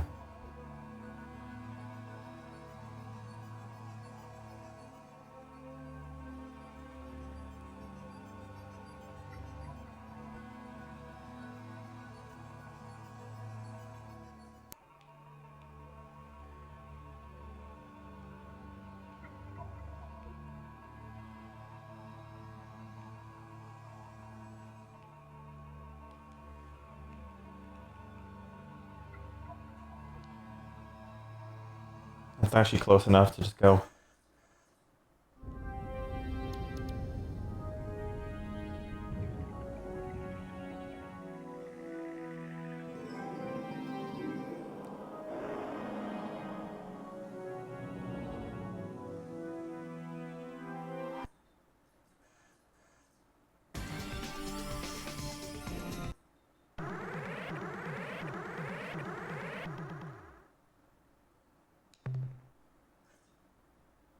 We are not hostile and seek to establish friendly relations with your species. Engaging self-destruction circuitry. Bye-bye.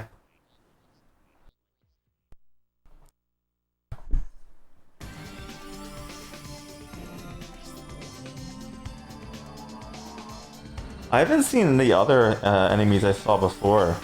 Like the two other species haven't come out to attack me for a while. Most of these things. The other two like aliens.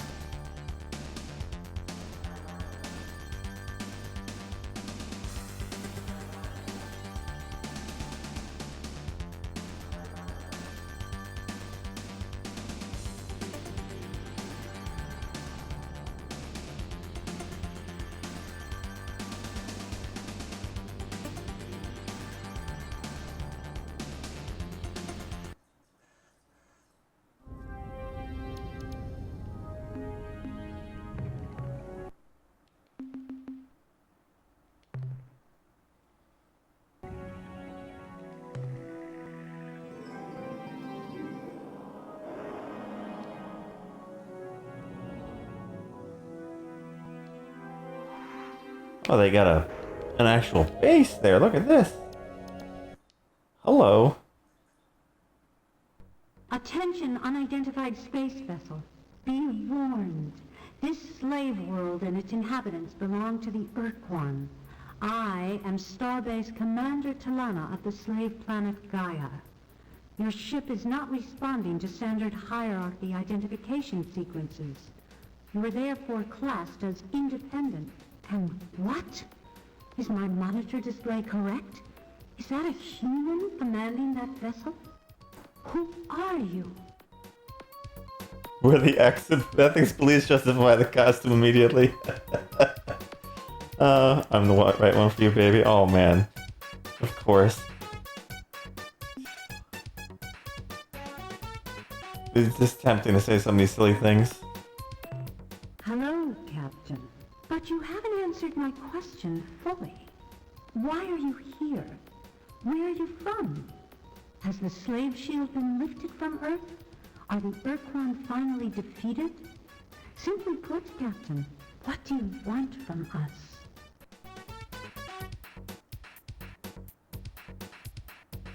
What I need is you. What I need right now is a touch of vision. Oh my god. Some of these lines are so terrible.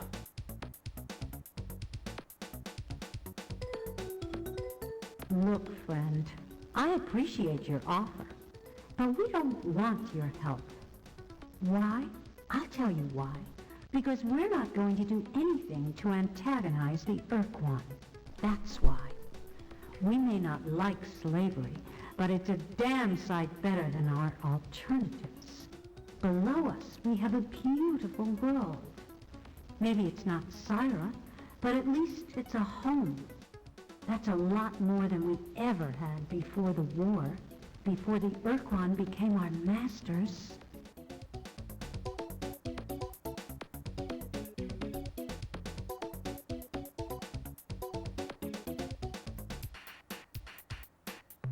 Yes, I think so. Aren't they part of the Mycon religion somehow? We have recordings of Mycon hyperwave transmissions from the war. Pretty weird stuff. The Mycons just kind of rambled, never making much sense. They talked a lot about deep children and spears of light, but we couldn't ever understand what they were talking about.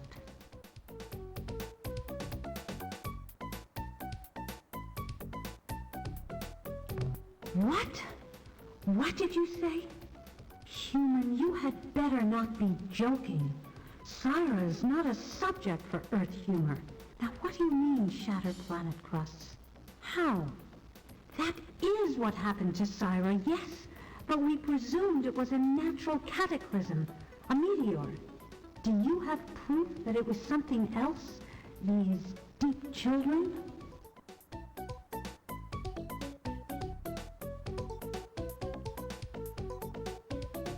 Let me see this proof, Captain.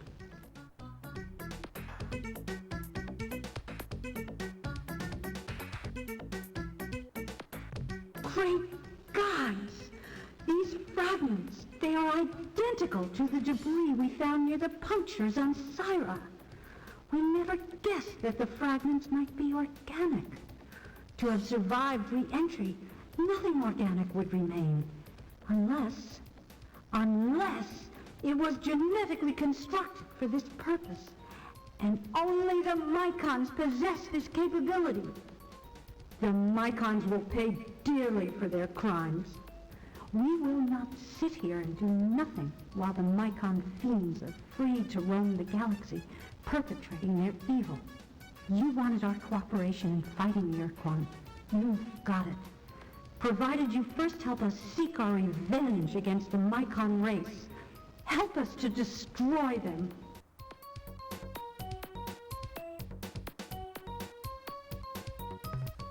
Our first step is to get some mobility. We have some fine starship officers aboard, and they're all eager to go after the Mycons. But without our penetrator starships, we're totally ineffectual. So our first step has to be recovering our Space Patrol combat fleet. We know that the Urquan didn't destroy them. They never waste anything. But we believe they have sealed them in some kind of deep vault in the surface of an alien planet. What did you say? No, that's your job. But maybe we have some clues to help you find them. The Starship officers who flew the penetrators to the vault did so with total sensor blackout. The only thing they could use for navigation was the presence of the Dreadnought fleet surrounding them.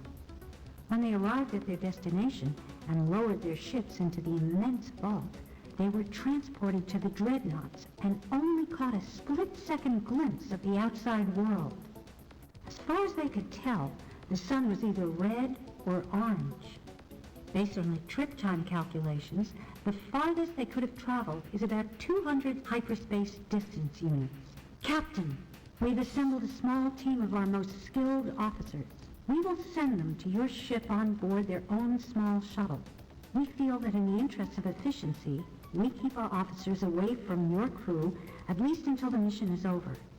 As soon as you arrive at the vault, our people will take over, figure out a way to open the vault, and bring our penetrators back here. It is so hard to hear what you're saying. Good luck, brave Earthling.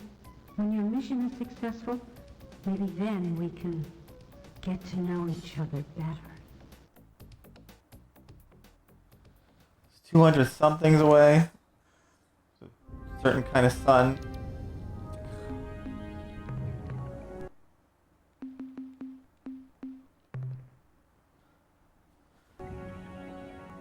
I can't hear shit.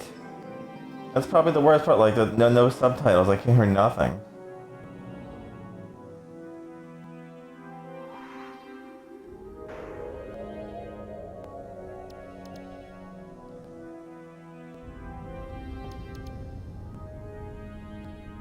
Did anyone catch what she said?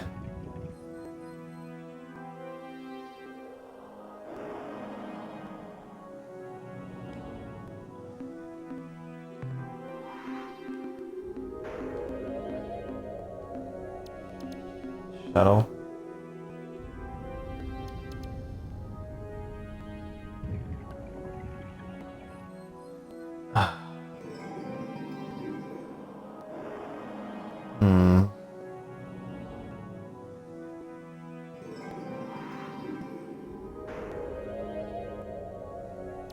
Yeah, I have no idea what thing she said.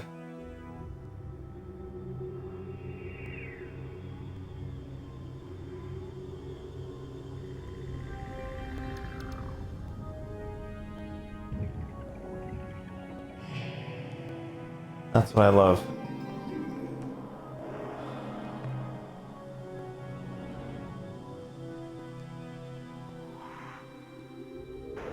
$200 something away. 200 something away.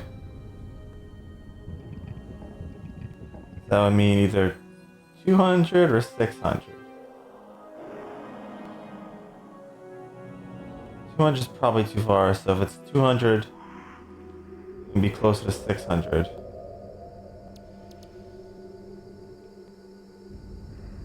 So maybe it's one of these.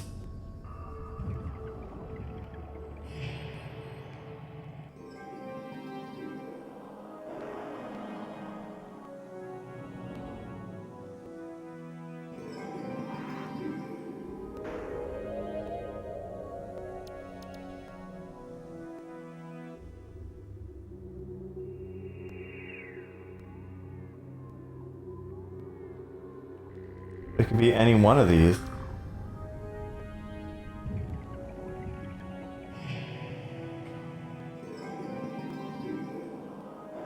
I think she said a yellow or orange sun or something too.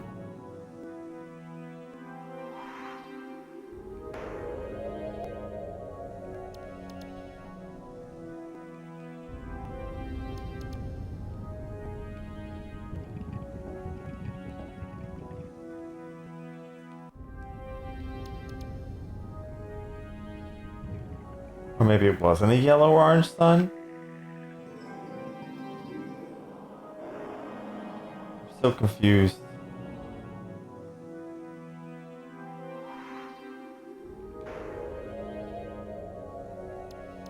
Well, what's the closest one by meters, right?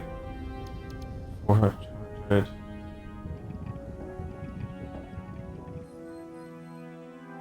Closest theoretically be one of these three.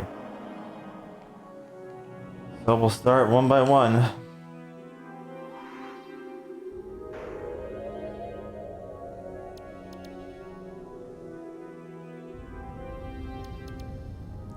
Said no more than 200 away.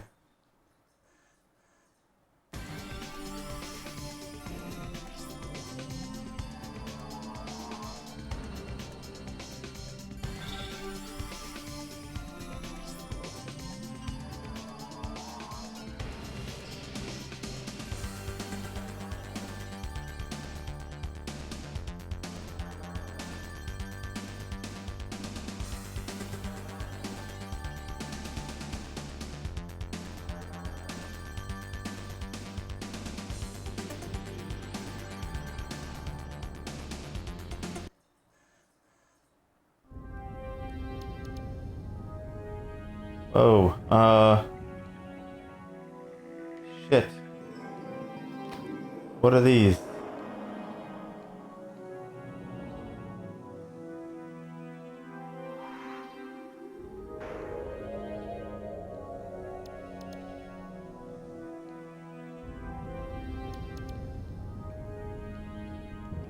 Oh, they're all coming to get me! Wherever you are, go away. Oh god, that's a lot of ships.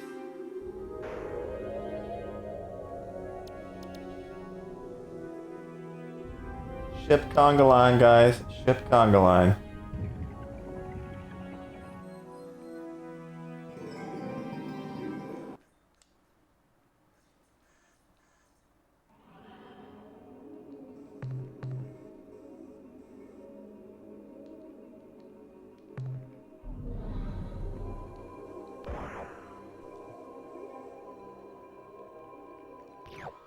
Do do do do do.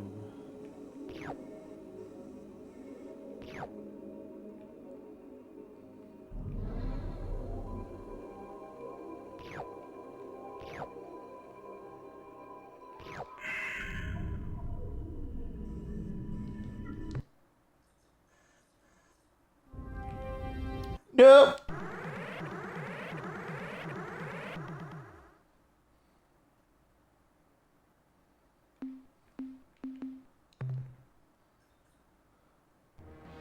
What? A human in a precursor service vehicle? How did you escape the slave shield, human? Or are you a rogue? I believe now. Your independence is too dangerous for us to tolerate. You shall be punished. No, thank you. I'll pass.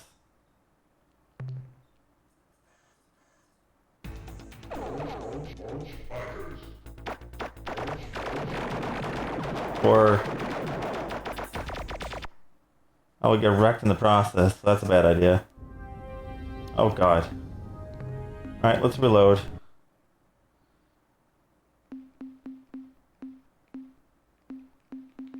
So that might be where we need to go. Just...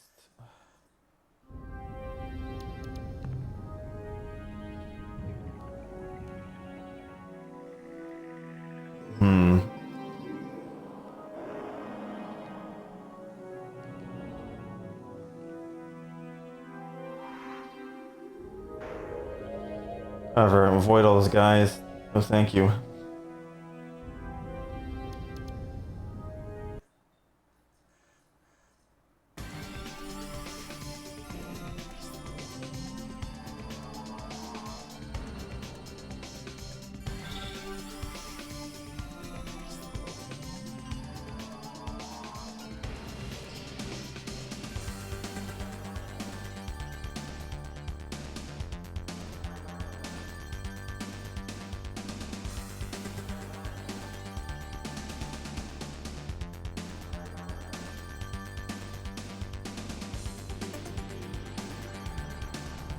We'll try the other planet.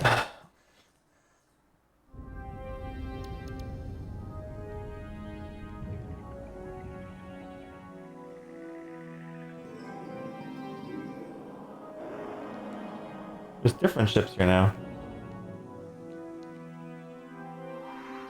Interesting.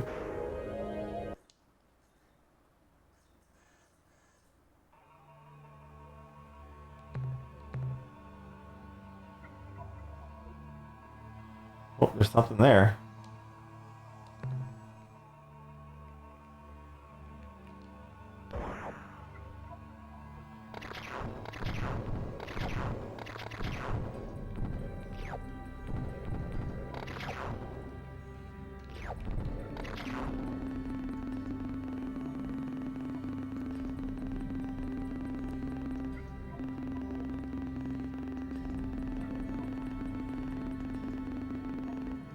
Okay, that's what we needed.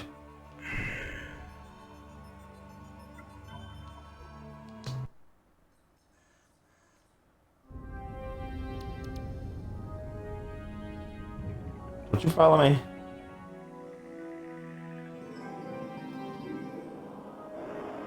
Oh, they're coming right for me. They're very mad.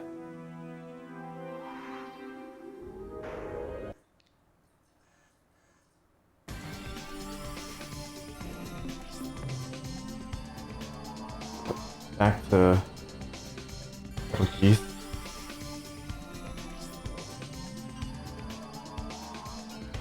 Oh crap.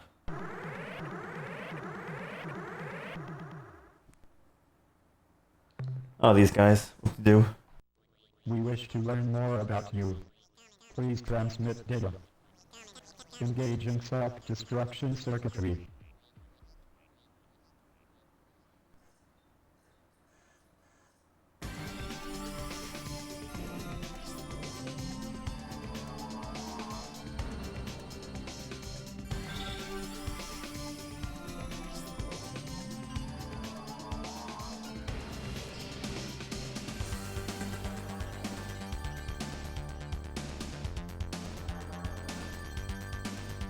These guys are all after me.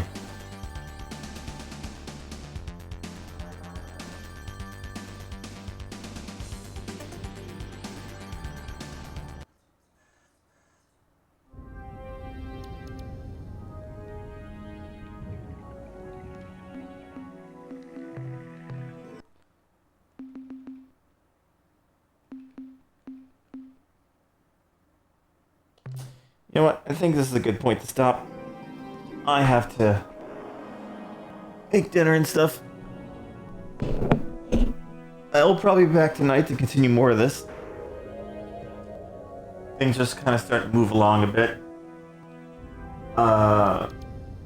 We got some wars going on. We lost some people. I don't know what I did wrong.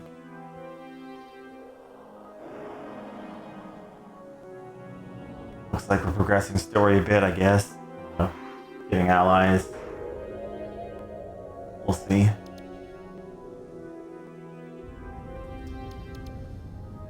Yeah, we'll have to pick this up later and see what goes on.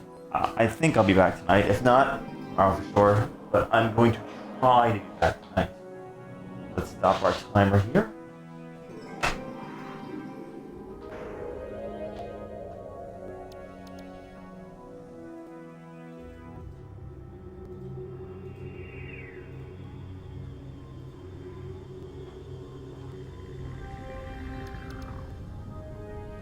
$17 already. This game's got some legs, huh? It's been fun though. Had a little bit of a learning curve at first, but got used to it. But yeah, we'll pick this up later. Alright guys, I'll do it for now for Star Control 2.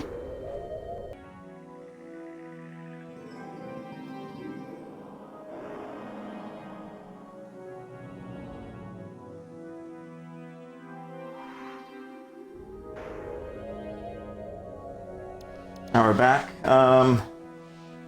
So we were in the middle of the thing for the Serene last time. Cyrene or Serene. We were doing last time. We found the ships, and I believe we had to go back to them. I think that's what we're kind of in the middle of. So that's, I guess, what we're doing now.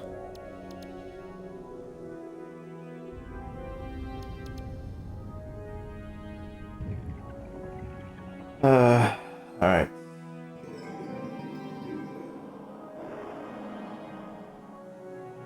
Let's go. Which planet was it again?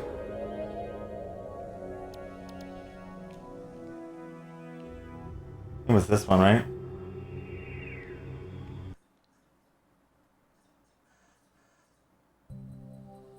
Hey, Polita, how's it going?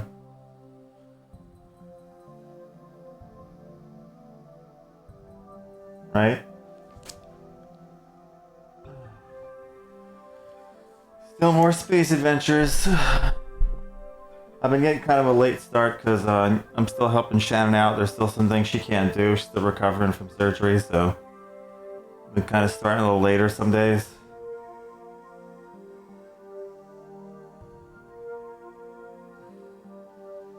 Like, this isn't the world. Where is she? It's gotta be one of these here.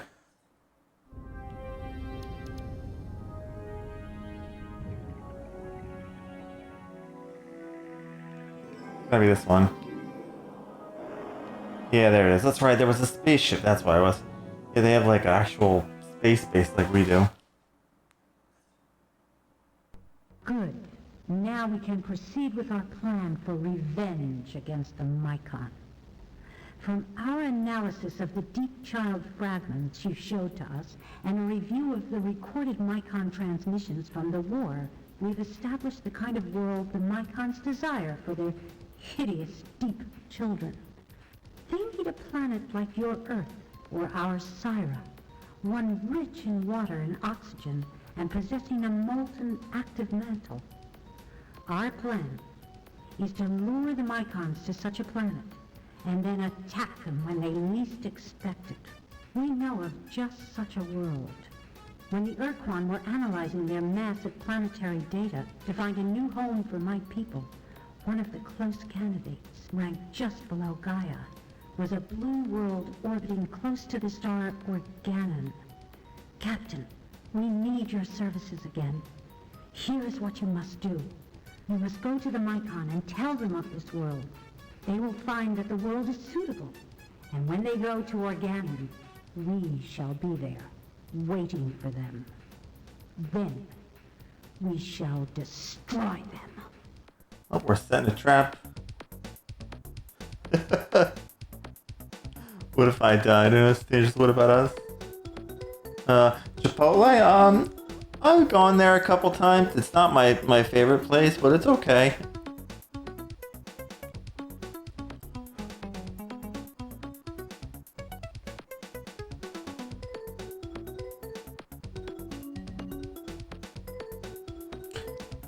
How's your weekend going?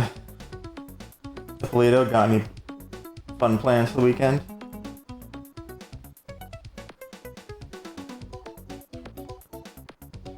I had pizza today for lunch.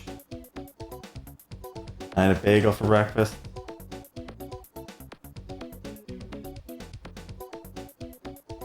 Some good music here. I'm afraid both our duties will be dangerous, Captain. We may never see each other again. But for now, at least, there's this. That's more like it. Now, let me help you off with this. Yes. Now, aren't you a lot more comfortable?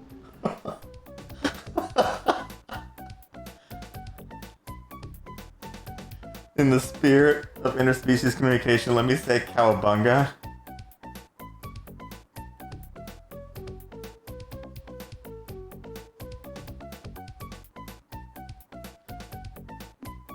Uh...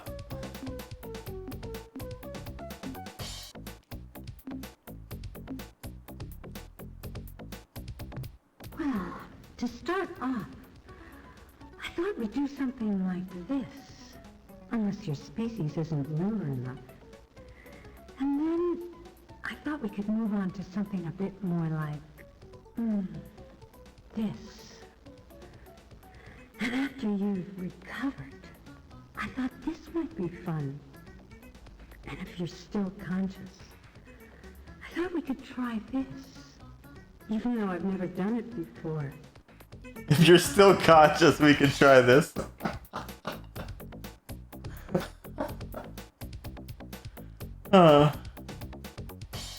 Oh man. I gotta say this, right? I gotta say the first one. I gotta.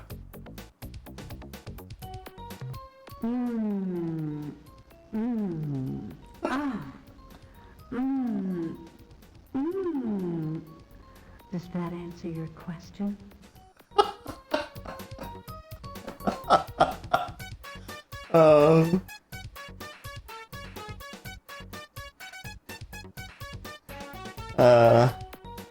I'm sure you find this kind of stuff amusing.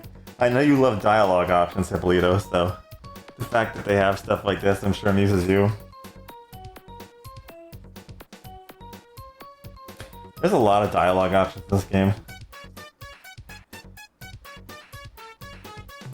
And let me teach you what you need to know. We will begin with the fundamentals of basic siren physiology. Please don't worry, my darling human. We have all the time in the world, and my door locks securely.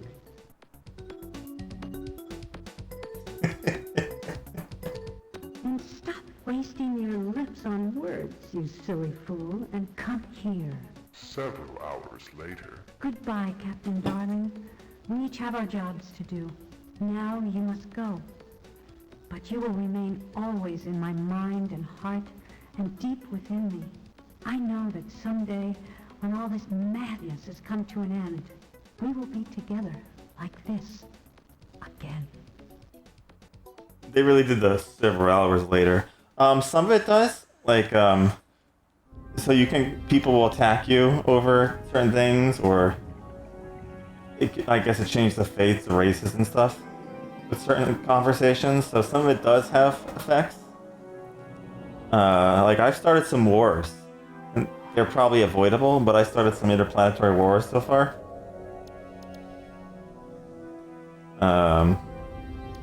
That are going on right now. But there's a lot of flavor text also, so...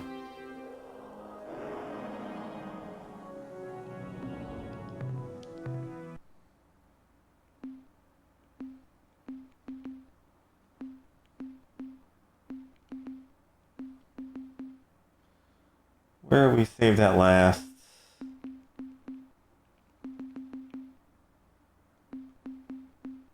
I think we last saved in 6, so let's save on 1.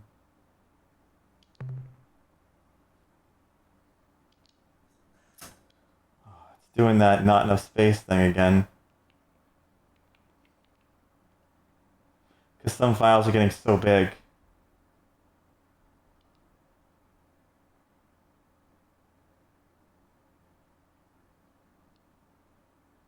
Wait, which one do I want to remove? Let's remove 2.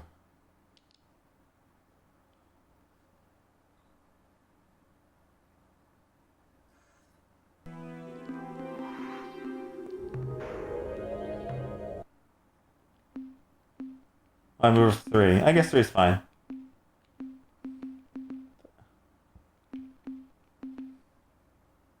Like, I've noticed that my save files have been getting bigger and bigger and bigger.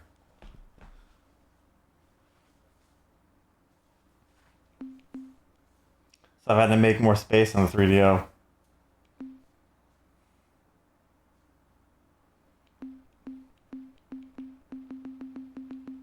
Weirdly enough, right?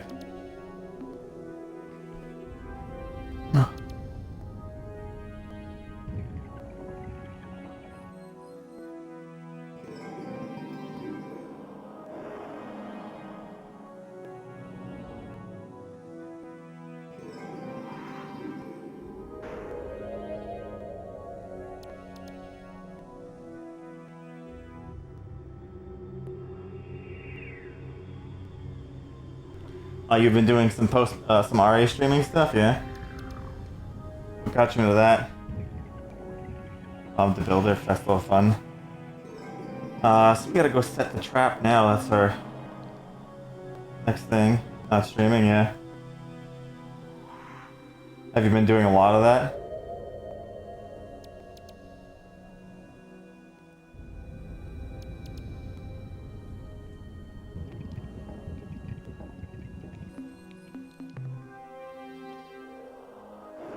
Time of years. See the Ilrath right there? These guys?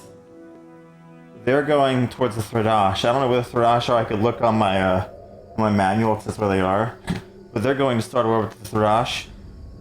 Wherever they are. I'm guessing they're probably over here, considering they went from here to there. Let's see. Actually, what does my manual say where they are? Thredash are... It gives location coordinates.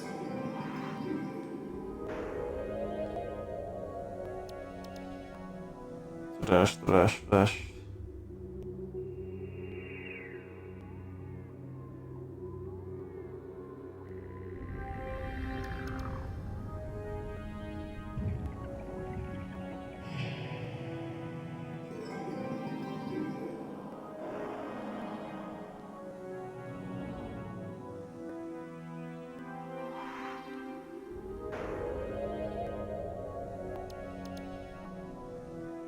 Or are they called the Druge? I can't remember.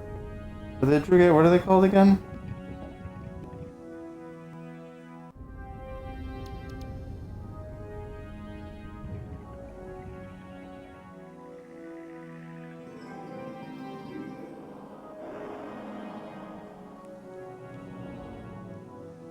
PS2 got support recently, yeah.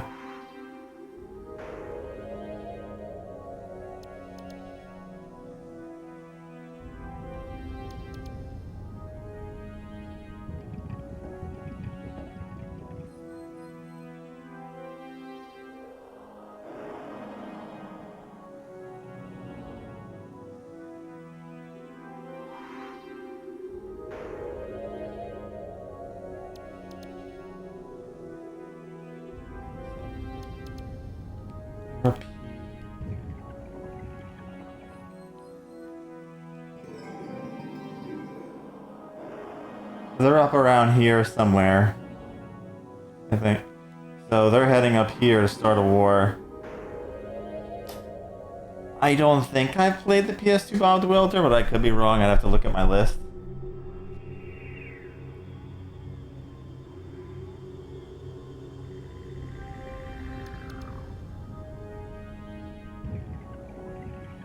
I still got stuff I gotta do to mess with that thing.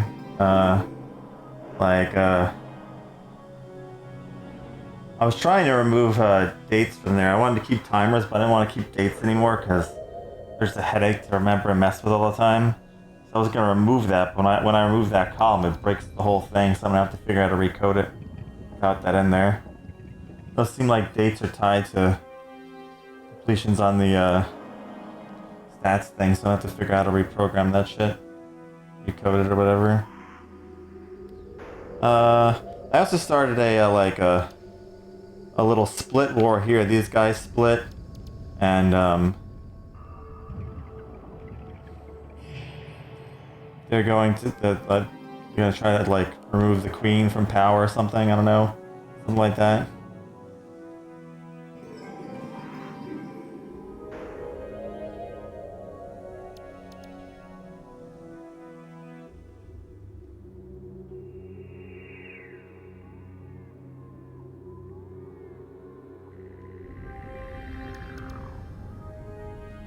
Alright, so yeah, let's go to the Mycon then. That's where we have to go next.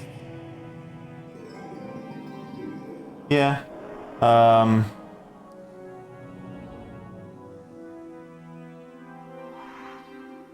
That's for sure. Alright, so what we're doing now is these guys tricked them into leaving their homeworld, and they weren't going to do anything with it, but like enslave them kind of. Those ladies or whatever. And then we told them that actually they destroyed their homeworld when they weren't there. So now we're planning an attack. We sent their starships to another planet, and they're waiting there to attack. We have to go tell them that there's something like special at this planet that they didn't notice, like a special icon egg or something weird there. And then they're gonna go there and spring the trap and attack them when they get there, this other race.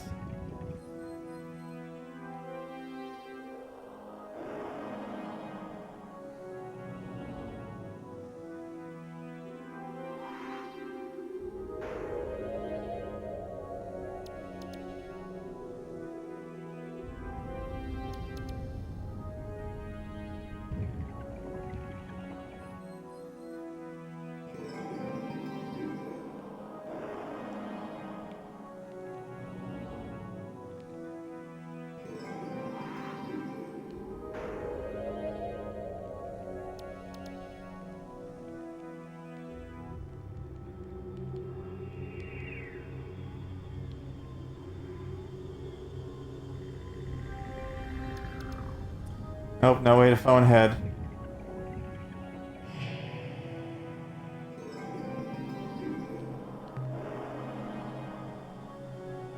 Or wait, should I be doing this, or should I actually... Is this a safer route, or should I do the warp? Use the warp tunnels.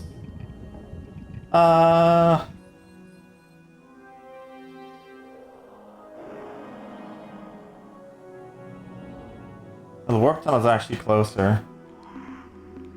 Let's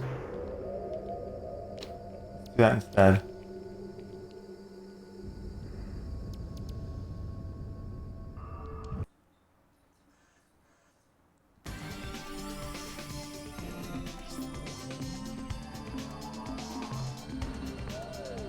Oh, wrong thing. Oops. That calls the other race. I want to do that. I want to use this.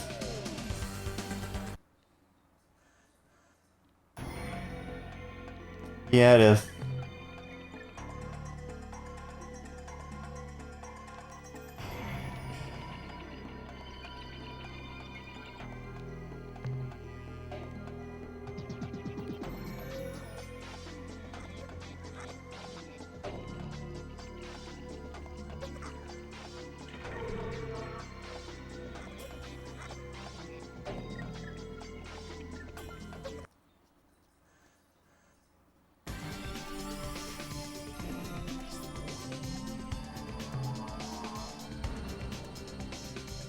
See, they're slowly moving over there.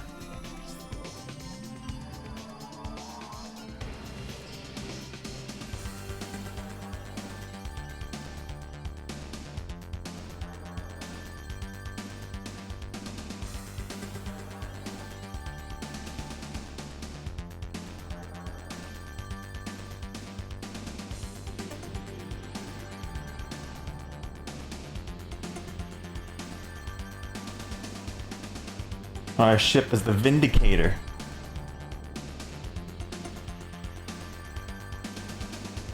Or being chased.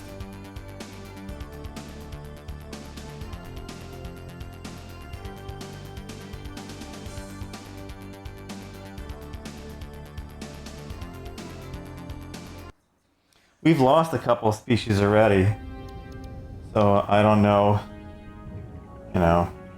why.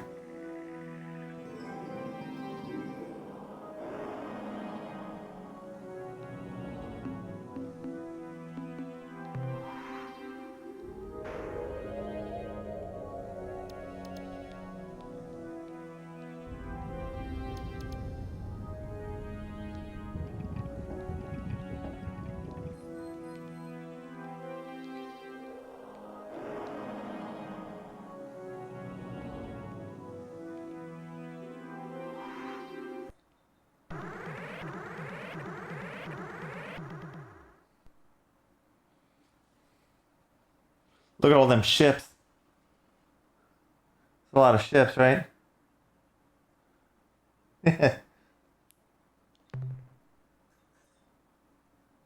Jufflewup is all, omni-existent, spreading and changing the non into Jufflewup. You are non, who must become Jufflewup or void. We are the agents of Juffawa. We are the Mycon.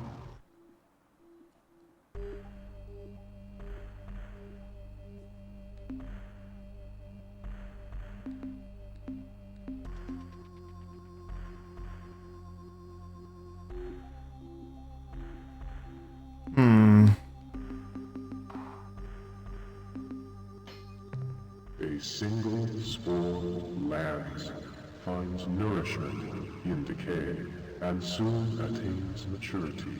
In turn, it exhales a cloud of new life, 1,000 spores. Each lands, finds nourishment in decay.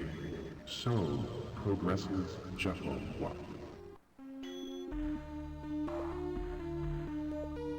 Our bodies seethe with the passion of our genes. 1,000 of your species do not possess the richness in one of my cells.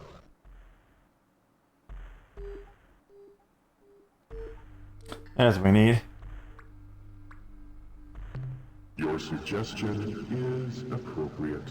Acceptable new worlds are a priority for the rapid and complete spread of Juffawa. We wish to know more for our suitability assessment. Tell us of this world.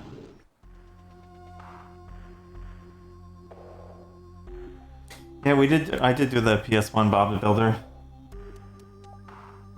I think there's also an iToy Bob the Builder too, isn't it? Or I don't remember. There's also a Nintendo Wii Bob the Builder, I think. There's quite a few Bob the Builder games. There's lots. I'm probably sure there's enough for a Bob the Builder marathon. Who knows?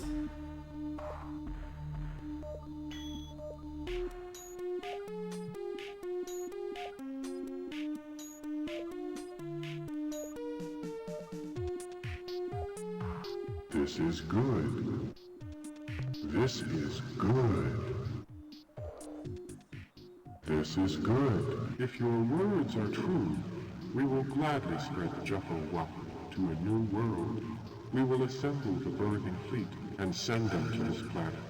We will send many ships to protect the children as they grow. You have been of service to us. Your insight into the ineffable Juffawa is encouraging. Perhaps, if we were to plant spore sacs in your brain orbit and let its tendrils spread through your flesh, then you would truly understand Juffawa. Become part of Juffawa. You would be happier and more fulfilled. Consider our offer.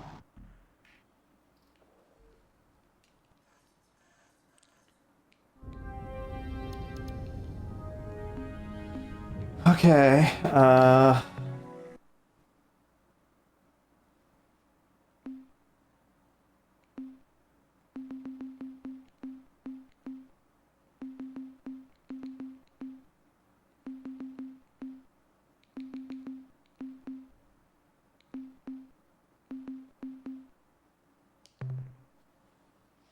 so now we probably have to go back to,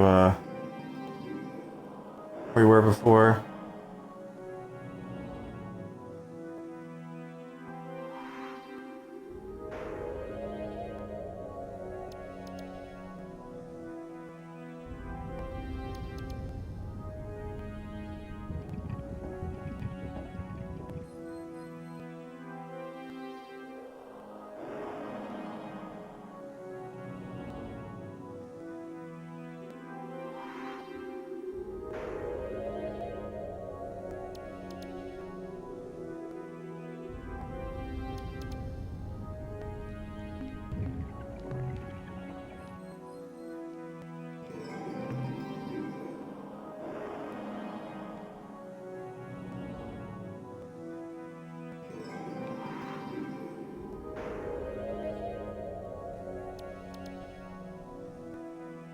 Yeah, I have an iToy. I haven't played any iToy games yet, but I do have the iToy for the PS2.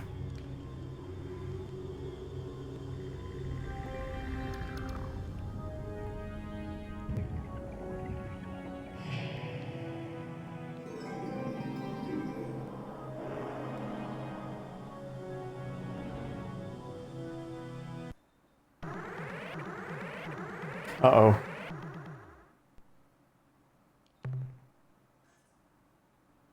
We are part of Jufferwuck.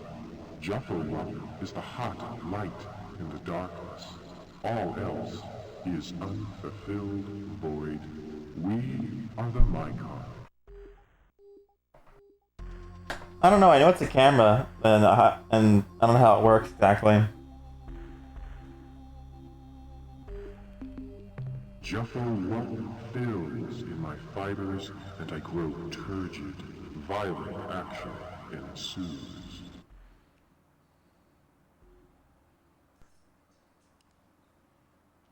Oh, you're gonna make me fight.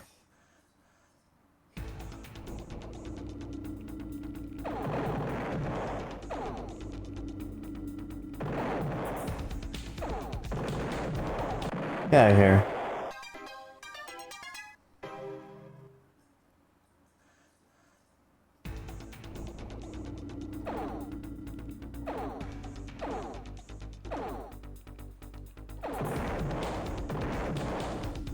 Oh, I don't want to lose all these crew members. I'm gonna reload anyway.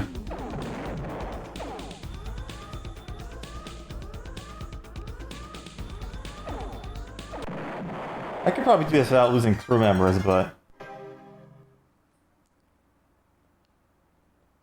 it's not worth it for what I get out of it. Look, I'm being, like, chased. I will wait till I get out of the star system first.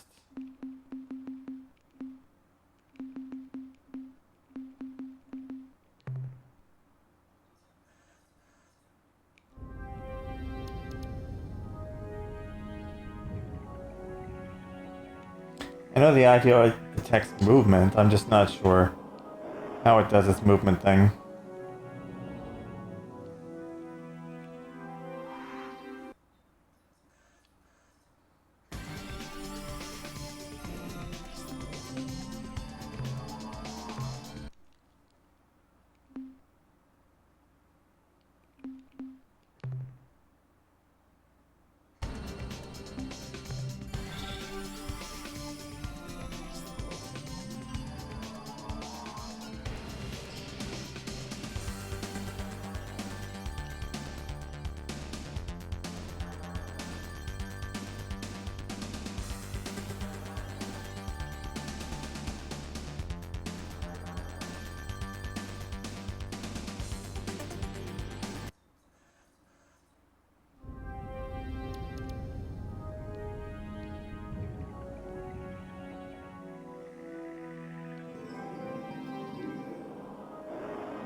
I probably should wait to go there, shouldn't I?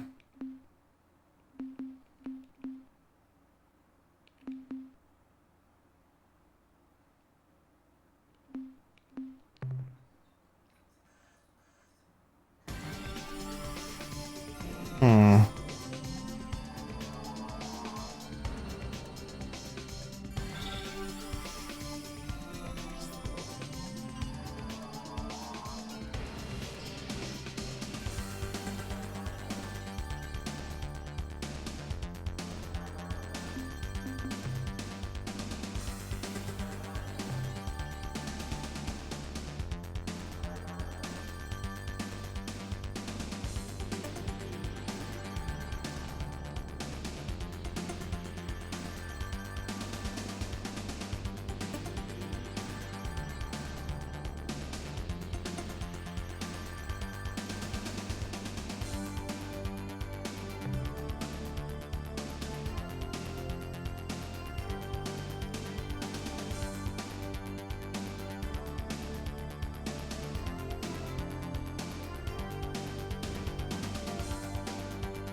Let's screw around for a little bit. I don't know.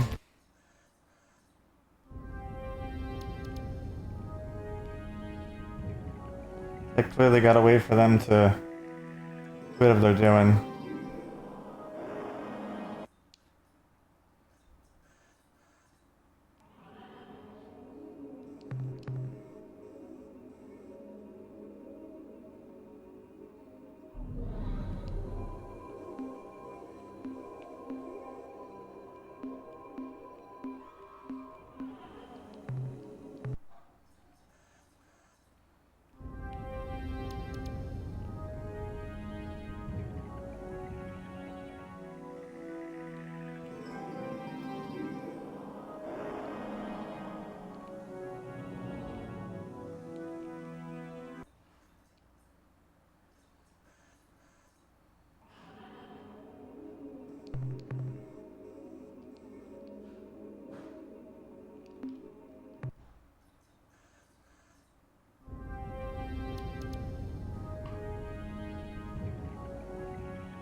Look at that.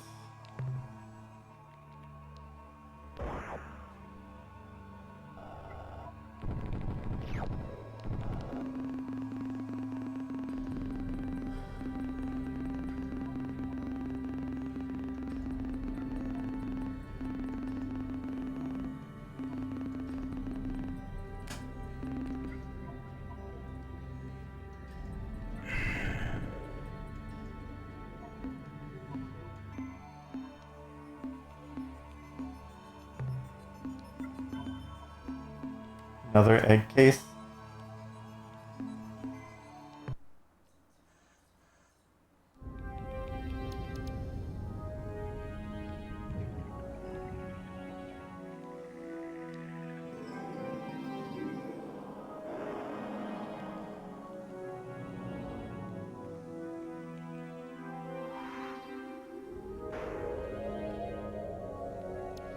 So that's where we want them to be.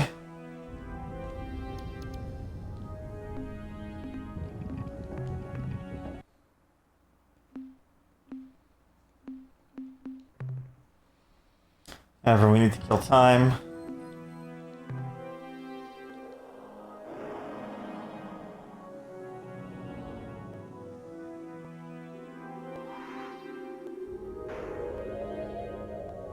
Time seems to go faster out here, though.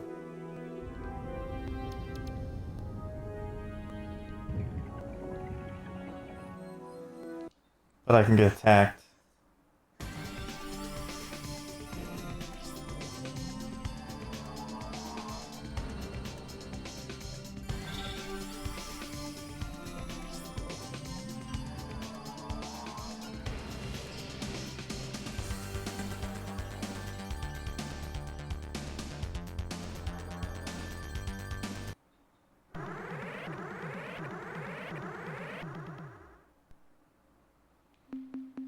Three of them? No. Might be better off just waiting in there, as sucky as it is. Wait, I loaded the wrong one. Shit.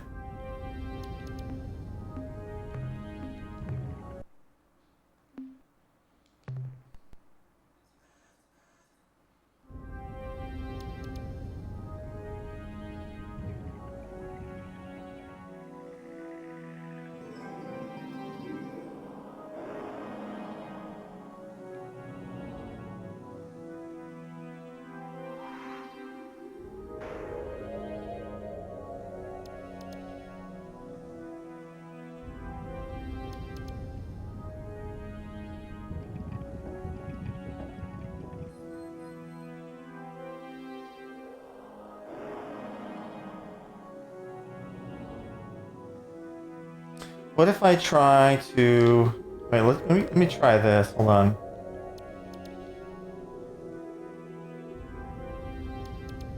me do a warp.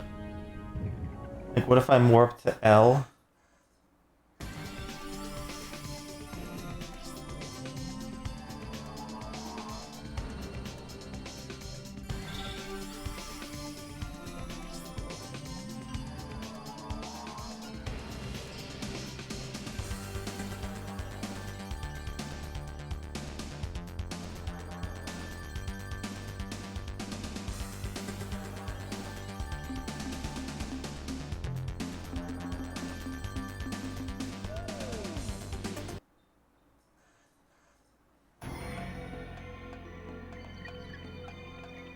This time fair here. I know it's slower, but it definitely moves faster than... I can't see the star map out there from here. Crap.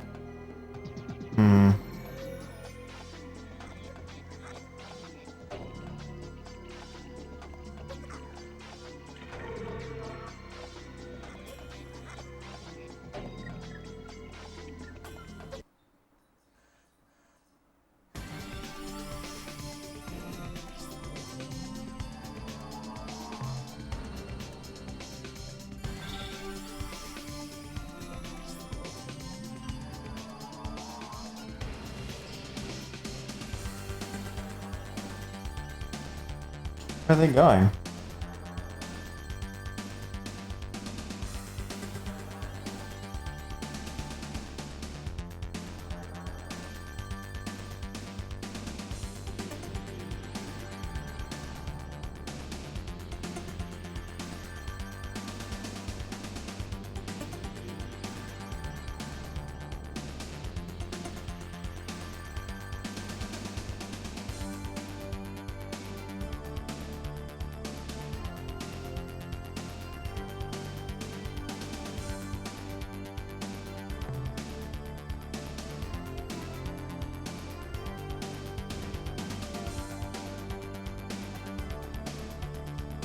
Are they running away?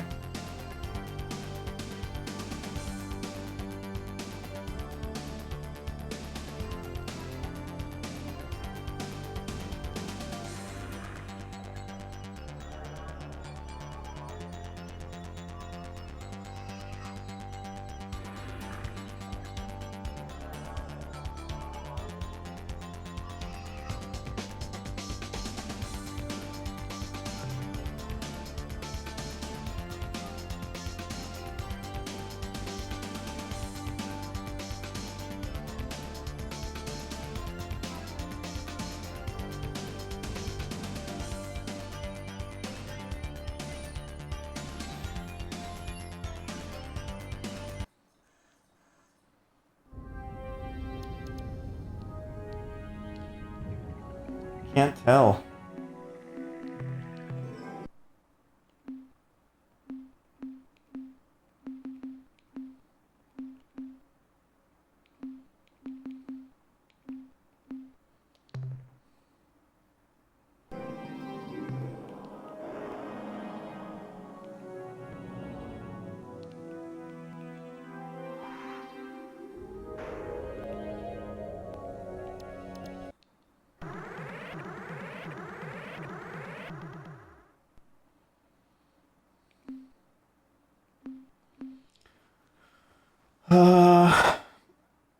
And they retreated, so maybe this is what they left behind.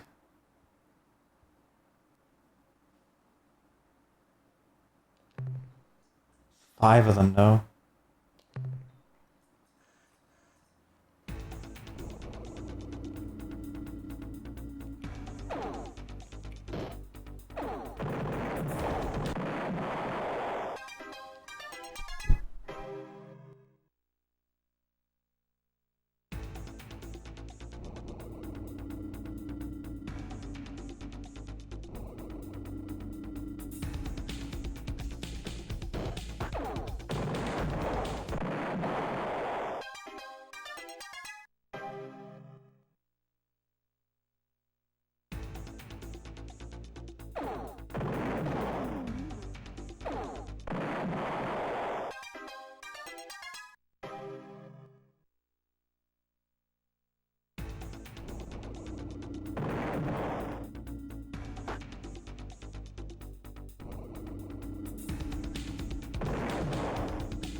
Oh, come on, that last attack hit.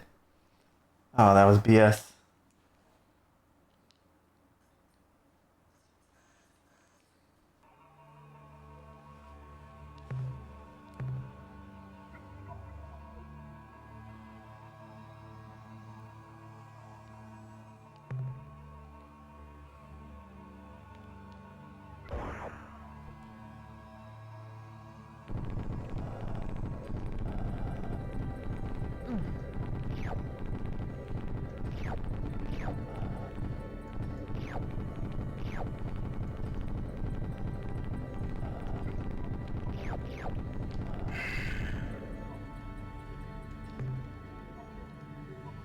I got upgrades to my lander, so I don't take much damage from this.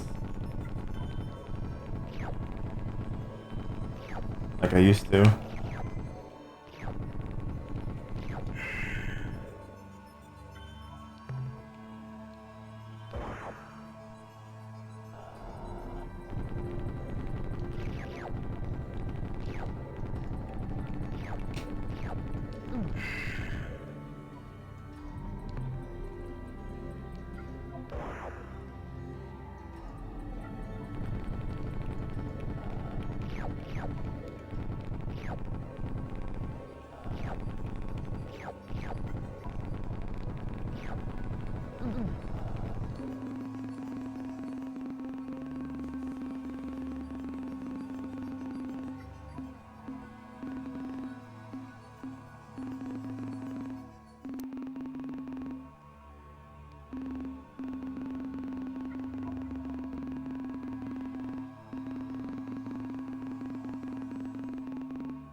Okay.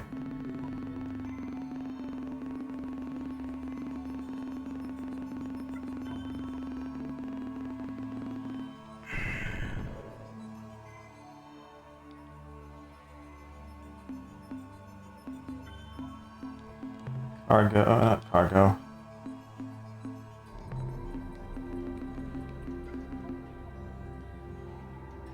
Sun device.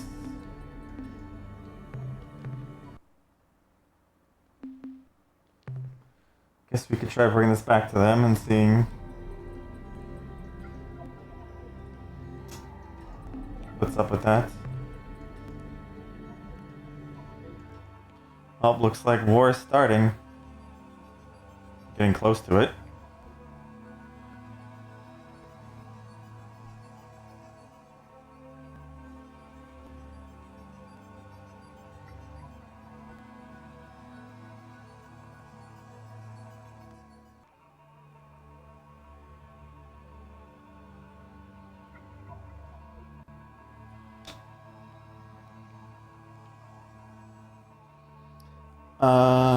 Do I want to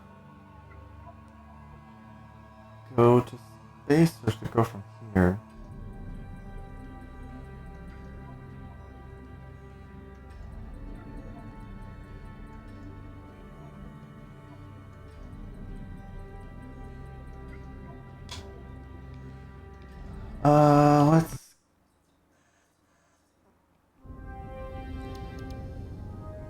Let's take a portal.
Off we go.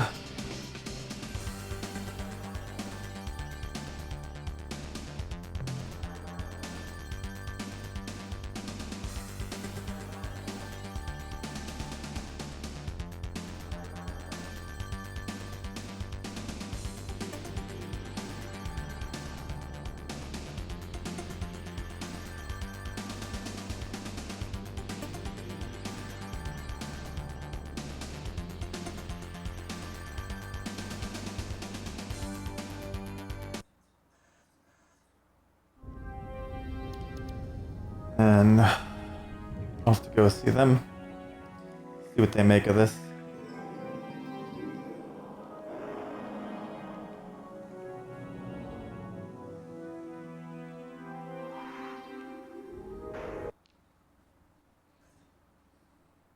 Success, Captain. The Mycon's fleet is in shambles. Justice is ours. We have revenged ourselves against the heinous Mycons. They fell for our trap so completely. When they approached Organon 1, we were hiding behind its moon. As they approached, their ships broke combat formation in preparation for their hideous implanting ceremony. We waited until they were fully dispersed around the planet. Then we attacked. The standard Mycon tactic would have been to speed out of orbit using a gravity whip maneuver. But the pod ships refused to abandon their slow-moving, deep children's spore pods. They remained in the gravity well, and we sliced them to ribbons. They must have lost a dozen ships to their own stupidity, running into their own plasmoids. The rest? Well, we took care of most of them, in our own special way. And Captain, now that we have taken our revenge on the Mycon, we give you our starship officers and penetrator designs so that you can add our ships to your fleet.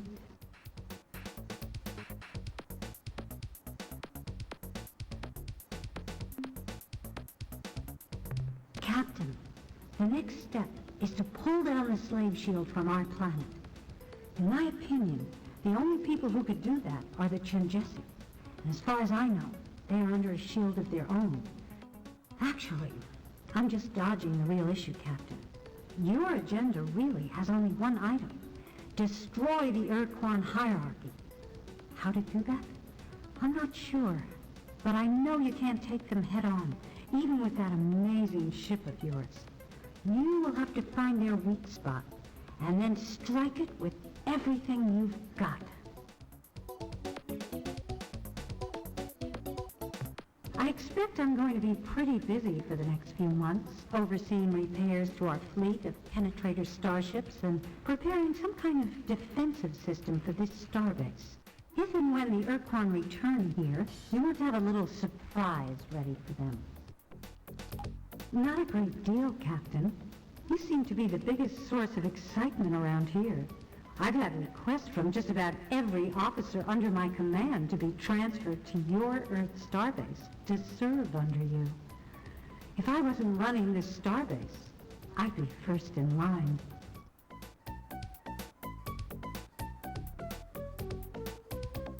Goodbye, my human.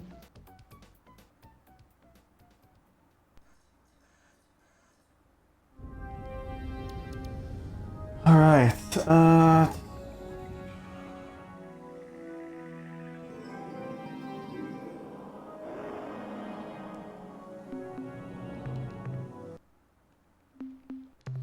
Let's go back home first.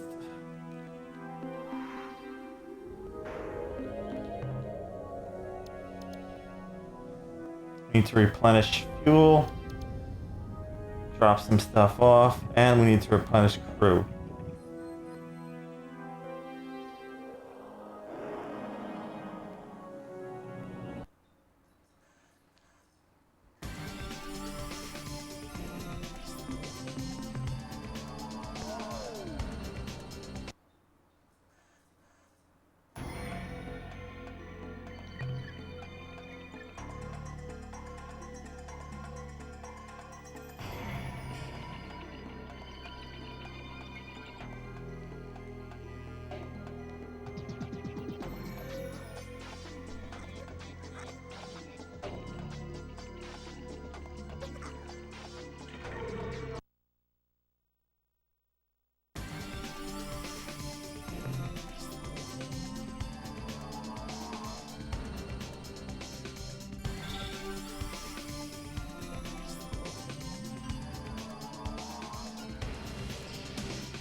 Hello, Captain.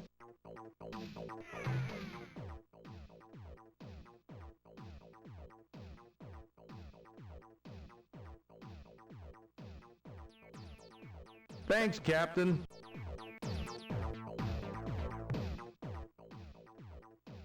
The analysis reads as follows. Subject, sun device.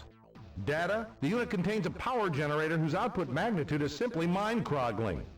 When activated, the device radiates energy equivalent to less than 1/100th of 1% of our sun. However, when placed close to a planet, perhaps in orbit, its output would rival Sol's. Summary, another precursor tool, the energy output of which can replace or augment a sun's radiance. The next entry in the analysis is subject Mycon egg case. Data, we really didn't know Mycon came from eggs, but our analysis of this sheath shows that it's been subjected to phenomenal temperatures and pressures. The most unusual aspect of the egg case is its size. We know Mycons range in height from 0.5 to 3.5 meters, but our reconstruction of the whole egg case shows it to be over 25 meters high. Summary, if a Mycon came out of this, he's gotta be really big. That's the end of our scientist's report.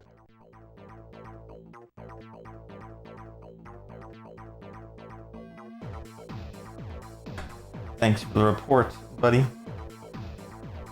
Okay. So we have the Thredash left, but they're fighting the Bill Rat. They said there's an item there. There's something there on their planet, so we'll wait till they sort that out. They're on Draconis. There's a Chenjisu and Nurm. My notes say where they are.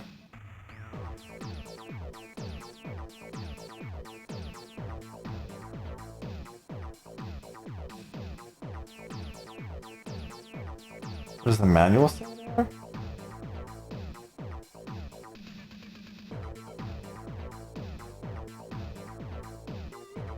Procyon.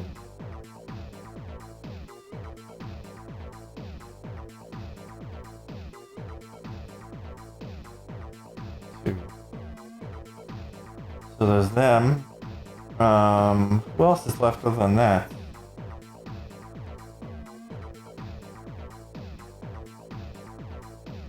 We need to repair that Ultron.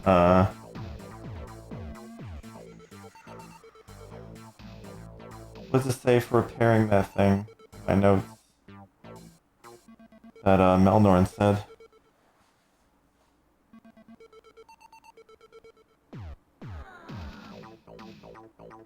Oh, well, the Chenjishu thing we need says, talk to me, we recommend you invest in a hyperwave broadcasting system. Okay.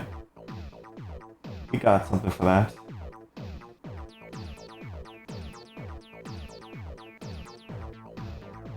Now, what's the...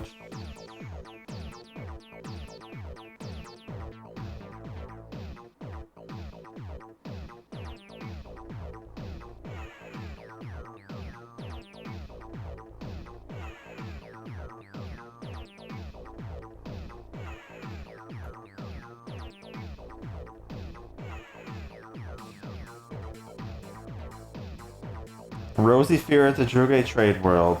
An Aqua Felix somewhere in Thrash space. That probably means the artifact we're looking for.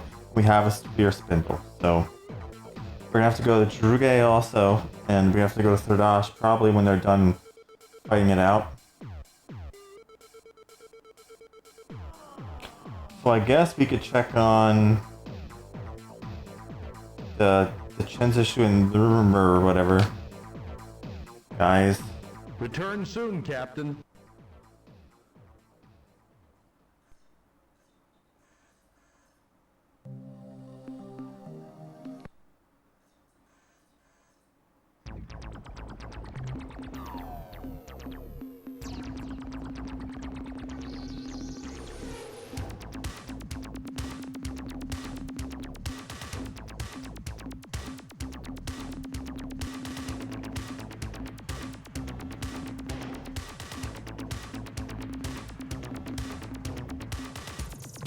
I'll just fill some of it up with this.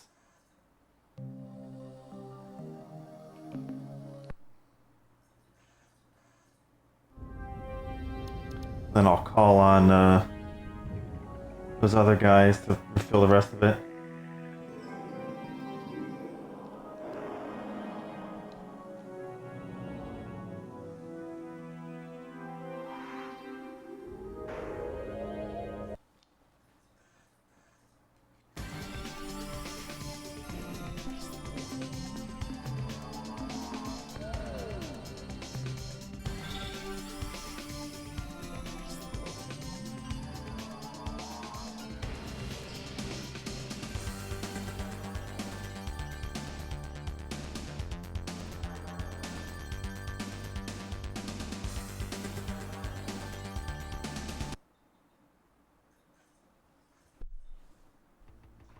Look out! Boy, what a close call. Captain, why did you try to run down that Keel Varese vessel? You almost smashed it into flinders. What? You didn't see it? Surely you... Oh, never mind. Now, what can we do for you today? I need some fuel. What trade items would you like to buy today? How much fuel do you wish to purchase? Fuel transferred to your vessel. It has been a pleasure dealing with you, Captain. We look forward to your next visit. Thank you.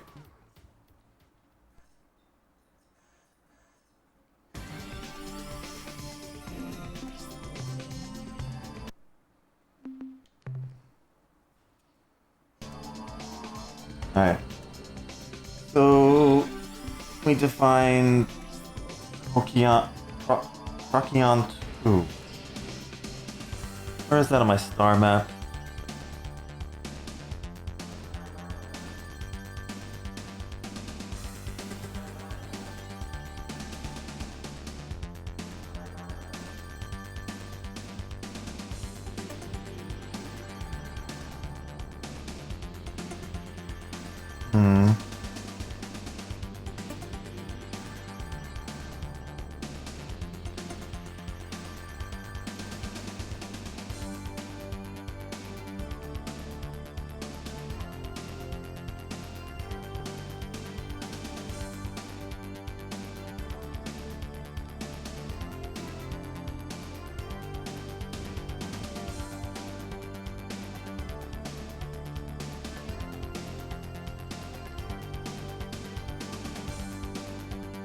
That works. It's close to home too.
We have explored the interior of the starbase and found it abandoned.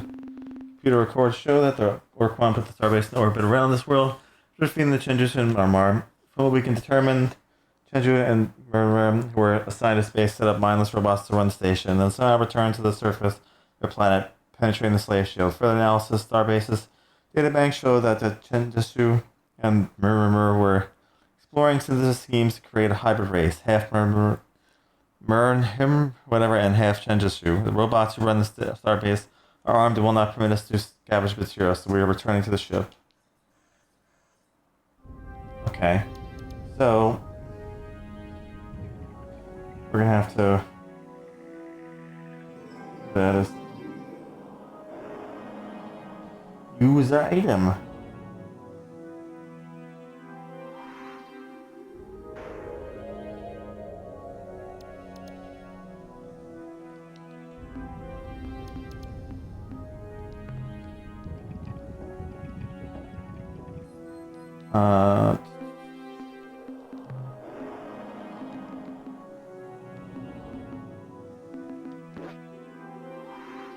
I have to get closer.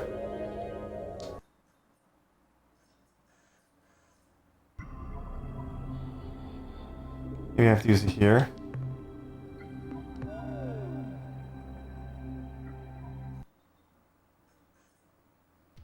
We are free. You have flooded our synthesis mechanisms with a wealth of radiant energy. What was supposed to take decades has been accomplished in seconds. The process is incomplete, yet we have emerged. We are the Chmer. Who are you?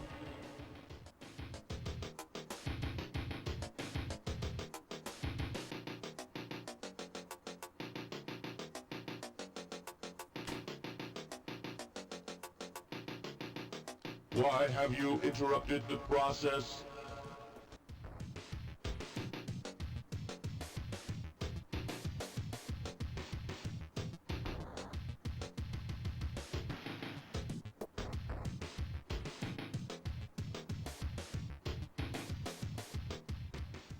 Your need must be great for you to have risked so much just to bring us from beneath the shield. We were not ready, but this is now in the past. What is done is done. You are intent on stopping the Urquan. Very well. We are prepared to assist you in whatever way we can. We must first tell you that even before we were placed under the slave shield, we realized that the only way to truly defeat the Urquan was to first destroy their precursor battle platform, the Samatra. This vessel was responsible for the victory of the hierarchy over the Alliance. When it was brought to bear against our worlds, we could not resist it. This must be your priority. This must be your eventual goal. We know what is necessary to achieve this end, but first we must know what you have already learned. So we will scan the databanks and logs aboard your ship. There. The process is complete. Now we can discuss what you must do. You need to locate the Urquan's Samatra vessel. If you cannot find it yourself, ask those others who are near the Urquan. Perhaps they will know. The Samatra is sure to be heavily guarded.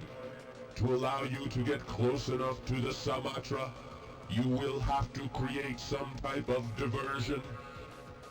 To defeat the Urquan, you must first destroy the Samatra battle platform. The only way we can envision this occurring is for you to detonate a huge explosive device adjacent to the battle platform at point-blank range. We believe that the only weapon which can generate sufficient destructive force is a matter antimatter bomb, but we cannot build one ourselves. Return when you have gathered the resources we have described.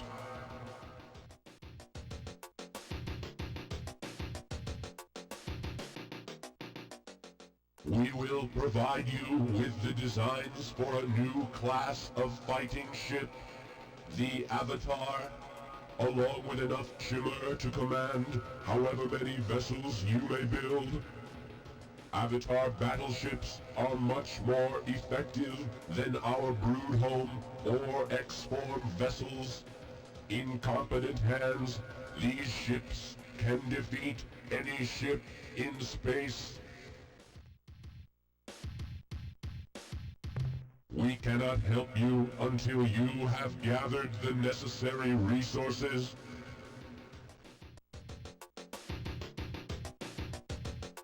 There are rumors of such a device, a precursor planetary tool, to be found somewhere far towards the core, in the possession of a non-hostile alien race. We cannot provide any more information at this time. In our studies, we have learned that the Urquan are especially sensitive to psychic manipulation. Your best strategy would be to find a weapon of this type. Be aware that most psychic weapons are not mechanical constructs. They are usually intelligent life forms, often inimical. We await your return. Alright, so we're building a bomb. I wonder if that has to do with the Ultron, maybe? I don't know.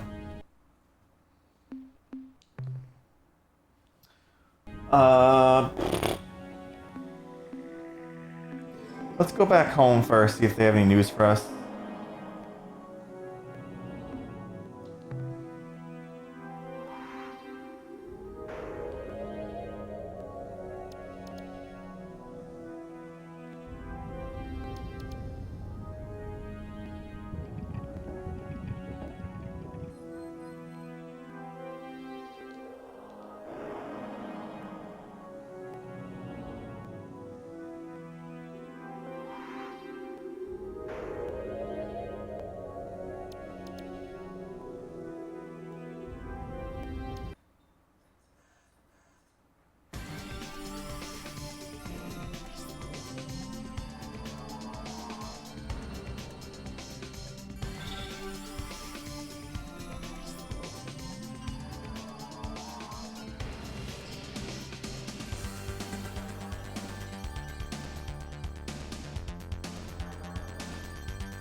I can also see what those ships look like.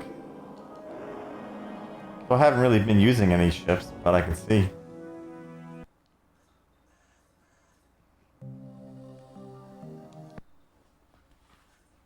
Alright, have anything to say? I am at your disposal, Captain. I have some information I think you should hear. We have made a formal alliance with the Shemur. Their ships can now be built in our shipyards.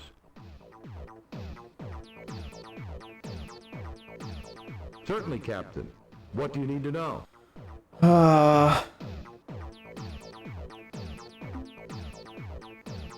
Can you be more specific?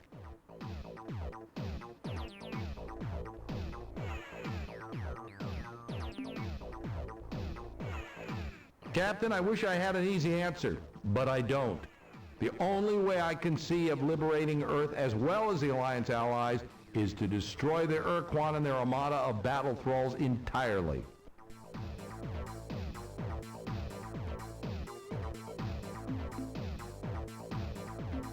What else can I tell you?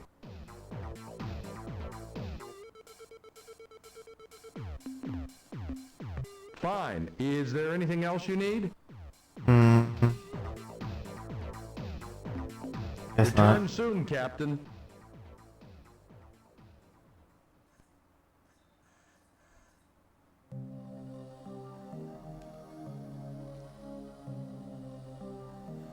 What races haven't we seen yet?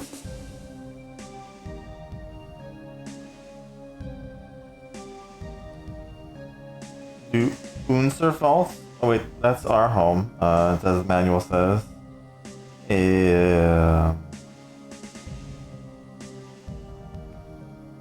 Unga? Have we seen Unga? We haven't seen Utwig. Definitely not Utwig. I don't know if we've seen Umga yet. We haven't seen the Thradash, but they're kind of going at it right now anyways.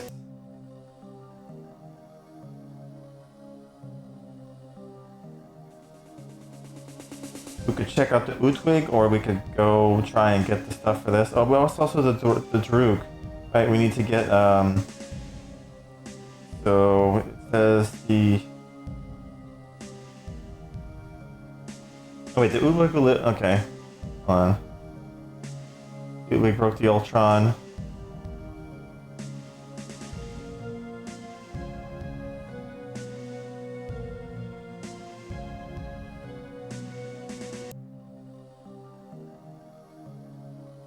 We could go to the Udwig first, right? And then we'd have to go find these other things that are the Rosy Sphere, Aqua Helix. They have a clear spindle.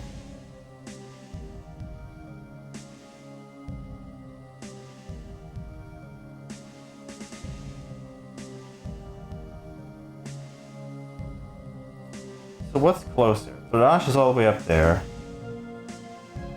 Wait, hold on. Let's check out the shipyard first.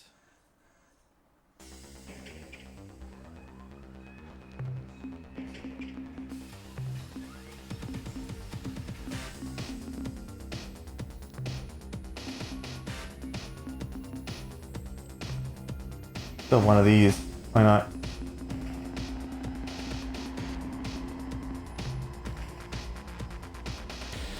Okay. We need to fill up our fuel reserves. I'll check the star map.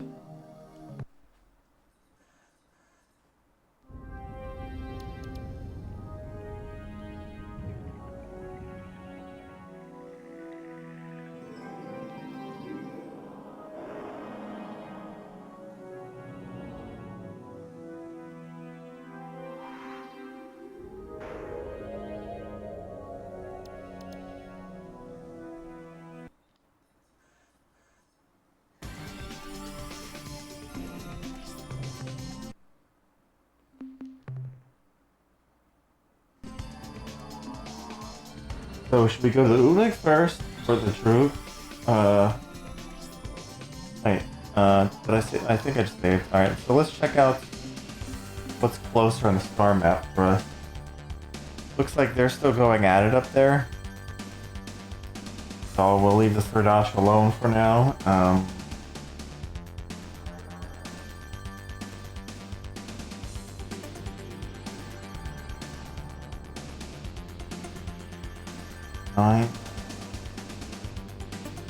Where does that appear to be at? This is the Droog are. Okay.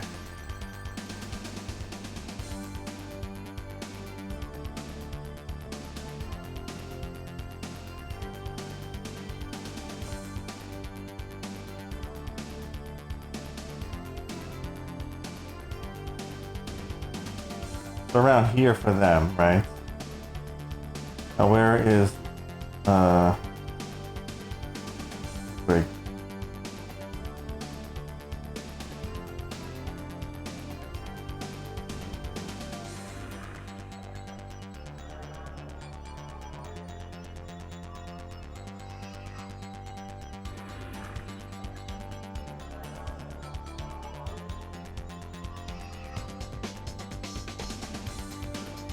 We haven't hit the epoxy. Let's go to Uwig first.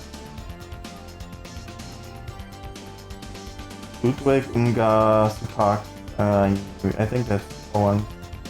Well, let's go. Wait, Udwig is where? Beta. Wait. Beta Aquari 1. Aquari 1.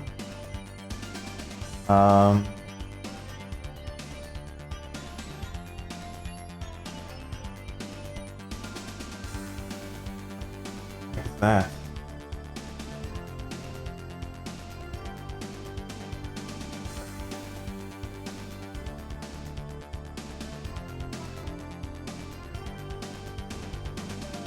Star map is too big to figure out sometimes.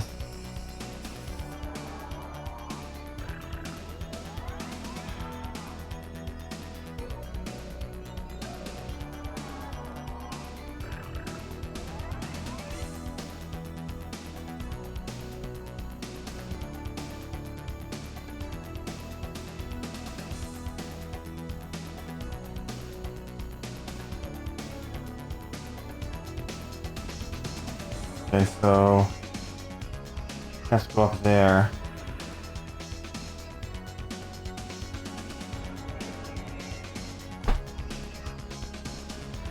Alright, let's go.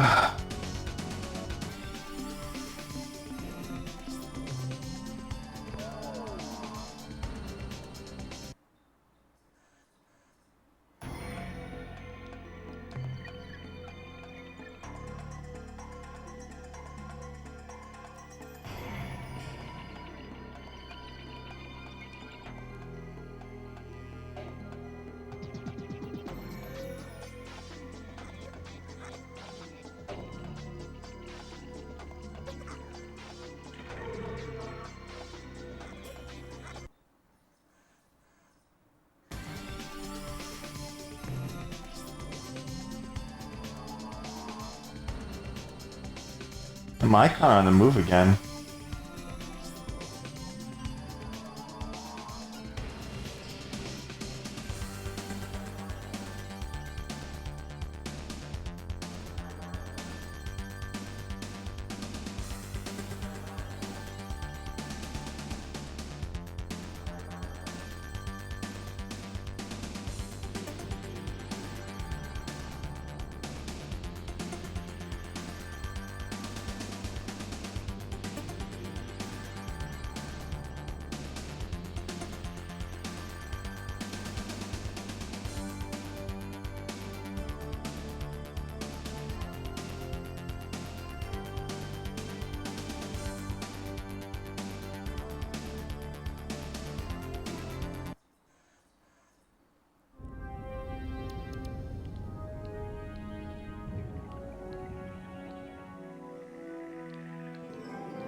Go away.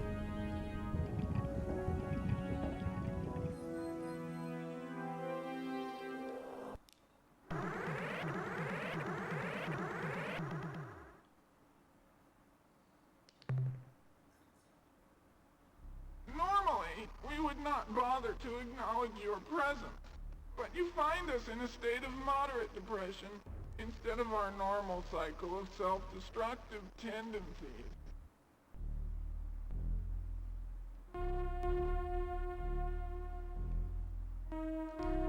What good would that do? I mean, why should we?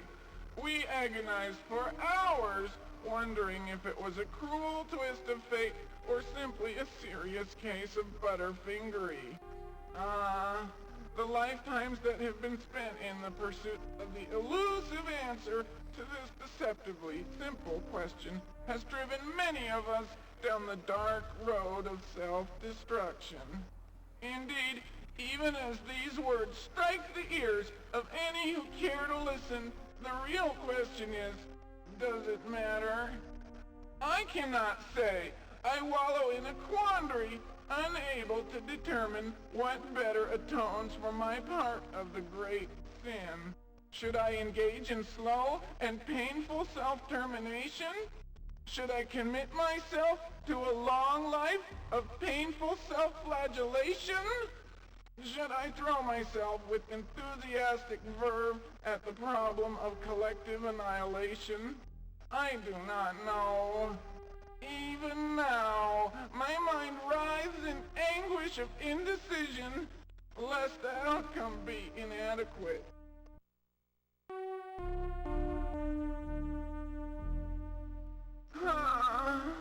All right, I'll try, but you know, it really doesn't matter. After all, we have a famous bootwig saying, when one loses the reason for existence, one tends to get less motivated. This goes hand in hand with the painfully appropriate credo, we broke it so we are paying for it. Of course, this isn't really accurate. The situation is so much more hideous. Imagine, if you can, holding within your hands the answer, only to have it taunt you with its former potential. Ah, cruel irony. The loss of the Ultron grieves us all.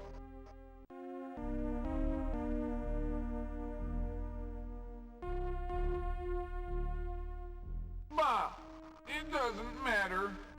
Besides being of no concern to you, I find discussion of this matter, well, distasteful. The Ultron was not the only thing which assures total and complete meaning of life for you and I. It is universal. I'm sure that you two are aware of this thing, if only in legend. It granted us all limitless power and knowledge. It has been since, well, rendered inoperative.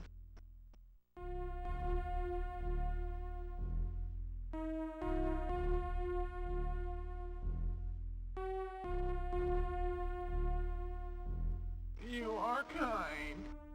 If we could wield the Ultron to resurrect your splib, we would. But I suddenly am overcome with waves of depression. I must retire now to perform rituals of anguish. Waves of trauma wash across my being even now. I must go.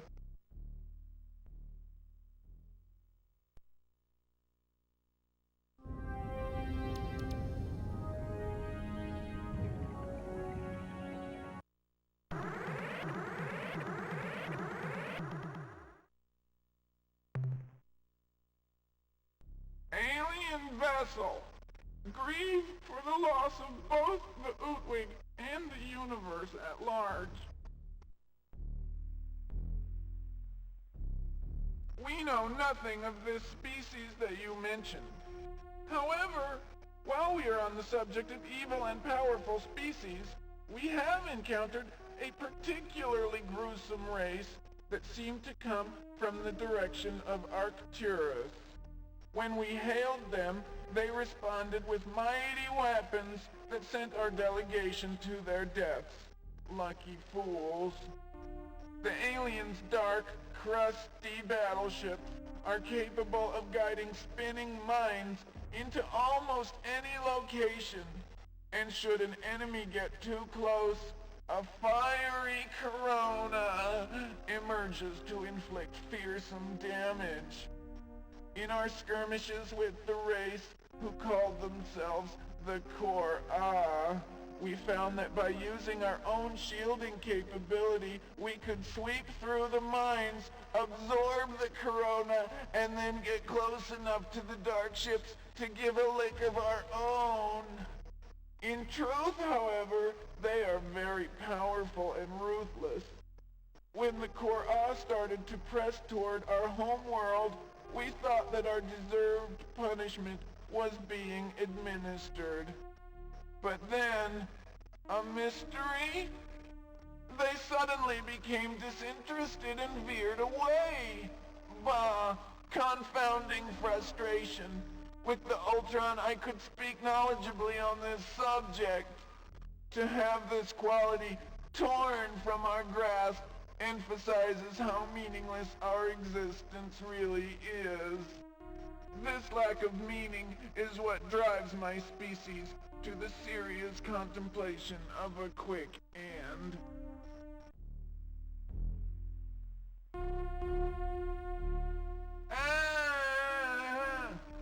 Your query once again painfully reminds me of the Ultron and what it was for the universe. I could tell you all and correct all that is wrong in the universe. All I can tell you is that the Kor-Ah live to kill. Their stated purpose is to seek out new life and new civilizations and then annihilate them. We seemed to qualify as such, and that is why it is puzzling that after pursuing us with some tenacity, they suddenly turned away and headed toward Craterus.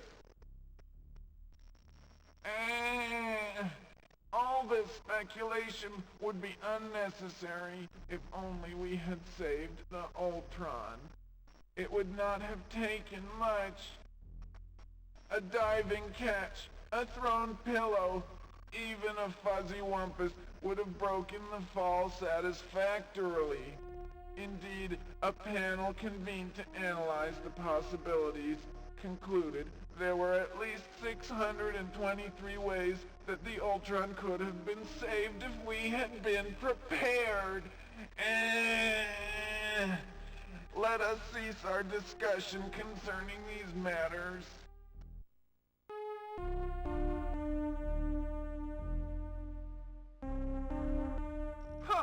To say the least.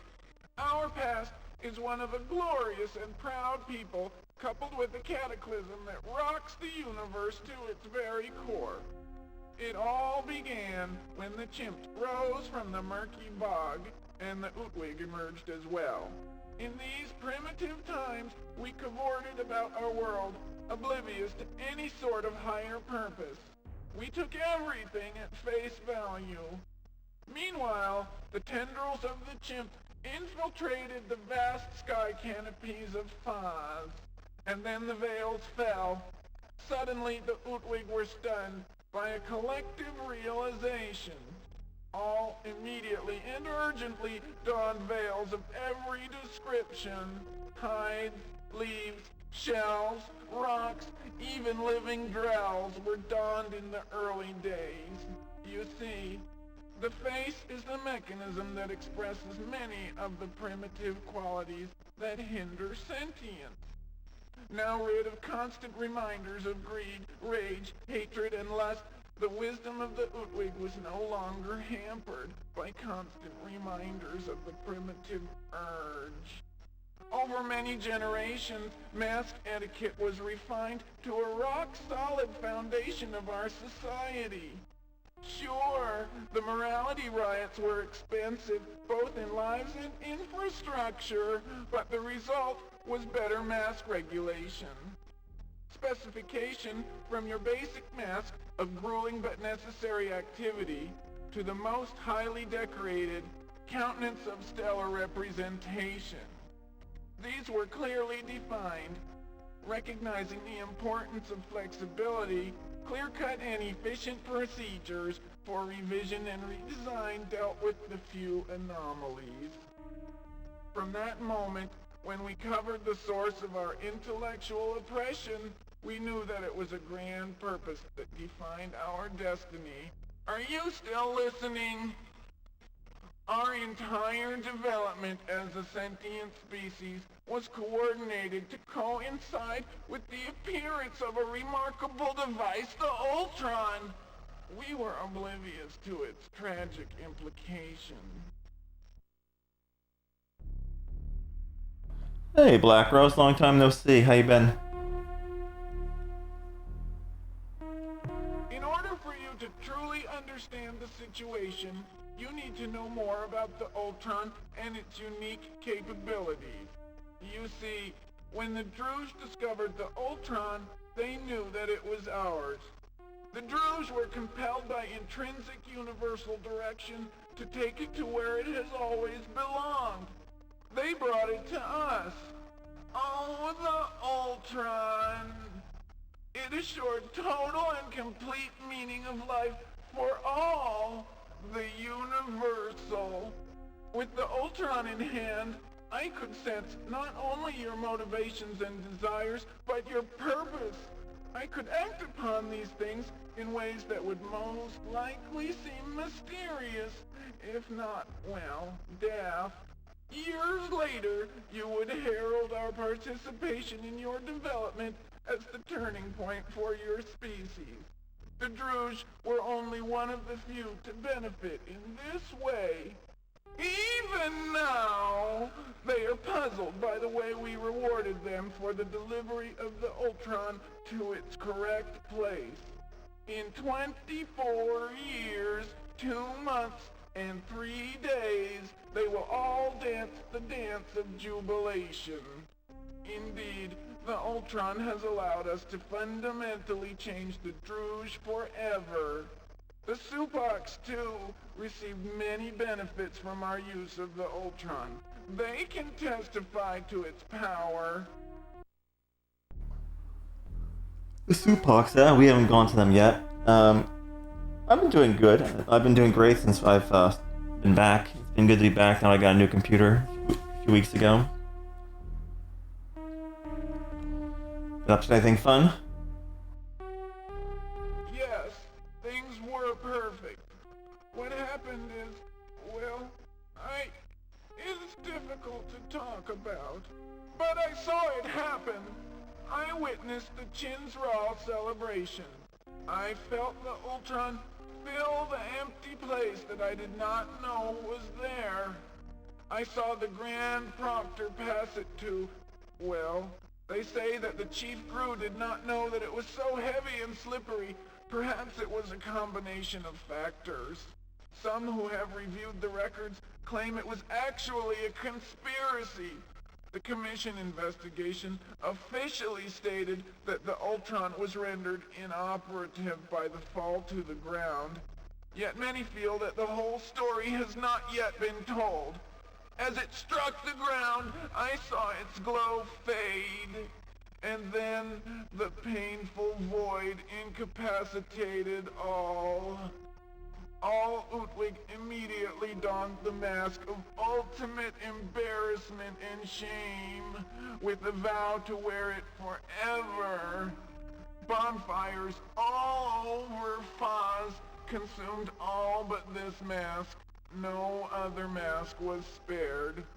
The visage of ceremonial orations, in all of its contexts and revisions, as I'm sure you understand, all of the courting masks from the clever and intriguing veil of flirtatious prancing to the infamous lewd monocle, all consumed by the hungry flames.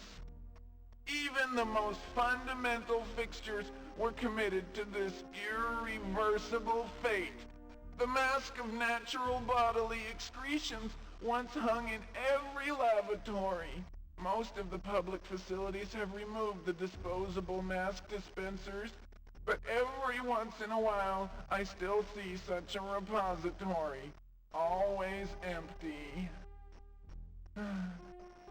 At that time, many suggested that we use the precursor relic as a form of self-punishment.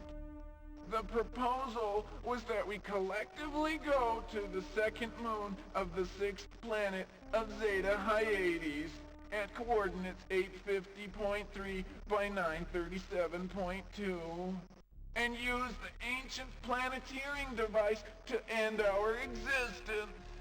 After much discussion, we decided that we deserved to suffer. We can use the bomb if we ever decide the time is right. In the meantime, we atone for our grievous mistake with our collective misery. I suddenly sink into a chasm of depression. I must go. So there's a bomb at Zeta Hyades. Okay. That's good to know. Oh, you want to start in Wilds? I've heard pretty good things about that. As do we. Go now with neither malice nor joy. Right now we're cruising in space.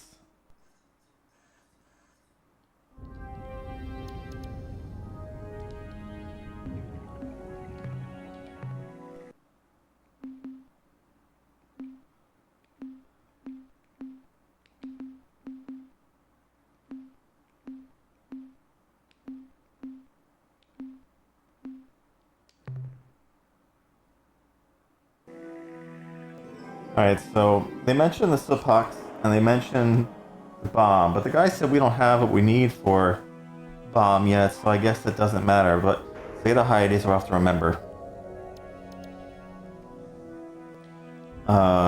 So we can try and see if the Silpox know anything about the Ultron.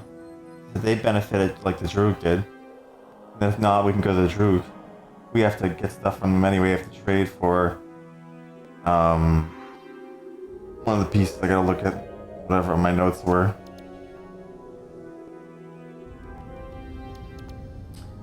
Let's see, where does it say the Silpox are at?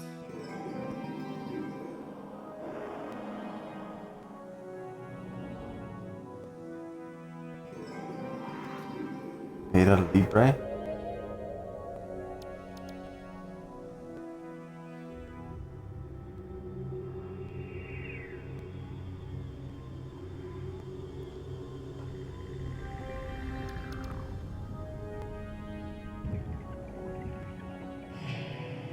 Where is that in the star map?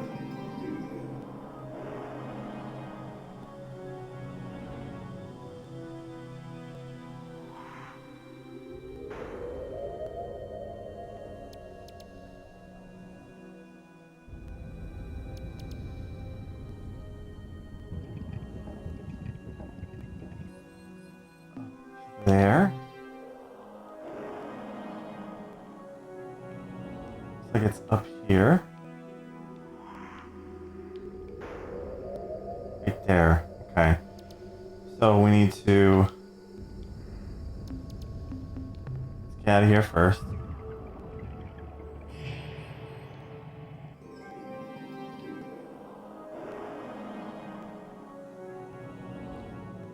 Then we need to open up a space portal. Ah, get away from me.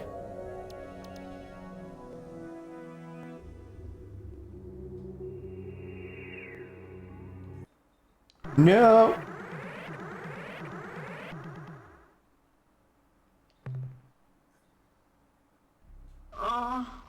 I suppose as a courtesy I should extend an appropriate greeting. On behalf of the Utwig Proctors, I truly hope for your sake that your day has been better than ours, although this really isn't saying that much. As do we. Go now with neither malice nor joy.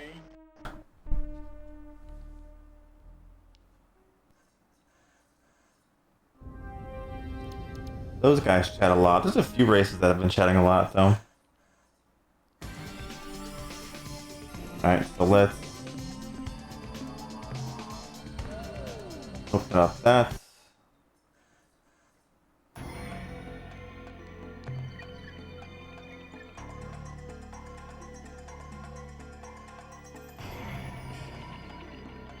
I'll do this one.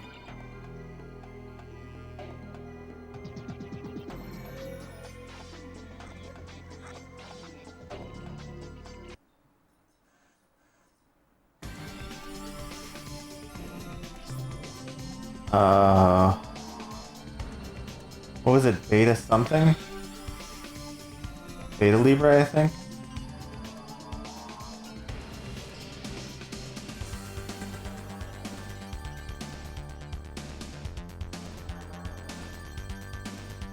What did it say?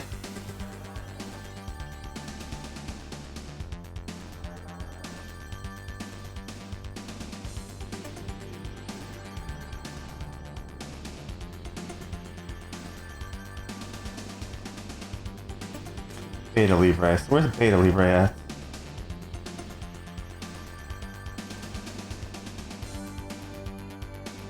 Gamma. Beta.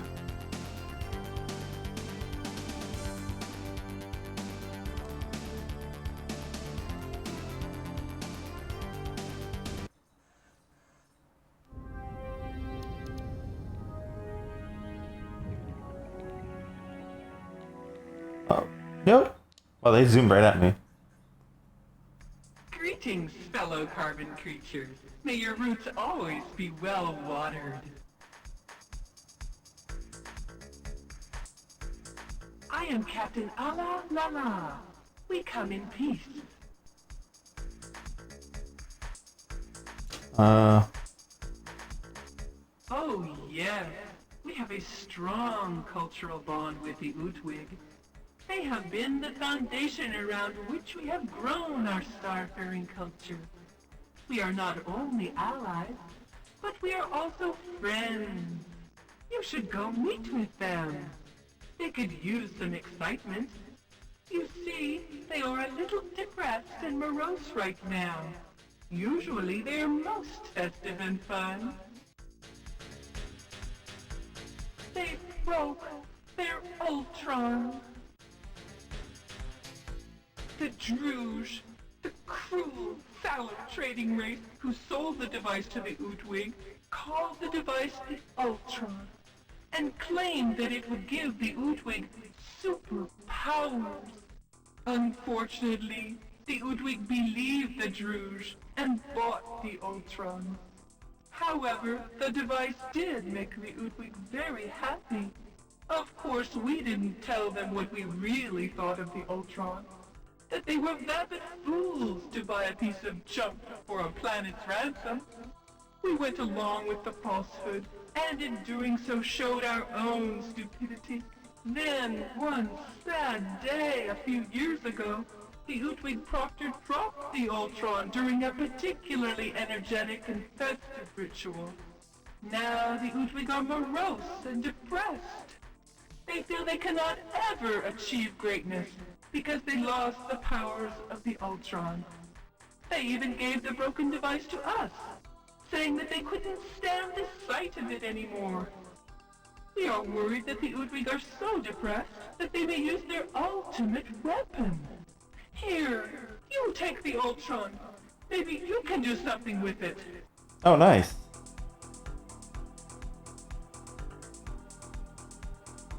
You remind me of broccoli, and I'm rather partial to broccoli with a light cheese sauce. We thought that if we could get the Ultron working again, it would cheer them up. So, we tried to figure out how to fix the darn thing, or at least get some of the flashing bits working again. But for all the Drooge's falsehoods, the Ultron is some kind of artifact, and we could not synthesize the necessary replacement parts. Perhaps on your journeys, you will find the elements necessary to repair the Ultron. Then you could give it to the Udwig, and maybe they wouldn't be so depressed. I mean, considering they know where the bomb is, it's probably a good idea. They mentioned it. The bomb at Zeta Hades. That's probably a good idea.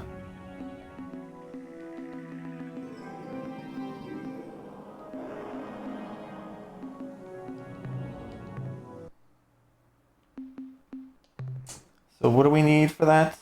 Let's see what my notes say. Rosy Sphere, Aqua Helix, Clear Spindle. Rosy Sphere is at the Drew Trade World. Aqua Helix is in the Stratash space. They're at war right now, so let's forget about that. So we should go to Drew first, which was in the Draconis.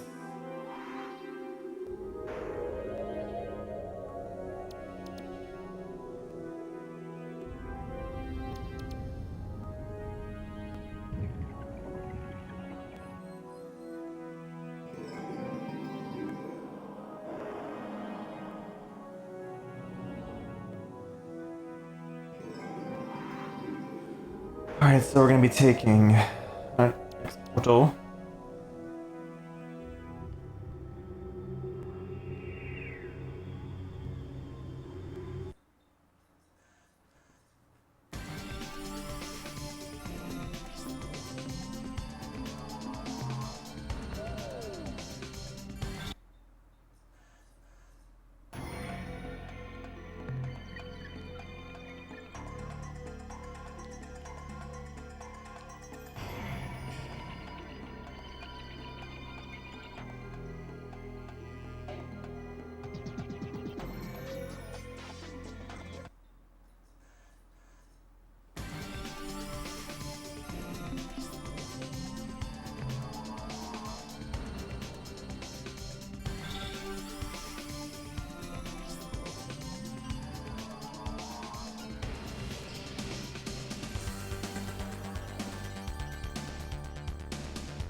Alright, so confusing sometimes.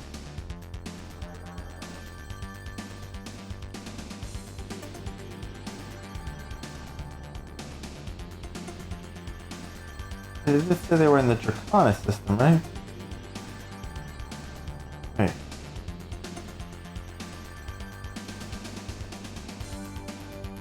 Group. Manual, what do you say?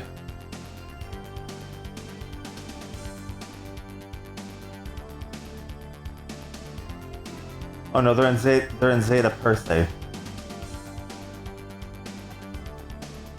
It also says Zeta per se.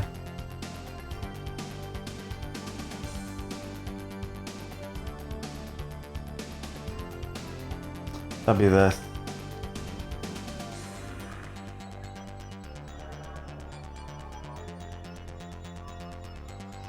Dun, dun, dun, dun, dun, dun, dun, dun, dun.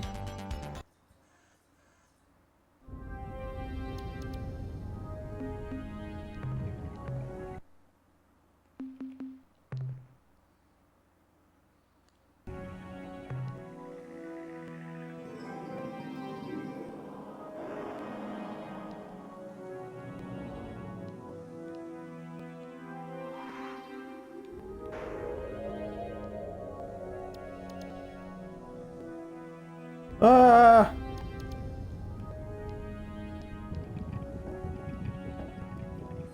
Go away.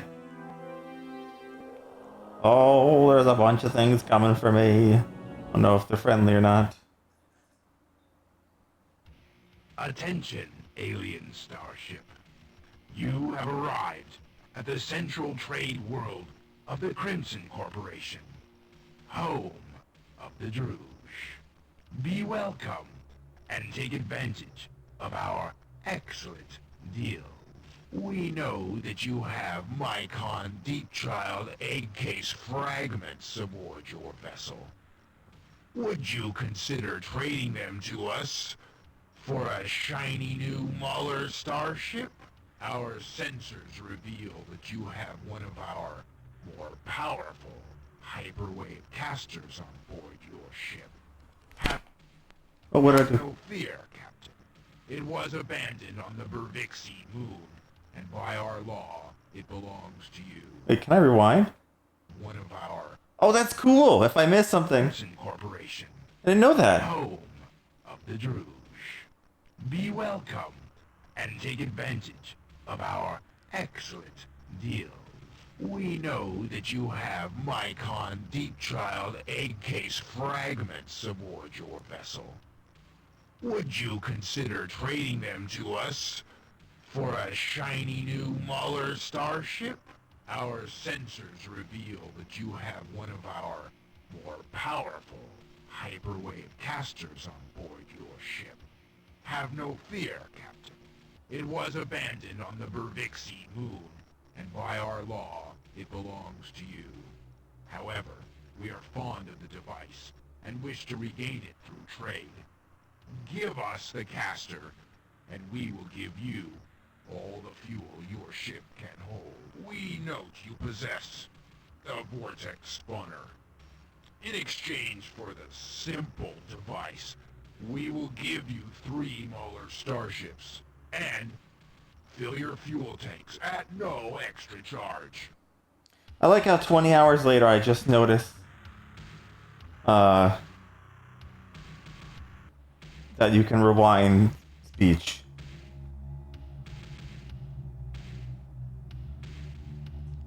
Since this is your first time trading with us, Captain, allow me to explain our standard operating procedures. We will sell you fuel, ancient artifacts, even our own Muller starships. All that we ask in return is that you assign some of your crew to serving here at our trade world on a permanent basis.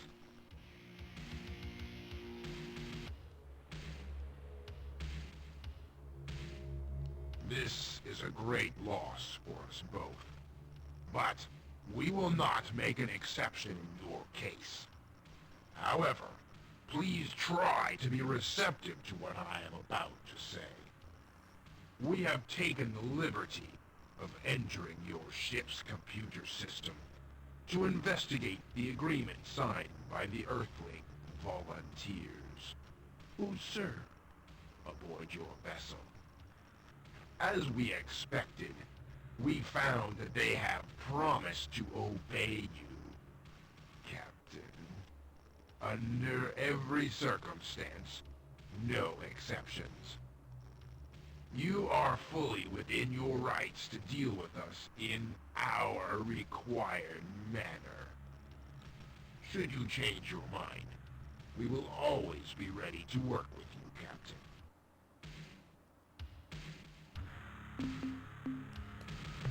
Since this is your first time trading with us, Captain, allow me to explain our standard operating procedures.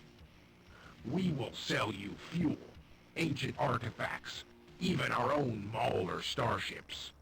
All that we ask in return is that you assign some of your crew to serving here at our trade world on a permanent basis.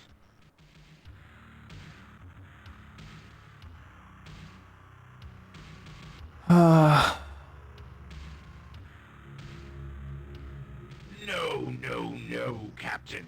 Slaves have no choice in their destiny, no freedom.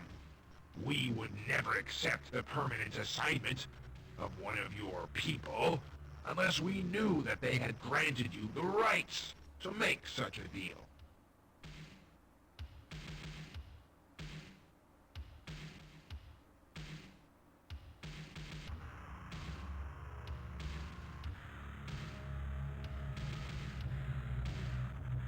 People as skilled as your flagship's crew will receive immediate posts in our Starfleet. They will serve alongside our own true starship personnel, sharing every duty. This is a great loss for us both, but we will not make an exception in your case. However, please try to be receptive to what I am about to say. We have taken the liberty of entering your ship's computer system to investigate the agreement signed by the Earthling volunteers who serve aboard your vessel. As we expected, we found that they have promised to obey you. What is that? Under every circumstance, no exceptions. You are fully within your rights to deal with us in our required manner. Should you change your mind, we will always be ready to work with you, Captain. Since this is your first time trading with us, Captain, allow me to explain our standard operating procedures. We will sell you fuel starships. Already had that conversation. So Excellent. Let us begin. Our inventory presently includes the Rosy Sphere, an ancient precursor artifact of unrivaled beauty and mystery. Yours for the amazing bargain of only 100 crew. The Trident of Wimbley. Not just one, but fully 3 mystic prongs give this artifact its awesome capabilities. Are you strong enough to master its power, or will it master you? Cost? 100 crew. The glowing rod. What unearthly powers will you gain when you hold this coruscating step high above your head and scream, Kai Lai Lai? And it can be yours for only 100 crew.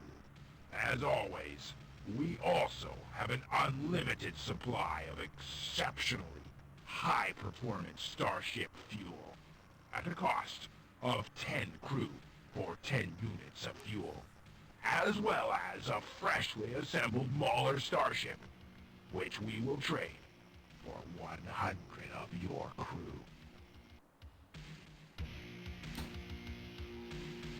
that's what I need. I stride to the sphere's containment vessel. Oh, he took my crew. Pull it slowly from its ancient cradle. The dust of centuries. I need to figure out how to not make him take my crew. That was one thing he tried to tell me to do. It has come free. Now, into your hands, I place the ancient sphere. Do you feel that, Captain? Has the warmth already penetrated the skin of your hands into your soul?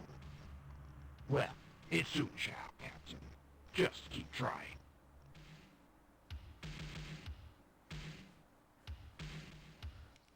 Hmm. Are you sure? How do I do without... As you wish. I just figured out how to do this without giving up crew members. Captain. Your patronage is appreciated.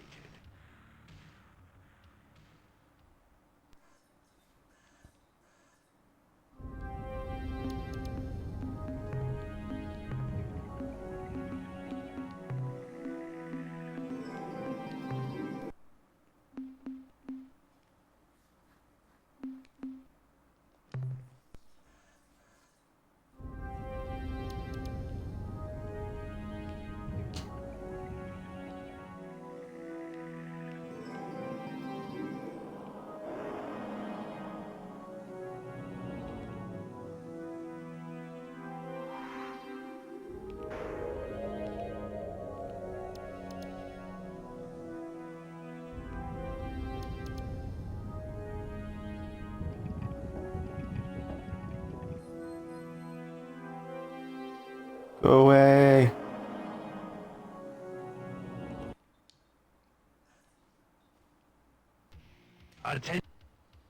Yeah, Would you consider? we talked already. We are prepared to make a deal. What about sell items?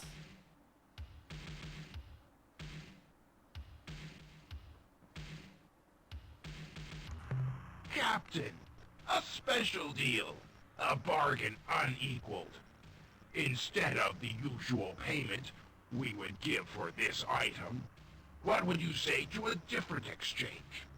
We would like to trade your commodity for a highly valuable precursor artifact, the Rosy Sphere. Its orbit is filled with wonder, and its powers are uncontestable, though subtle. What is your response? There we go. Ha ha! You are indeed a wise young human. The Rosy Sphere is yours. Perfect. I didn't have to sell any of my people.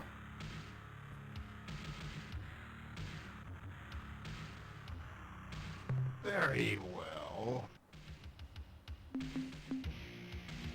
Return soon, Captain. Your patronage is appreciated.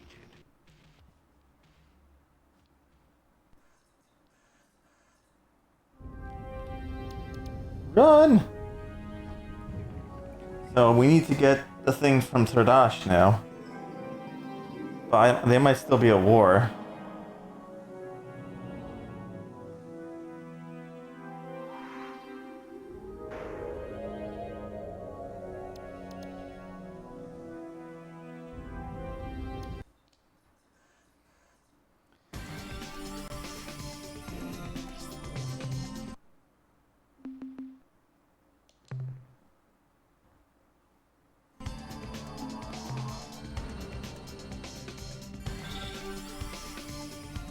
It looks like war's still going on over there.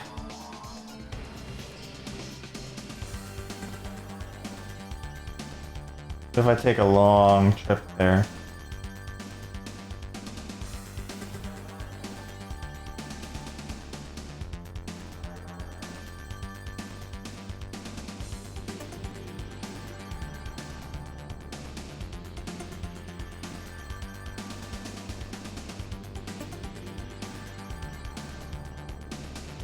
Might not be a good idea. I'm burning through fuel doing this too. Yeah, actually, let me try this instead. Hold on. Okay, so that's still going on. Wait, let's load. Right?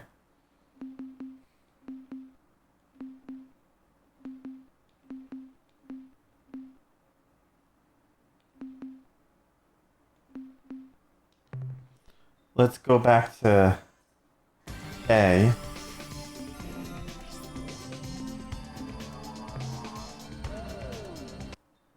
We can hang it over there.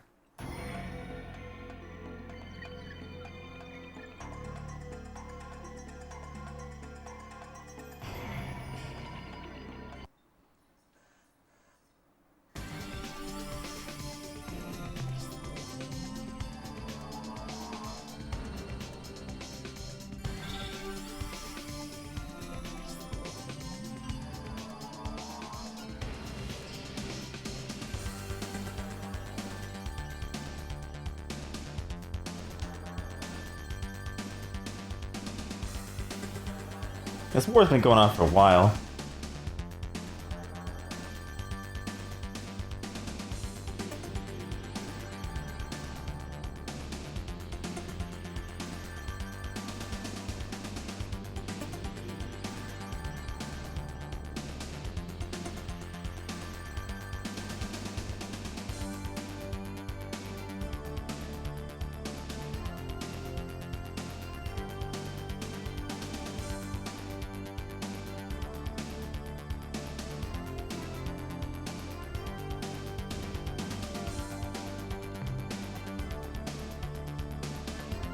Alright, stuff's shrinking, so I guess let's move it along.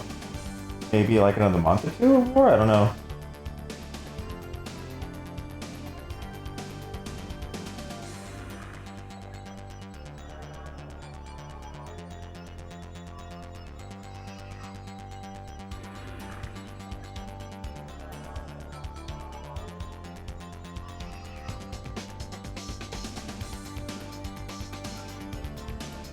Nothing like just hanging out in space, right?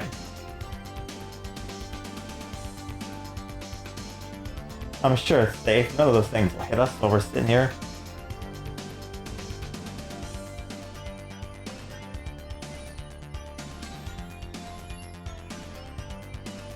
What I'll do on here, I might as well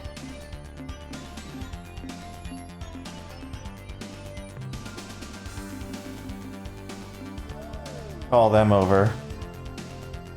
Refuel.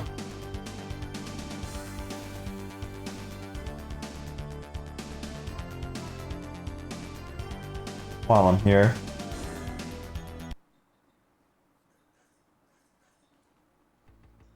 Welcome back, Captain. You are our favorite customer. Now, what can we do for you today? What trade items would you like to buy today? How much fuel do you wish to purchase? Fuel transferred to your vessel. It has been a pleasure dealing with you, Captain. We look forward to your next visit.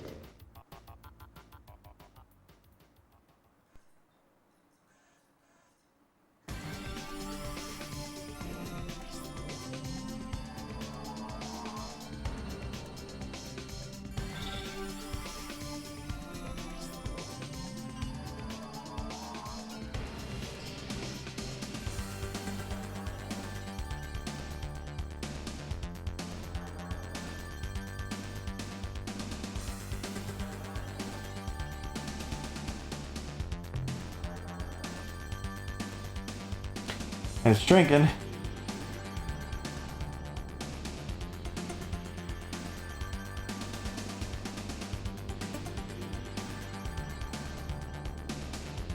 Might take even longer.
Almost.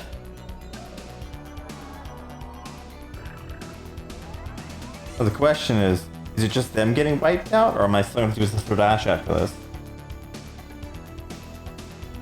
So I don't know what's going on.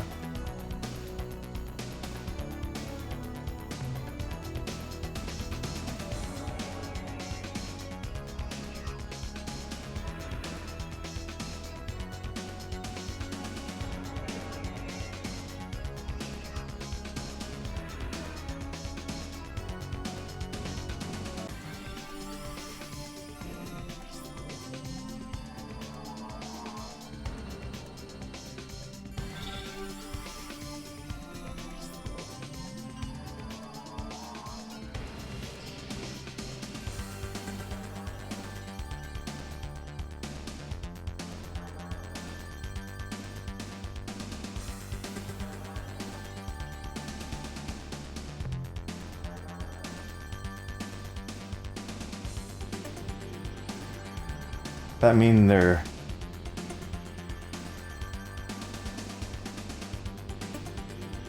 there's still a little circle here, so I guess it's a very tiny circle.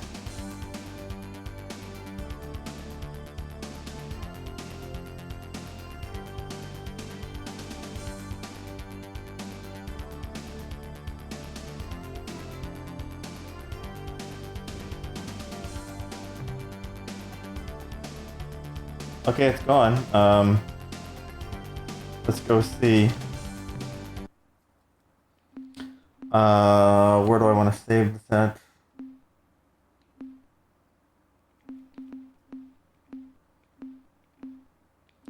Save here. Alright, so let's go.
And let's see where they were at.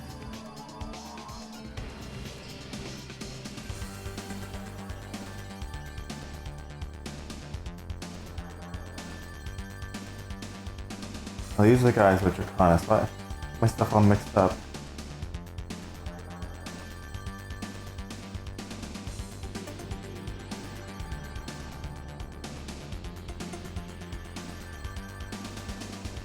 Wait, no.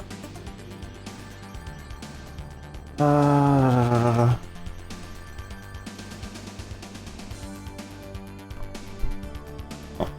gotta be one of these systems. But the first one we see and go from there, but no, it's honest.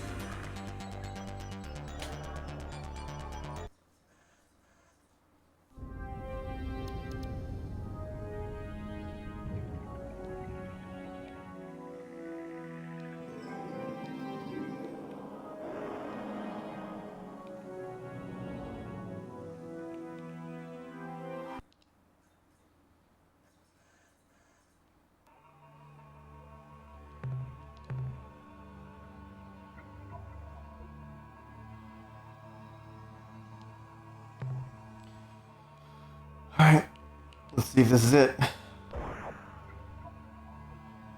There's a relic on their planet.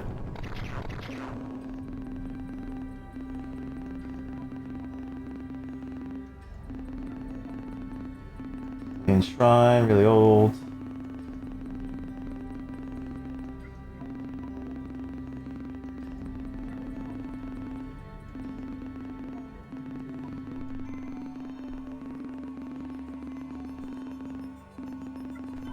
Okay, so I guess they got wiped out too.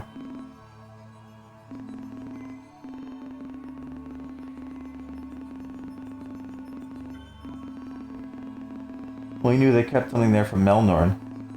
Melnorn is useful information.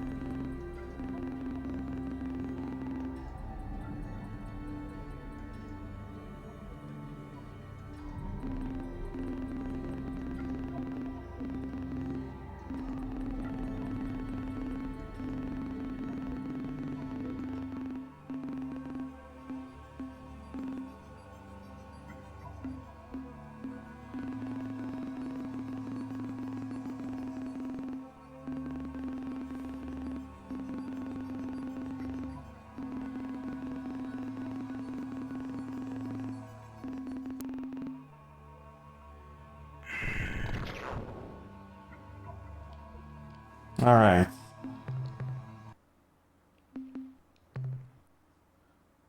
Good, we didn't have to deal with them.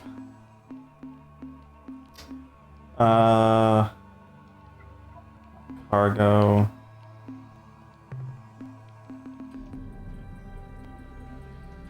So do we put this together, or bring someone else? I guess we can try, so let's...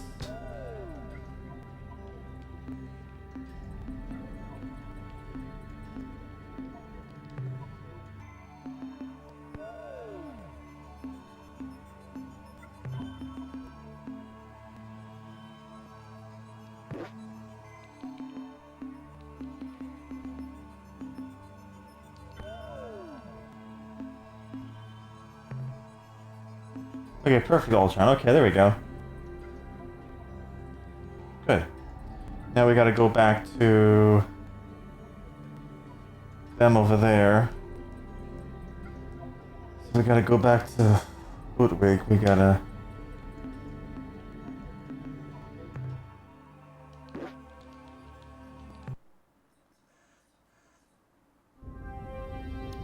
Hey Nick, thanks for the welcome back. How you been?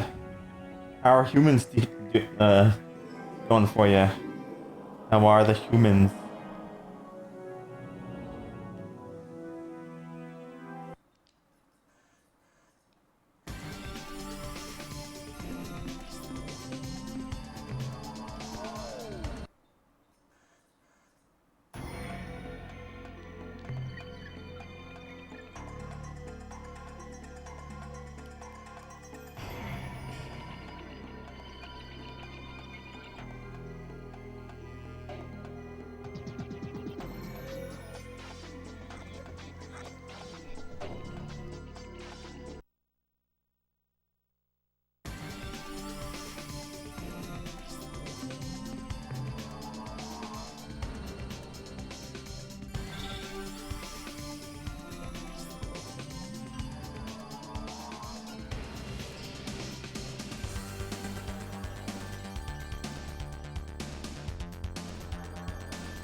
It is good to be back, Nick, that's for sure.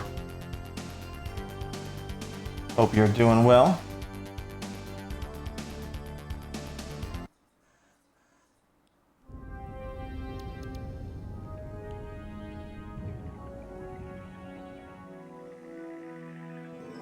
Don't you come near me, I don't want to hear any more sad talk.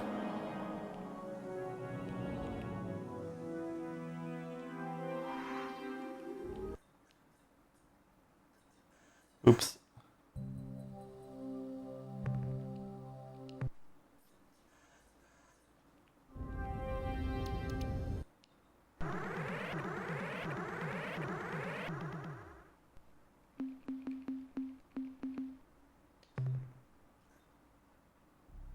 disturb our routine of eternal grieving, yet we extend to you the courtesy of acknowledgement. Hey Jay, I figured out how to do it without sending crew members. It took my crew members at first, so I reloaded, but I was able to trade. So they wouldn't take my crew members. So they allowed me to sell something for what I needed. But like, when I tried to buy originally, it took my crew members, so I was like, yeah. And we got the Ultron. Yeah! Should I set my gaze upon such a sight, I might suffer sleepless nights for years on end. It is a symbol of the collective Utwig's failure. It is our ultimate tragedy. Every divot, every crack on its surface is etched forever in my soul. Remove it from my sight, lest I purge my... Hey! That is not the devastated Ultron. It is the image of the Ultron before. A trick? A trick? Oh! I had no idea that any species could sink so low. How dare you try to manipulate me with that cheap stage prop? Why, it's not even... Hey! Wait a second! It looks like... Can it be? Yes! It is! A miracle! Oh, happy day! Joyous occasion! You have our eternal thanks, good Captain. You will be immortalized as the blessed figure that delivered unto us our future. We will revere your very likeness. Let me take the Ultron. Yes, I feel the link, the knowledge, and the power. It seems that there is much to do. Indeed, it seems that you should proceed to the second moon of the sixth planet of Zeta Hyades and take what you find there. We no longer have need for it, but the Ultron reveals that you will. I thank you for your part in the grand scheme. We now recover that which is ours via destiny and proceed to perform our essential service for the universe. But wait! The Ultron throbs and whistles. Matters of significance are being relayed to our brains. It has been so long since we communicated with the Ultimate in such a manner, but slowly the truth is revealed. Our destiny. We have been directed to join with our Supax allies and attack you. No, wait, that's wrong. Sorry. We attack your enemies, the Urquan and the Korra. No, that's not right either. What? Oh, okay. We must strike only the black ships, only the Korra. Now, Captain, we must leave to prepare our battle fleets. Wish us luck.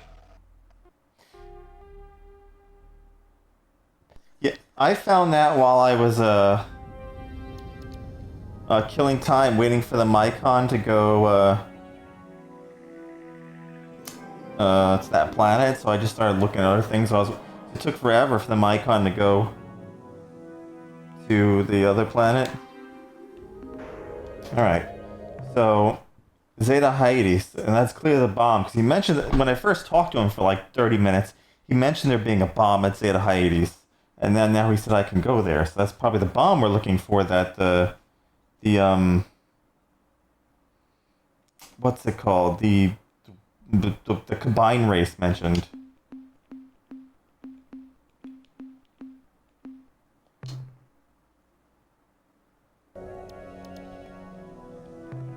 So let's look at our star map here. Where the heck is Zeta Hyades on my star map here?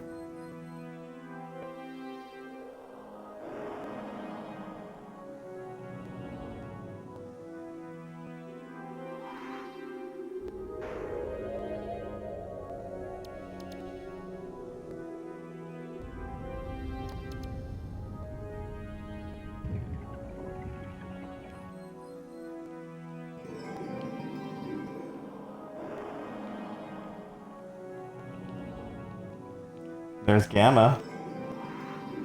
Epsilon. Zeta. It was right nearby.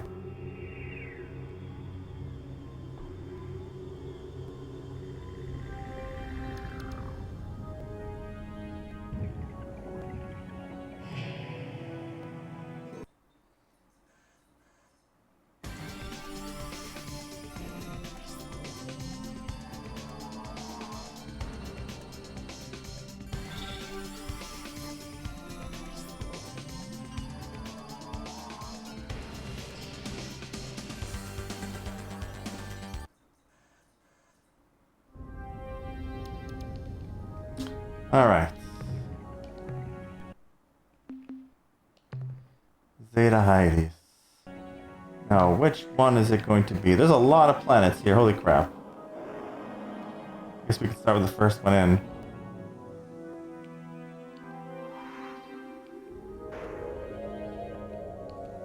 Go! Get back there. Stop it.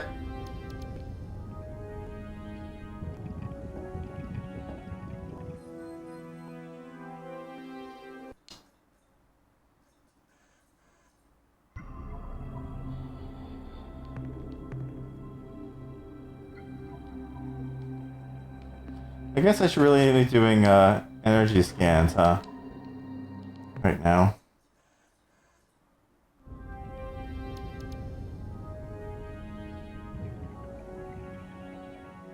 How you been? How's your weekend going?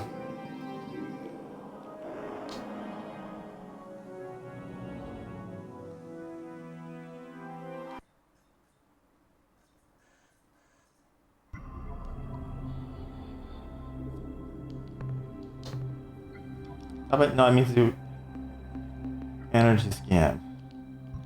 Nothing.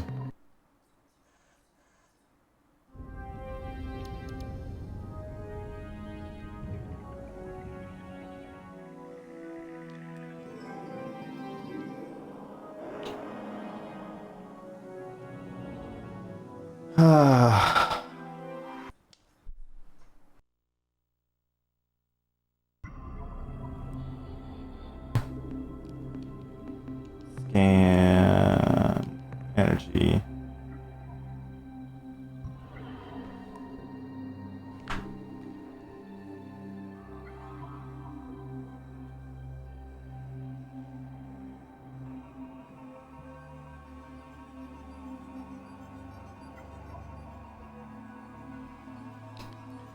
Well, I'll try doing energy scans first. I'm looking for a bomb, so...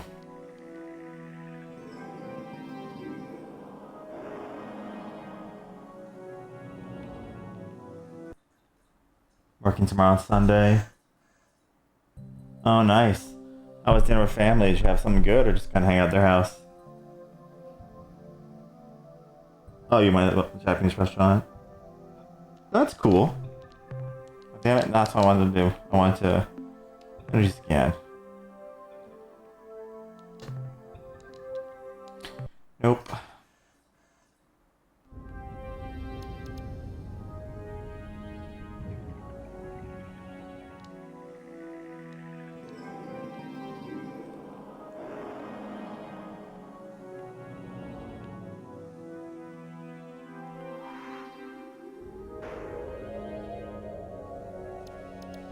You know, maybe I should try the big planet first.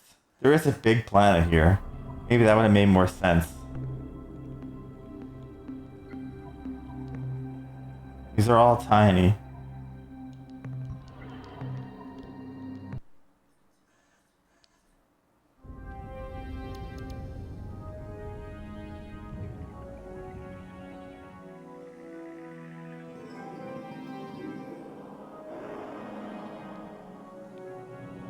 It's the only big planet.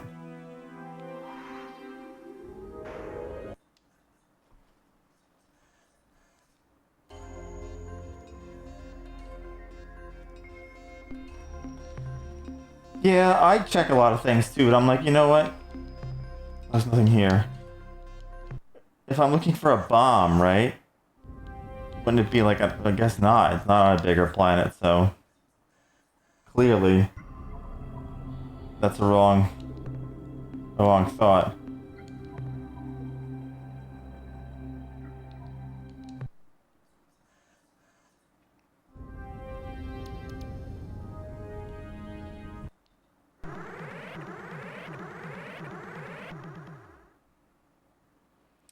Oh, this might be what I'm looking for here. Hey, Koos, thanks for the raid.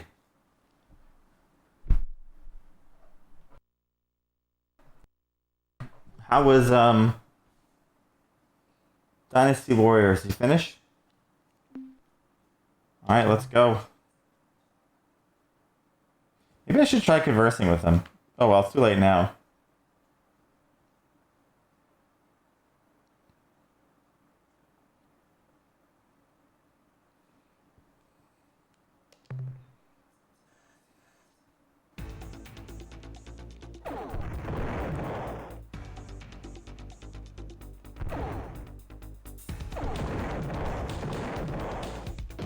Ah!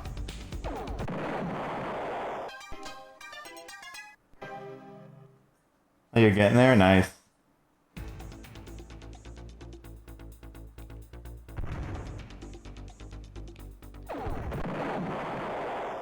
And these get torn to shreds.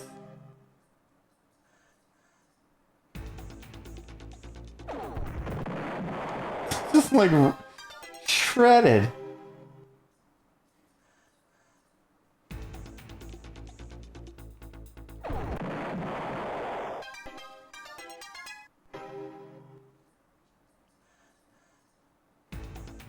Oh, there's more. Crap. Back here. Ah, I'm saying that, now they're shooting me. I have to restock crew soon.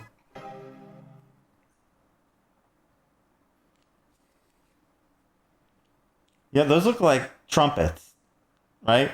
They look a little bit like trumpets.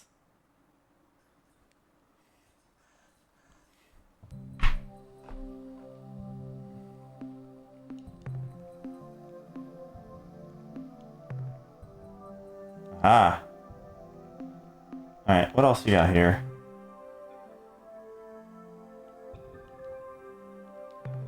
Let's grab what I need.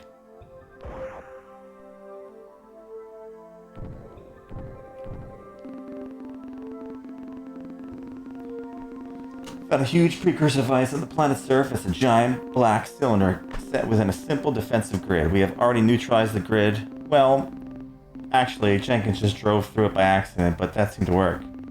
The artifact is covered with precursor script, and although we can't translate all of the writing, it is pretty clear that it is a warning. Repeated again and again, the energy output of this artifact is scary. It rivals all our ship's engines at Redline. If I may be so bold, Captain, I would advise that we not experiment with this device until we are back at the starbase. We shall now return to the ship, with the black cylinder device carefully stowed in the cargo area. End of report.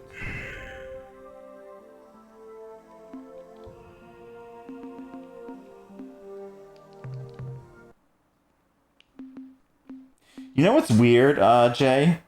These save files have been getting bigger, right? I've had to delete... These save files are so big that... they're getting so big that I deleted all my other saves on my 3DO, and I had to delete one of my save slots for this game because they're getting bigger and bigger.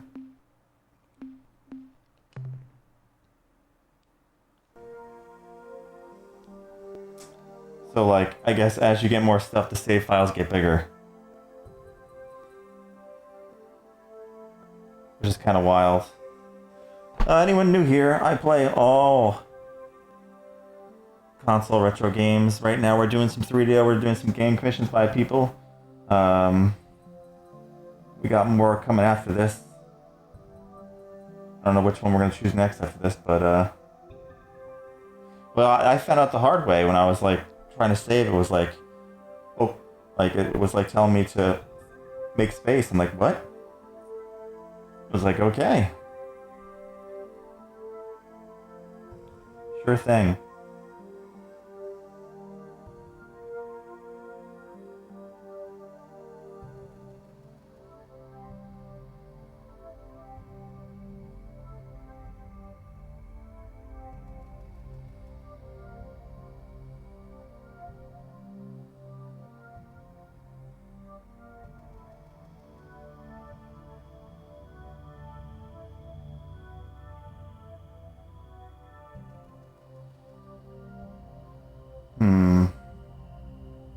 There is only one other group of people we haven't been to yet. It says the Unga.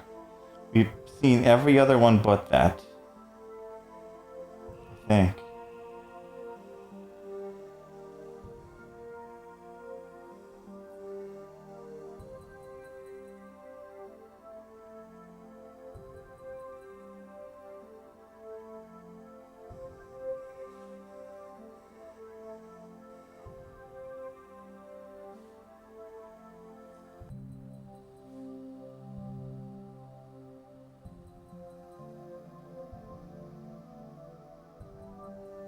Yeah, let me see. The manual should tell me where they are. It says Unga's in Beta Orionis 1. Orionis 1. So we can go there. I know we gotta take this bomb back to base, but we have plenty of fuel, so I guess I could go.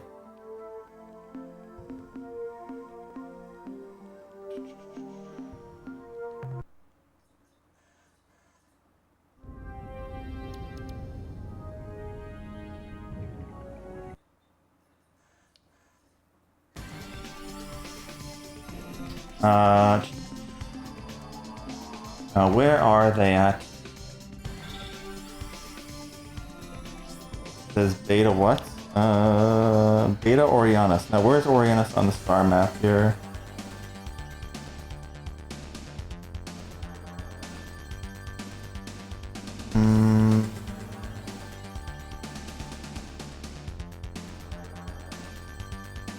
This map is so big, like I have here, it's so hard to read. So many constellations.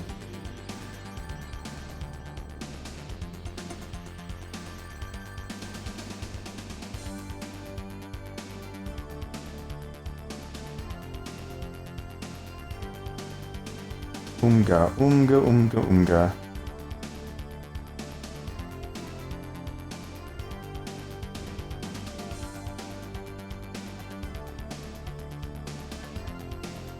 Yes. Ostraconis. No. Then the core space?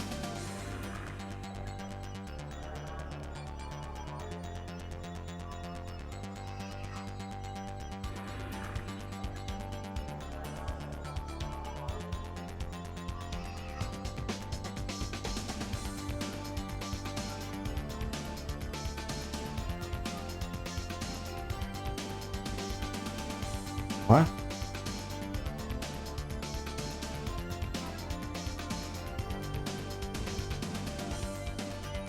Northwest of Versa.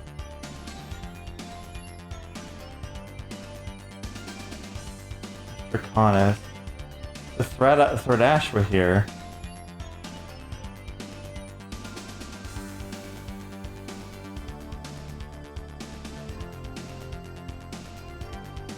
Spathy was over here. Oh, Spathy was over here before they left, and the Funk disappeared too. Those are the ones that disappeared. The Ilrath and the Threadash destroyed each other. Orme. Oh, Orionis. Here we go. So we need. Was it Beta Orionis?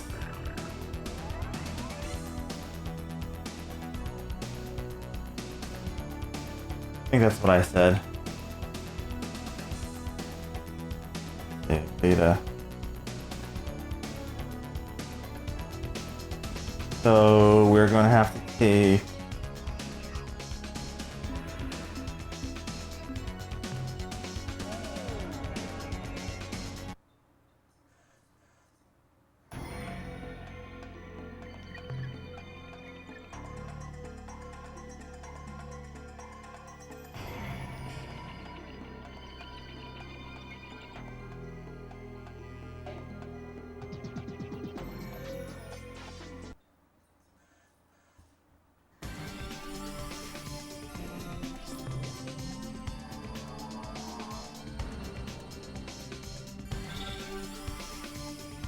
Oh, the Utwig's on the move, and the Sepok's on the move now. Cool. Where did we say they were? Bedoras right there. Yep.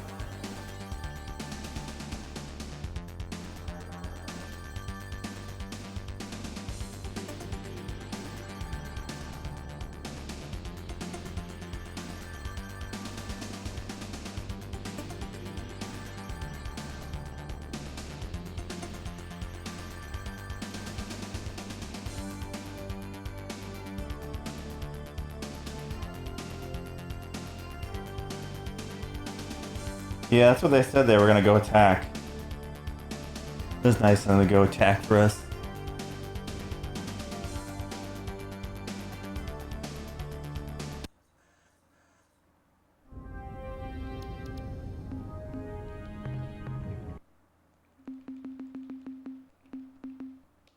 Save here.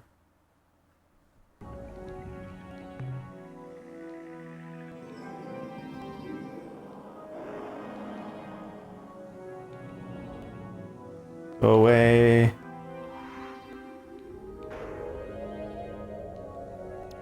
No.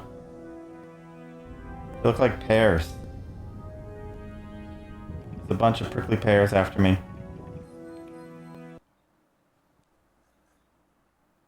Oh, What do you want? these guys. Oh, these guys tried to beat me up earlier.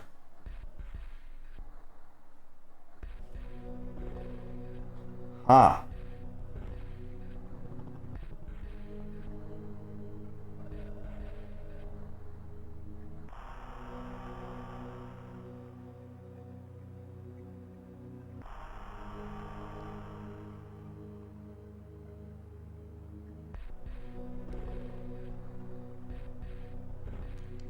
Good idea. May I just say I'm behind you 100%.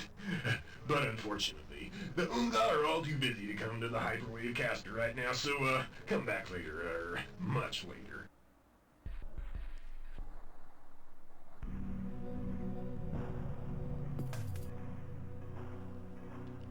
I am a peaceful creature, a friendly alien life form. The Urquan called us talking pets. Until recently, I was employed on a dreadnought starship as a translator. Then, after the ship suffered severe damage from combat, we crashed at Alpha Pavonis. Miraculously, I survived. I was rescued by an Arilu Lollylay exploration vessel. The Arilu, they couldn't heal my most severe injury, so they brought me to the Unga, who possess superior bioengineering skills.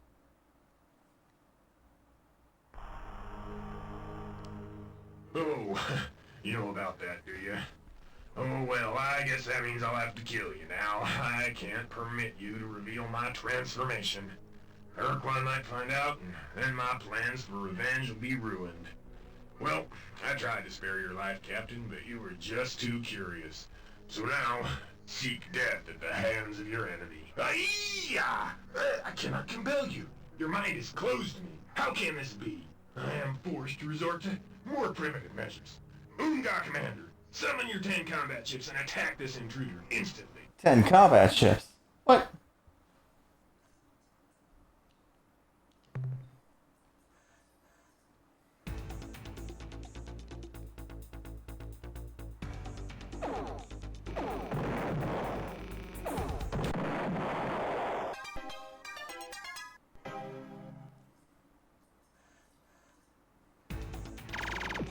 Get away from me, that little sucky thing you have there. Whoa, whoa, whoa. Stay away from that. That's 2.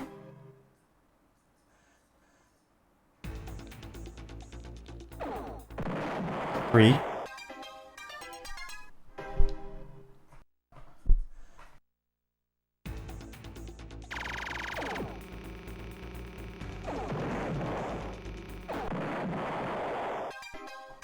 Four.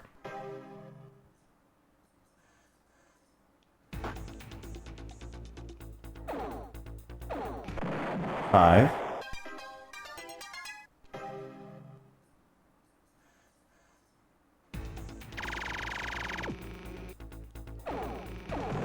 6. Ah.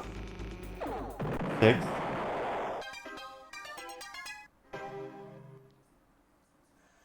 Yeah, that thing sucks if it hits me. 7. But they get one shot, so I just gotta be careful.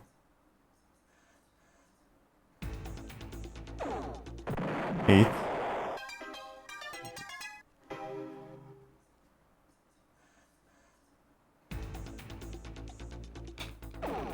9. Ah, I hit the planet, and there goes my people. 10. Better not be lying. 10.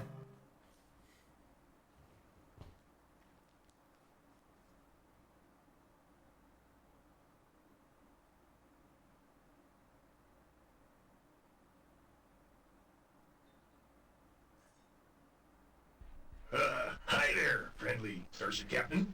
You'll never believe this, but somehow, the injuries I suffered when the Urquan crashed triggered some kind of a personality transformation. I became evil and spiteful, cruel and nasty, whimsically unpleasant. You may have also noticed I gained some kind of temporary psychic powers. Well, I just want to let you know I'm cured! Captain, I don't know exactly how, but when you were fighting those Oonga ships, a chunk of the ceiling fell down on my head and gave me quite a whack. Ouch, oochie, it still hurts. When I awoke, the universe had ceased to be the dark and hostile place I had previously thought it to be. Instead, I was overwhelmed, yes, even awed by the beauty and perfection of it all.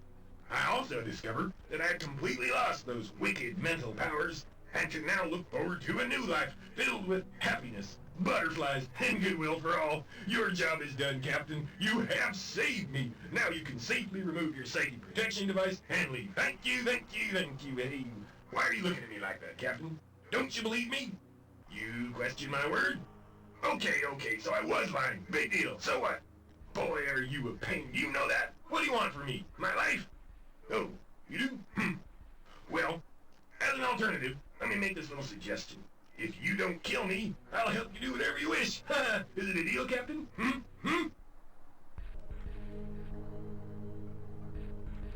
I get the basic idea. You want to overthrow the Urquan.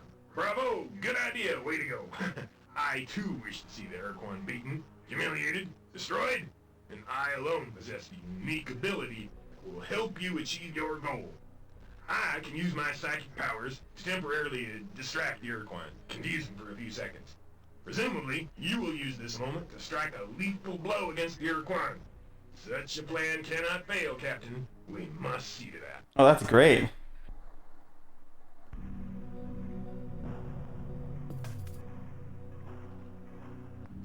No tricks, Captain. No tricks. I fear you cruelly misjudge me. I am on your side now. Together, we will make a great team, Captain. This day, this moment, shall go down forever in the history of our galaxy. I am coming aboard your ship now. I will make a nest in the pressurized section of your ship's hold. When you wish to talk with me, I will be there. Cool.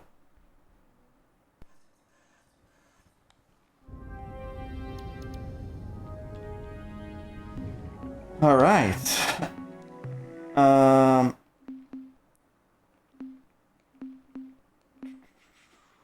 Let's go back home first. We gotta our crew members are our crew is kind of deflated.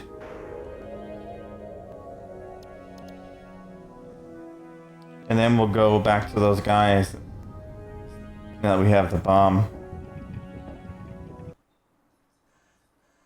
and see what they tell us to do.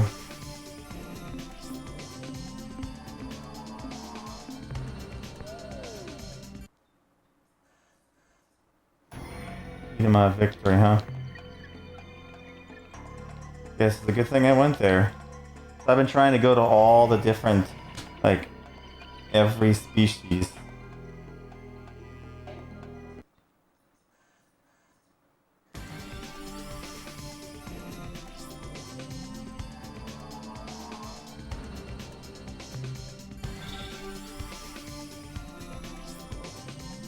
So always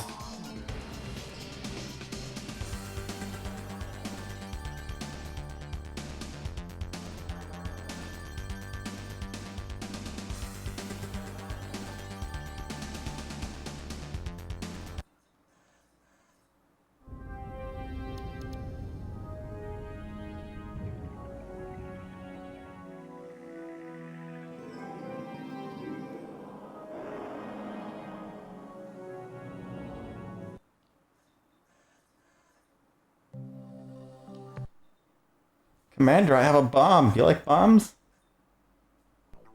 Captain, I'm glad you made it back in one piece. There's something I think you should know. A race of plant creatures called the Supox have arrived in your absence, Captain.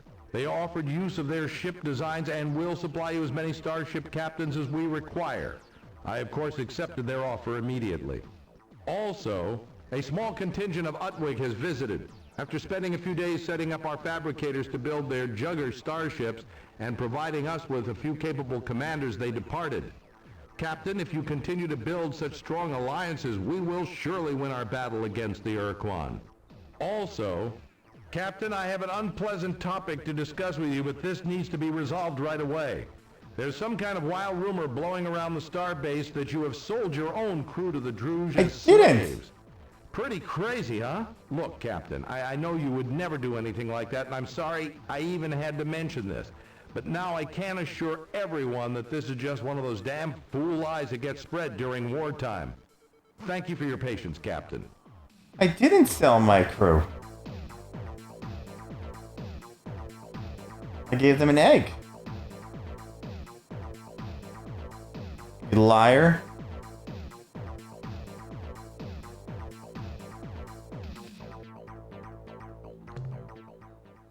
The analysis reads as follows.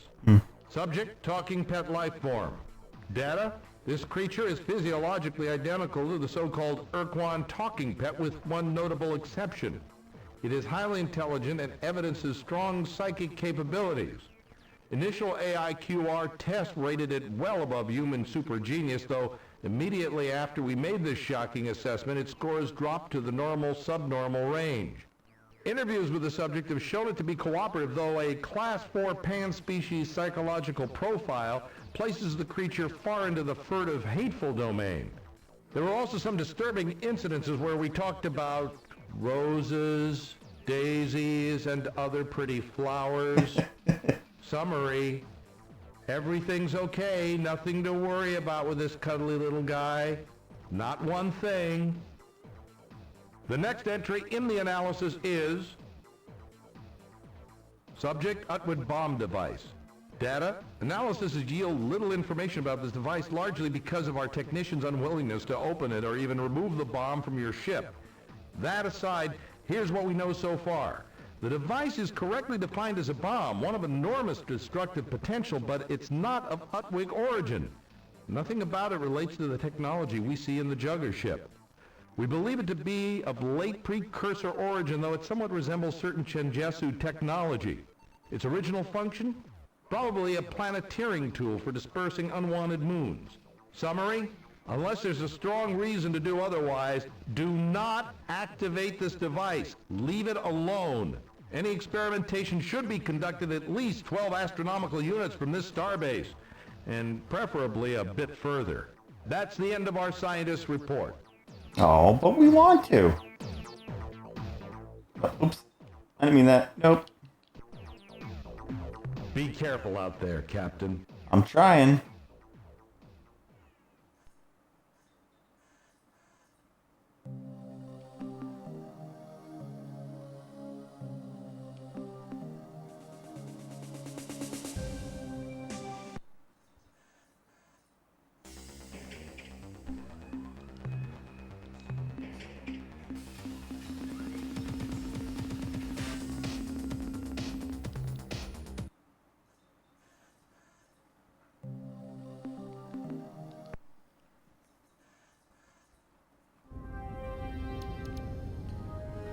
Alright, let's refuel, and then we will go to, what's it called, those guys that want us to grab stuff.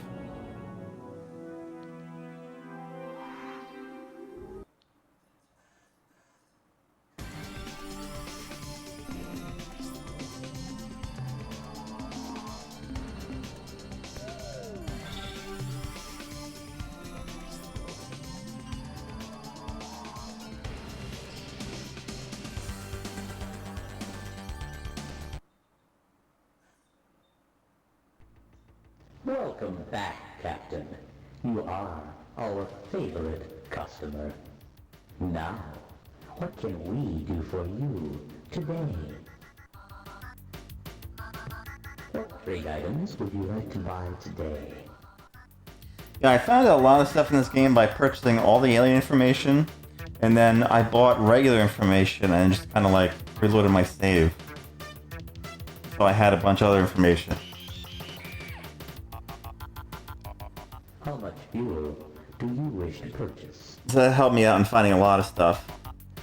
Fuel transferred to your vessel.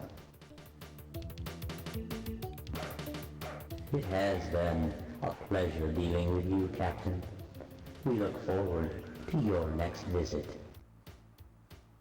You better look forward to my visits.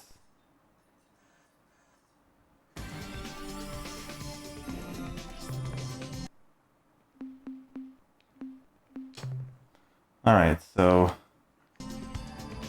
off to these guys there.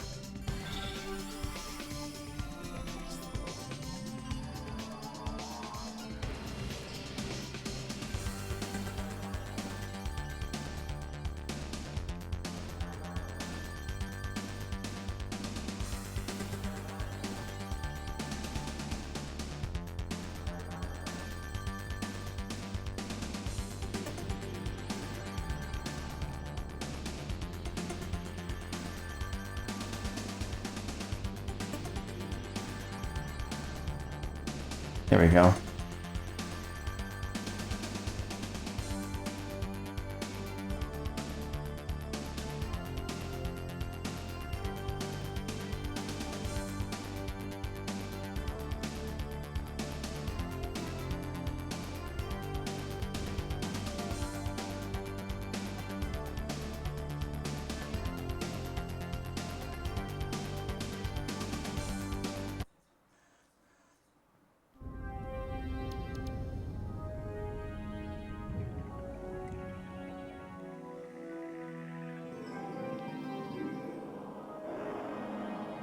We're back. We got stuff.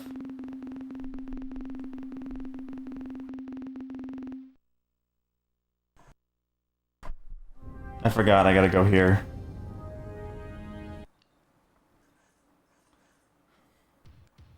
You are ready.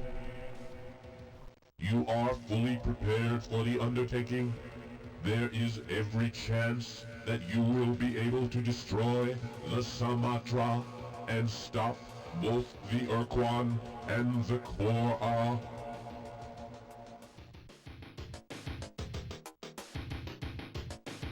We will now fit the precursor weapon and our own crystal amplification system to your vessel by routing a portion of your flagship's fusion power through the weapon's ignition chamber. Its destructive force will be multiplied by a large factor.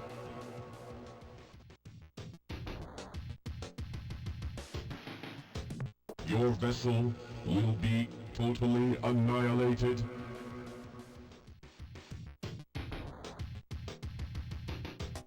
No.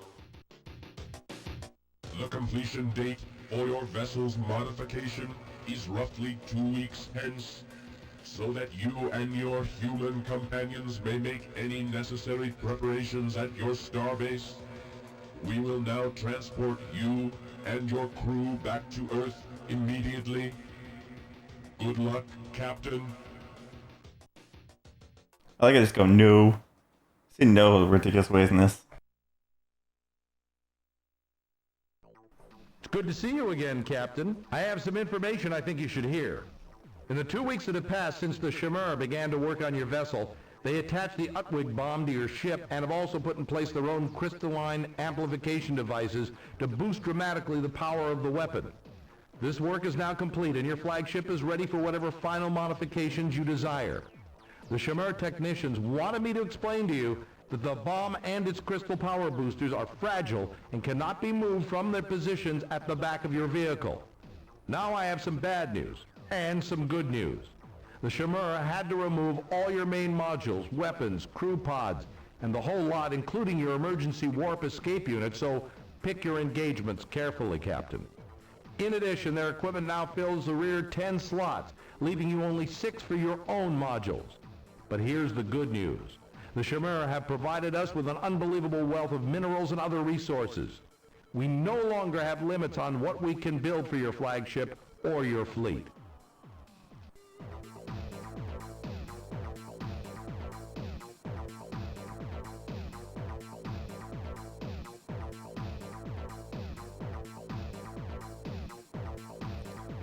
Okay. We're all depending on you. Yeah, it looks like we have unlimited money now.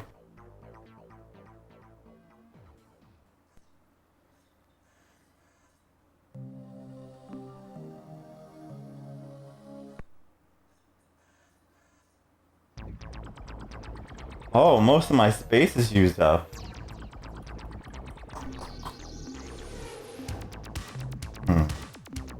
We're definitely gonna need fuel. Oops. I think it's point defense.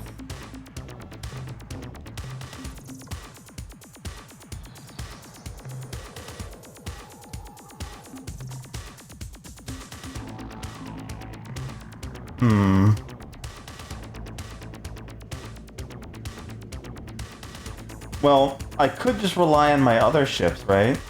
Since I got unlimited RU, I could have them be the catalyst for things. I can always save and come back, so let's maybe rely on them.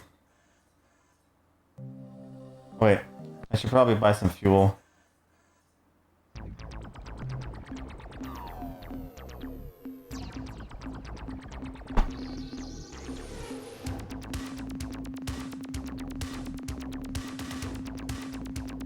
But I figure since they took all my space here, look at that.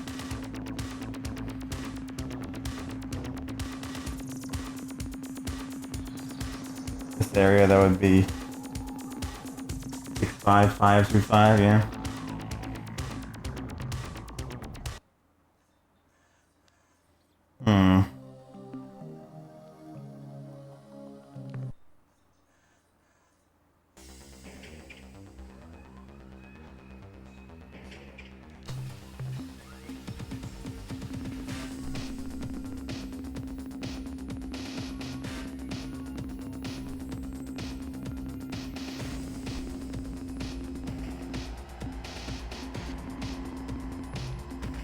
Alright, so these guys told me these guys were the strongest ones. So I probably should replace some of these little dudes with, like, them at least. Like, you can go... You can go... You can go... Do I want to get rid of you? I don't know.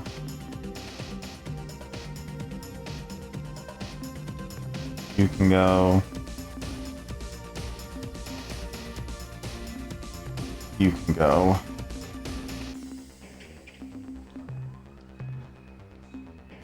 Oh.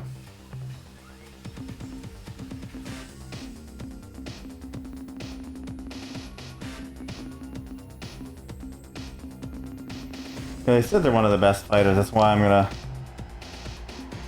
stock up on these, but I do want to keep other ships just in case they might do better.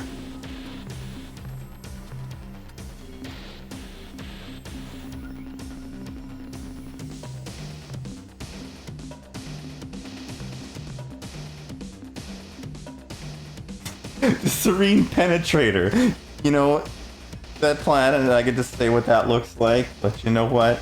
I'm just going to leave that alone. Blade.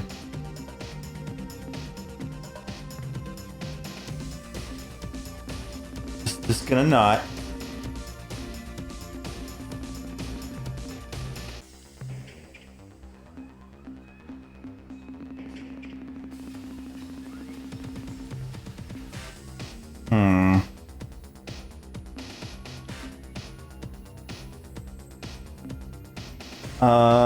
Do I want to get rid of any of those guys? I got some decisions to make here. Do I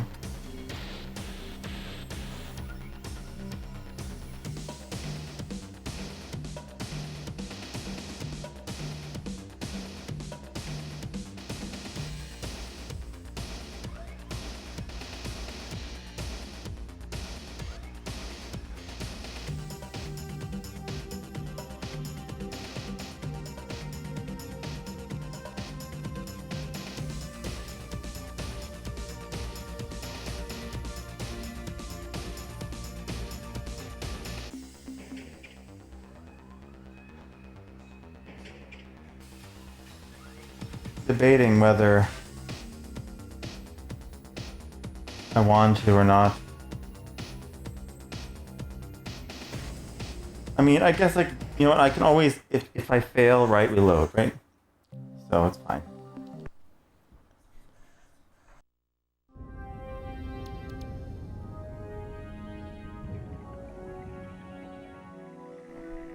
Just look at it that way. If you fail, reload. Just I can just stay right outside here. I probably should reload it in there, but whatever. Fine.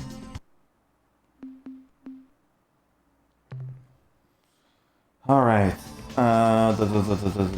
Navigate. Nope. Star map.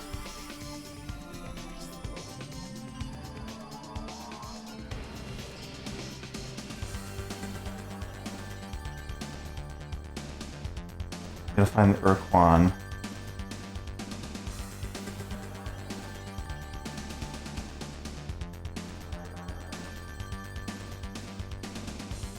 I'm guessing it's gonna be over by where they are.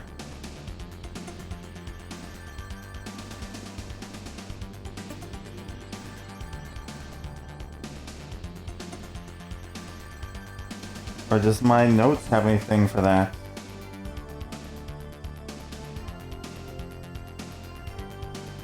Let me check my notes.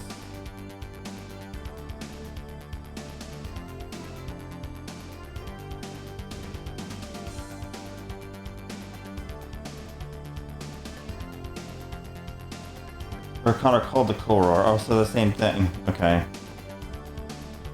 So we should probably be around here then.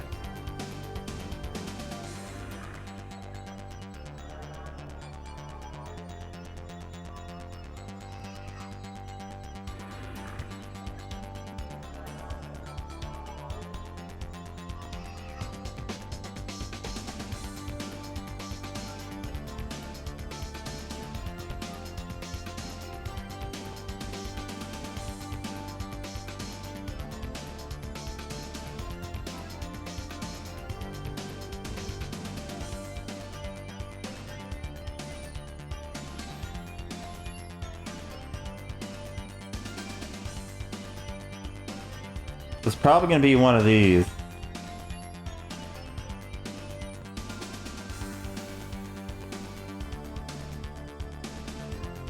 Over here.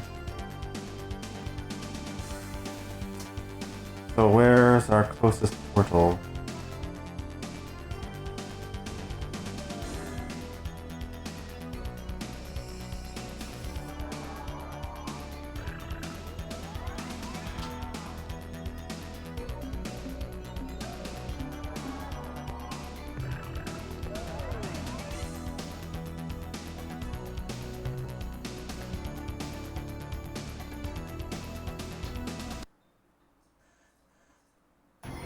Yeah, I just gotta figure out which one is the right one.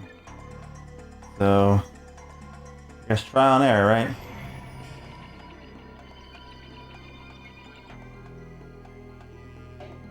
Unless my notes say anything else. Let me take a look, see.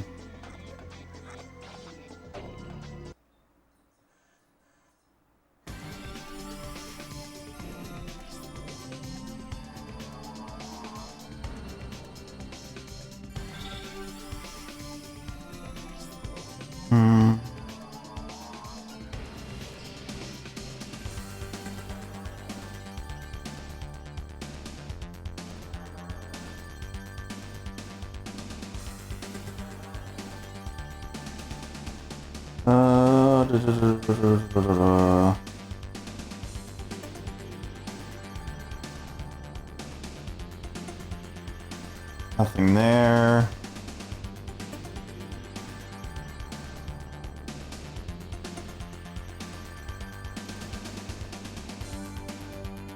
This a large spherical region of space centered around the Qatar star group. All I see.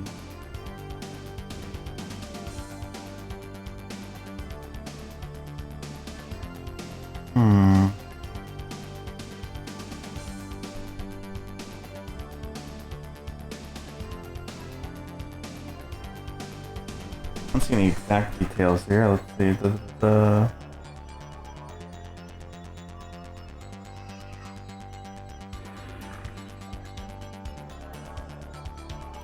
Alright, well we'll just... Did I save here already? If I saved here.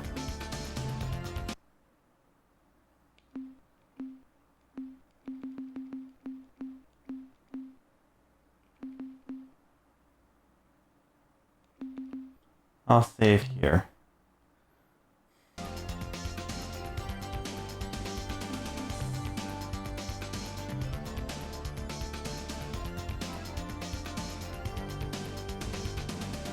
Starts here.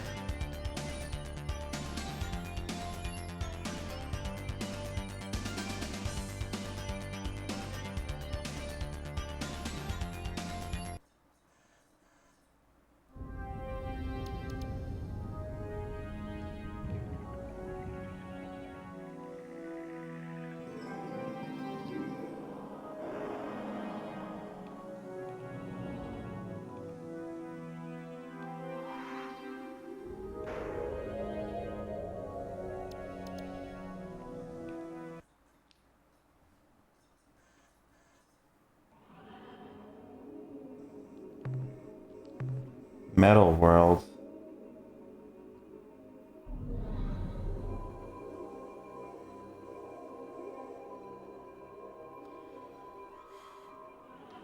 I don't think this is it.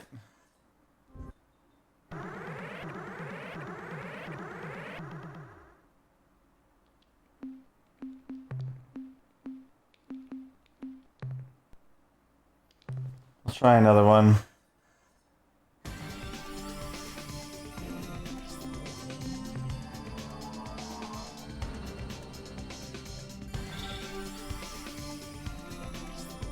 Next one.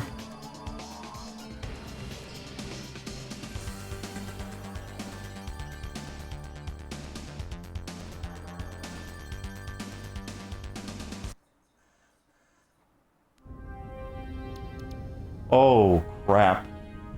This must be it.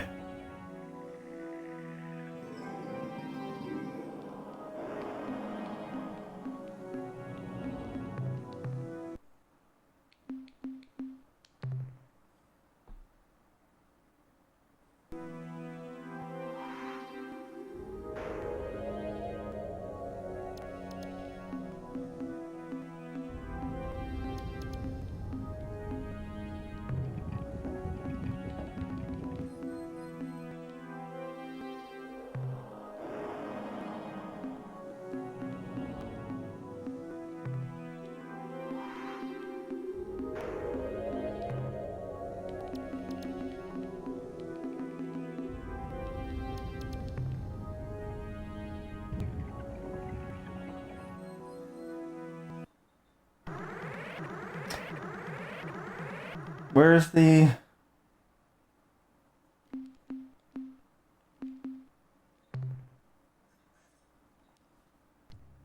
We sense something ancient. A sickly smell, a chilling wind.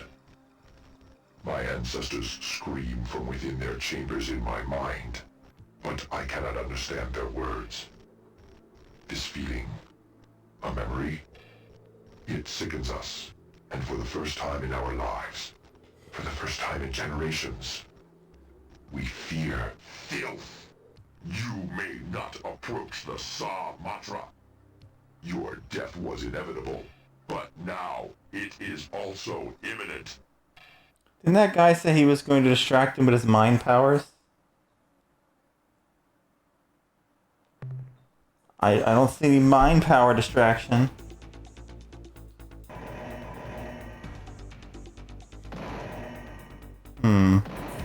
They did something wrong. Gonna smash into you. Smash! How much damage do I do anyway? I don't do any damage to strike them.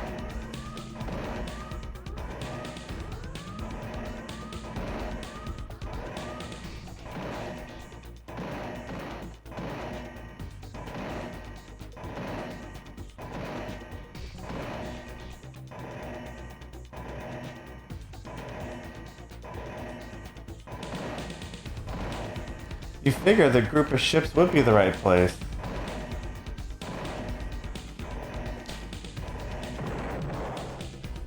Here's how we blow ourselves up. Smash into the planet over and over again.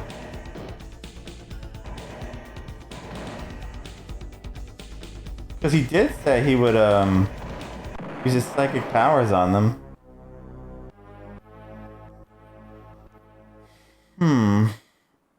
Wow, wow, wow.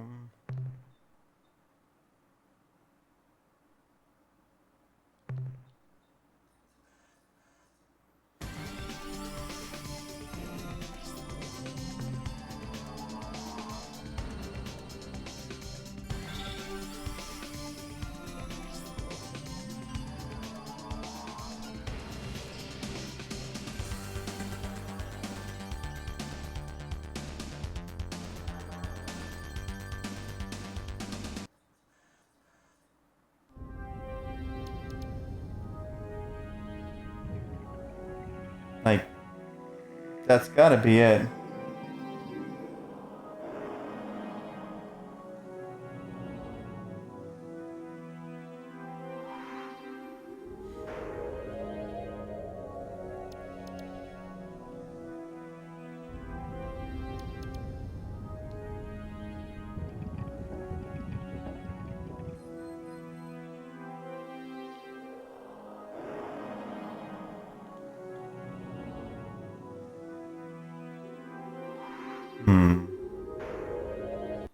Why wouldn't that be it?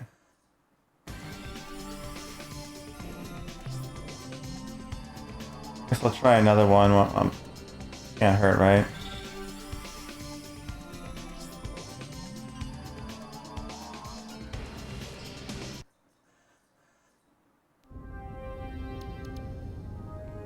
Bunch of nothing here.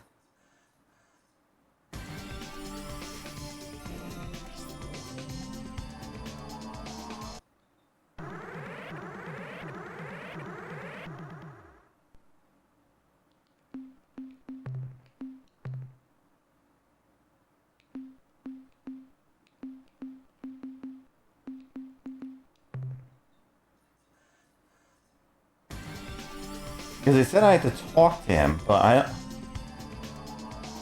Like, that he would help me out there, but I don't see him.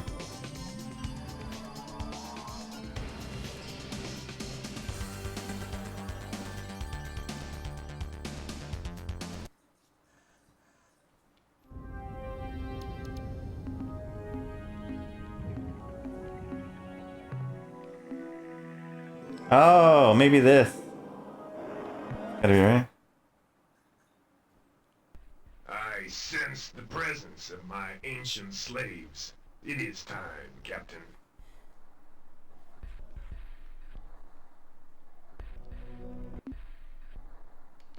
Okay, now, whatever you do, once I've started, don't leave the star system. We only got one chance at this. Let's make it good. Here I go. A woo?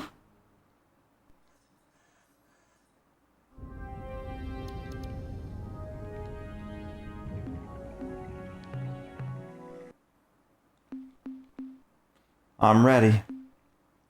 I'm ready. Let's go. I've been preparing for this forever. Don't know what I'm expecting though. Do I go to this?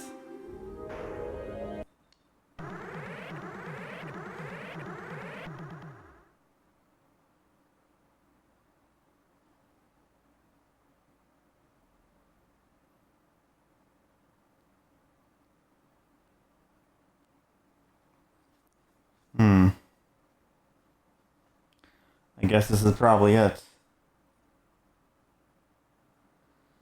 Alright. I know better than to converse. They're gonna be like, I'll rip you to pieces.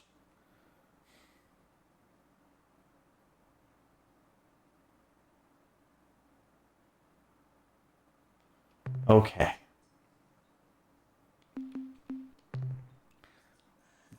Don't know how these things work, but we'll see.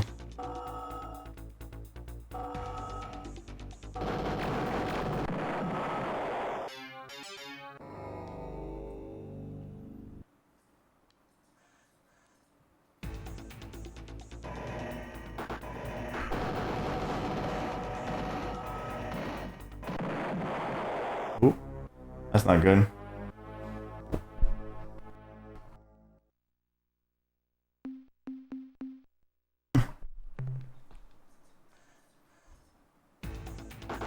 Whoa!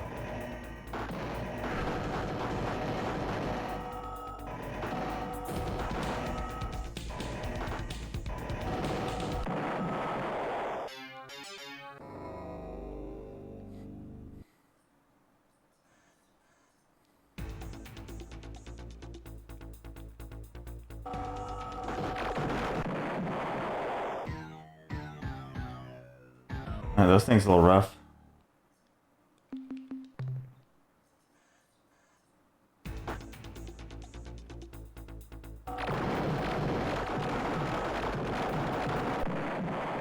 Right, slam into you and take you out.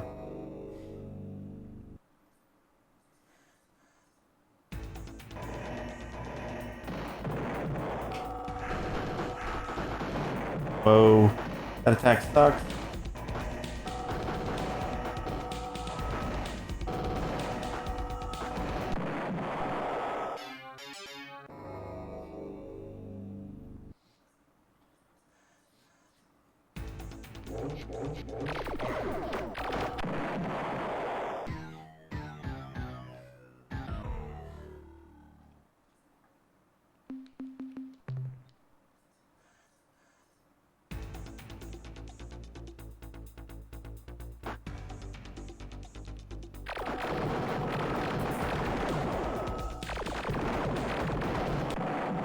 Get wrecked.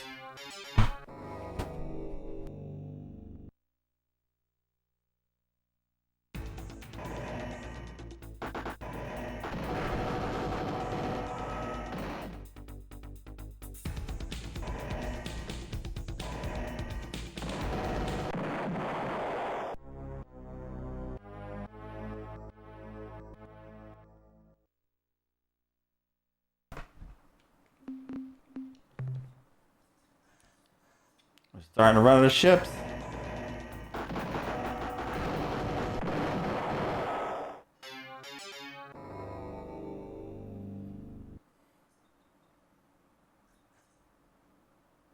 Greetings, human friend. We know you're about to be attacking the Samatra and probably don't like being interrupted, but we have important news. The rebellion is won. We are victorious. We have pulled the Veep Neep Harpy Queen and her cronies from the high perch, and better yet, we have found a new queen. A queen who will unite the clans in peace and harmony as never before. You will never guess who it is, Captain. A big gunk! Yes, it is true! They survived their absorption into our culture and are now providing us with insights into ourselves we never dreamed of. We only thought we were being happy birds of prey. We were fooling ourselves. Our new queen's name is Breaky Gerdy the First, and her first command was to rush here and bring you these ships, Yehat Terminators and Pakunk Furies. No, Captain, together we can attack the Samatra. Nice. Oh! They gave us ships.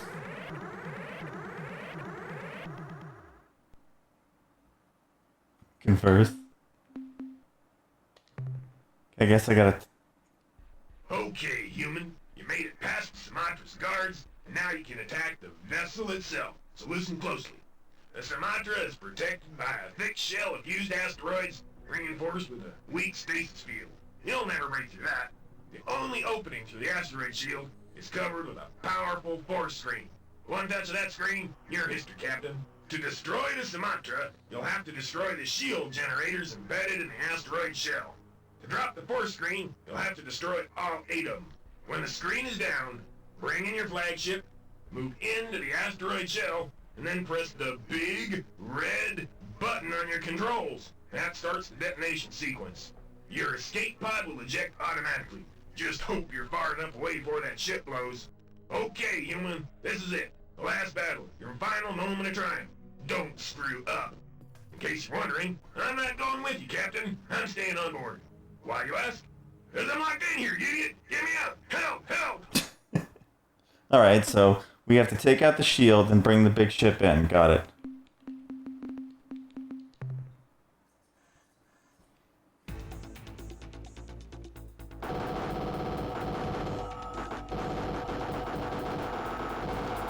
Ooh, that hurts.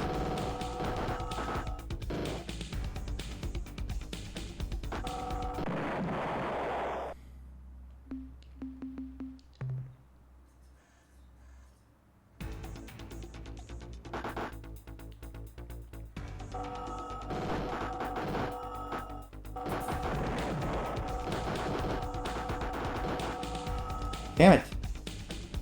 Go away.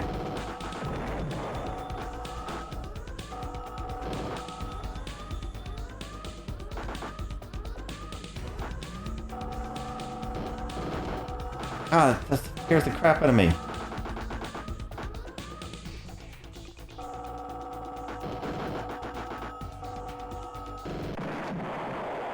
Jeez.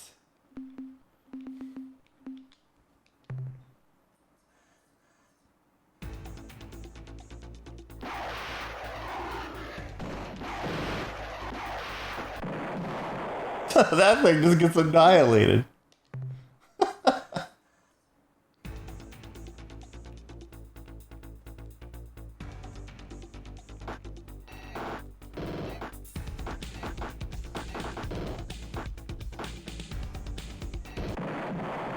Well, that's going well.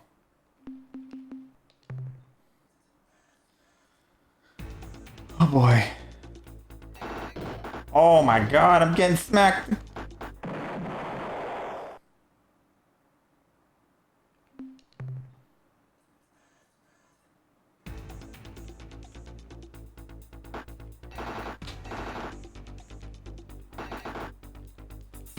These things actually seem pretty good. Oh, my energy's all gone now.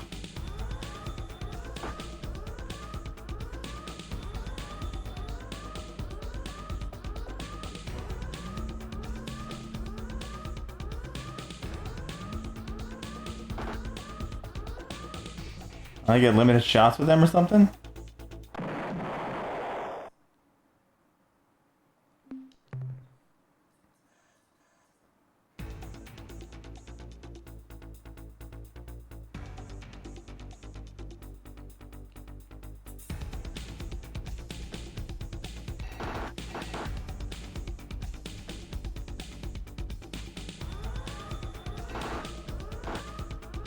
Like, but I can't shoot anymore.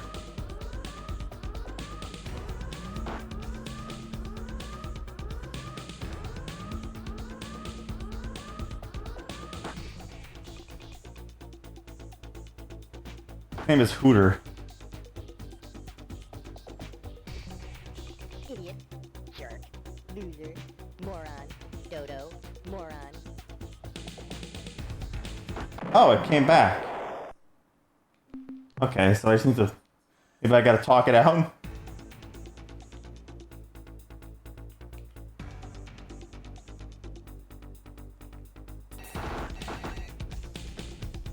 Wimp, twit, dummy.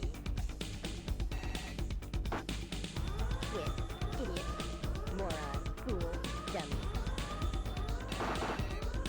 Jerk, worm, loser, worm.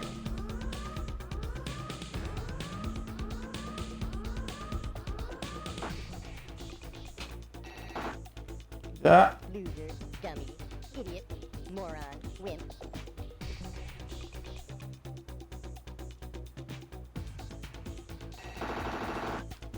Baby, wimp, idiot, stupid, idiot, loser.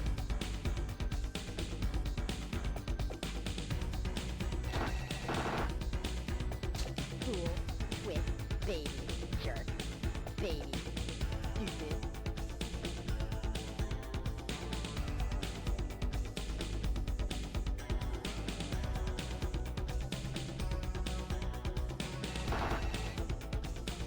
Idiot, dummy, fool, wimp, worm, wimp.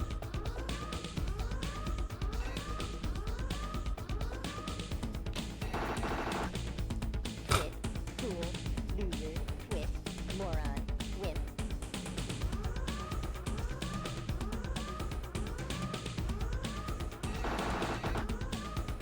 Oh, right into it. I got one of them, there's two left now.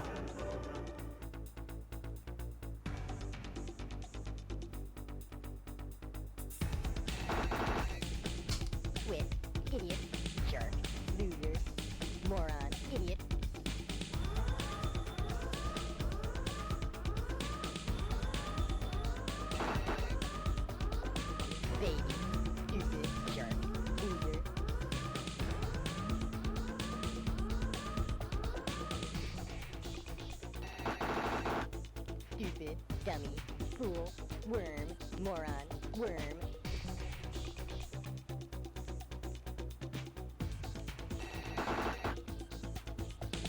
Can I blow these things up? Wimp, dodo, wimp, dummy, baby.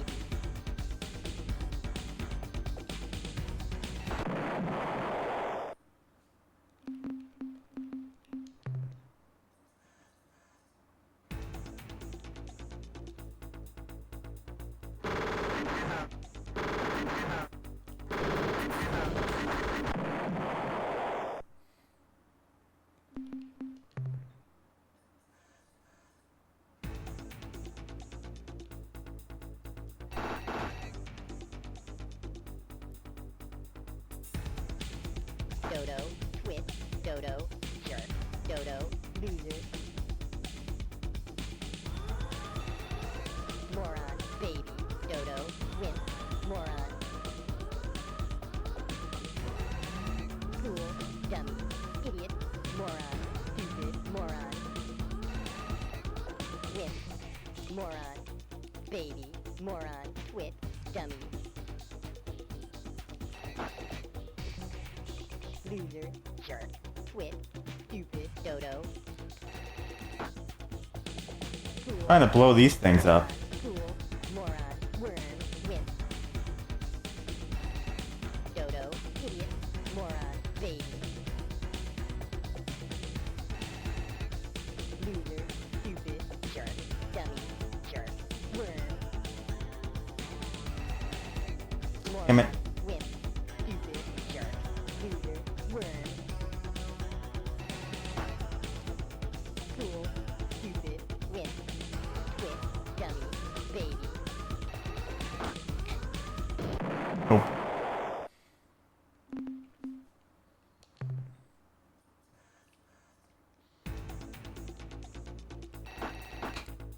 Dodo, stupid, jerk, twit, moron, dummy.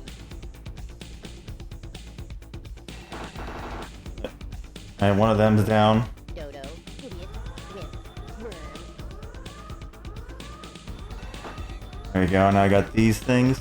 Idiot, fool, baby, wimp.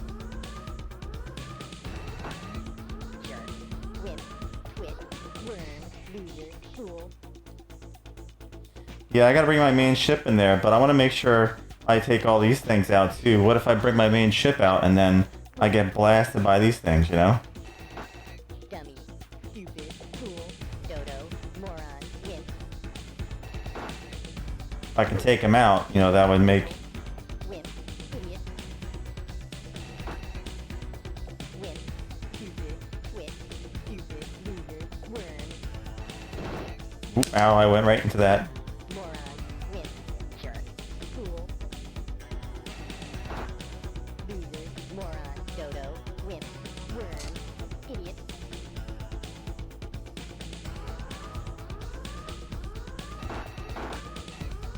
Baby, wimp, These things are hard to kill. dummy, idiot, moron, idiot, moron, idiot. I think... Okay, one left. Loser, jerk, stupid, idiot, dodo, Oh no, two left. baby, stupid, dodo, baby, fool, dummy, One left. stupid, loser, wimp, worm, wimp, worm, dummy, loser, stupid, baby, dodo, idiot, twit, wimp, dummy, baby, loser, dummy, stupid, wimp, dodo, stupid, moron, jerk, twit, dummy, baby, moron, worm, idiot. Alright.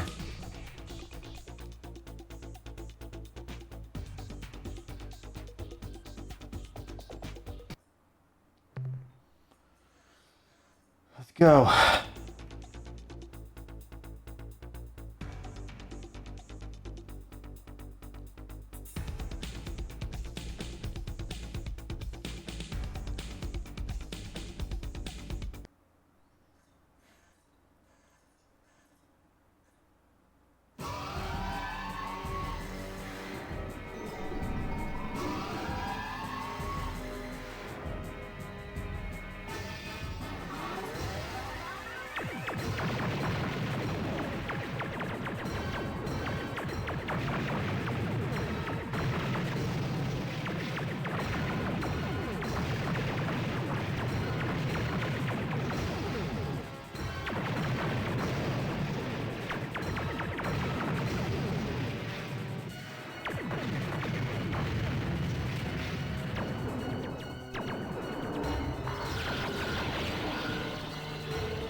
When I came to, I saw a beautiful angel hovering over me.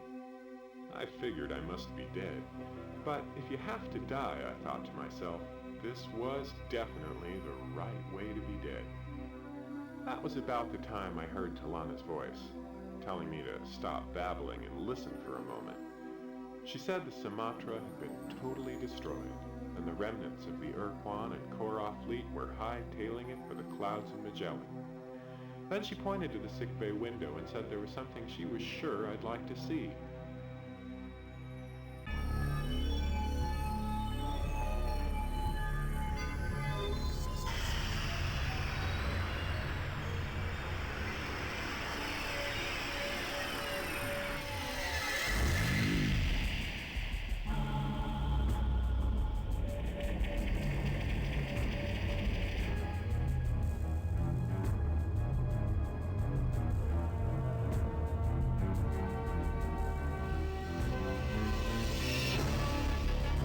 The Earth's slave shield was gone forever.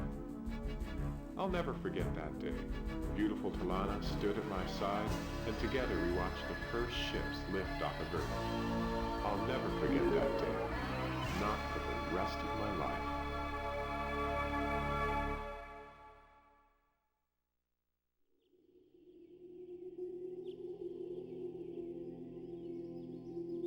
And then what happened? Yeah, Grandpa. How did you get home? And when did you and Grandma finally get married? Oh, we intended to come right home, but, well, we got a little sidetracked. But Grandpa, what happened? Where did you go? And how did you find the Mark II?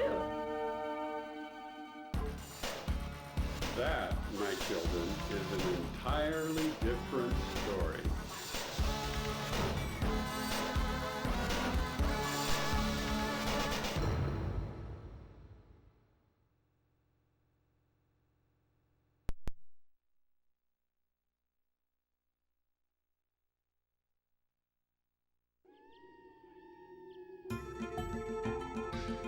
And there we have it, guys.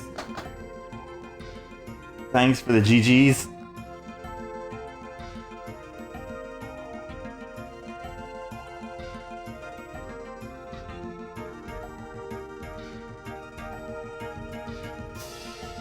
That was a great game. Like, everyone was telling me that, like, it was a good game when it was like it was a great game when I was coming out to play it, but that was so good. Some of the characters are a little bit long-winded, like, and the voice. The only complaint I have about this is really the lack of subtitles, but I know the PC version has that. So it did make some things hard to understand, but you could rewind back, which I didn't find back till 20 hours in, almost, that you could rewind back to speaking. It'd been nice to find that earlier, but it's fine. It's my fault. Thank you for that. Game commission, Savage J. That was fantastic. I wasn't sure this was going to be my kind of game, but man, I had a great time playing it.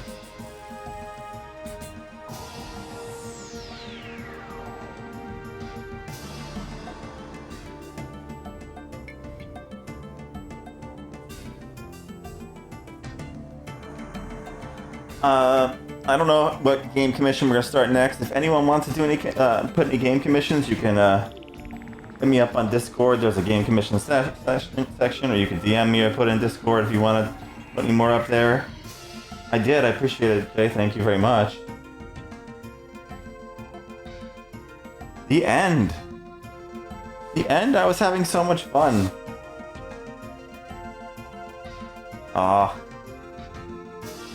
Well, that's the end of our Star Control 2 ventures, man. I wonder, does it keep going after this, or just stay on the end screen? Oh. I guess it's just gonna stay here. Do I hit something? I do. Okay, it's back here. Alright. Alright, guys, that is Star Control 2 for the Panasonic 3DO.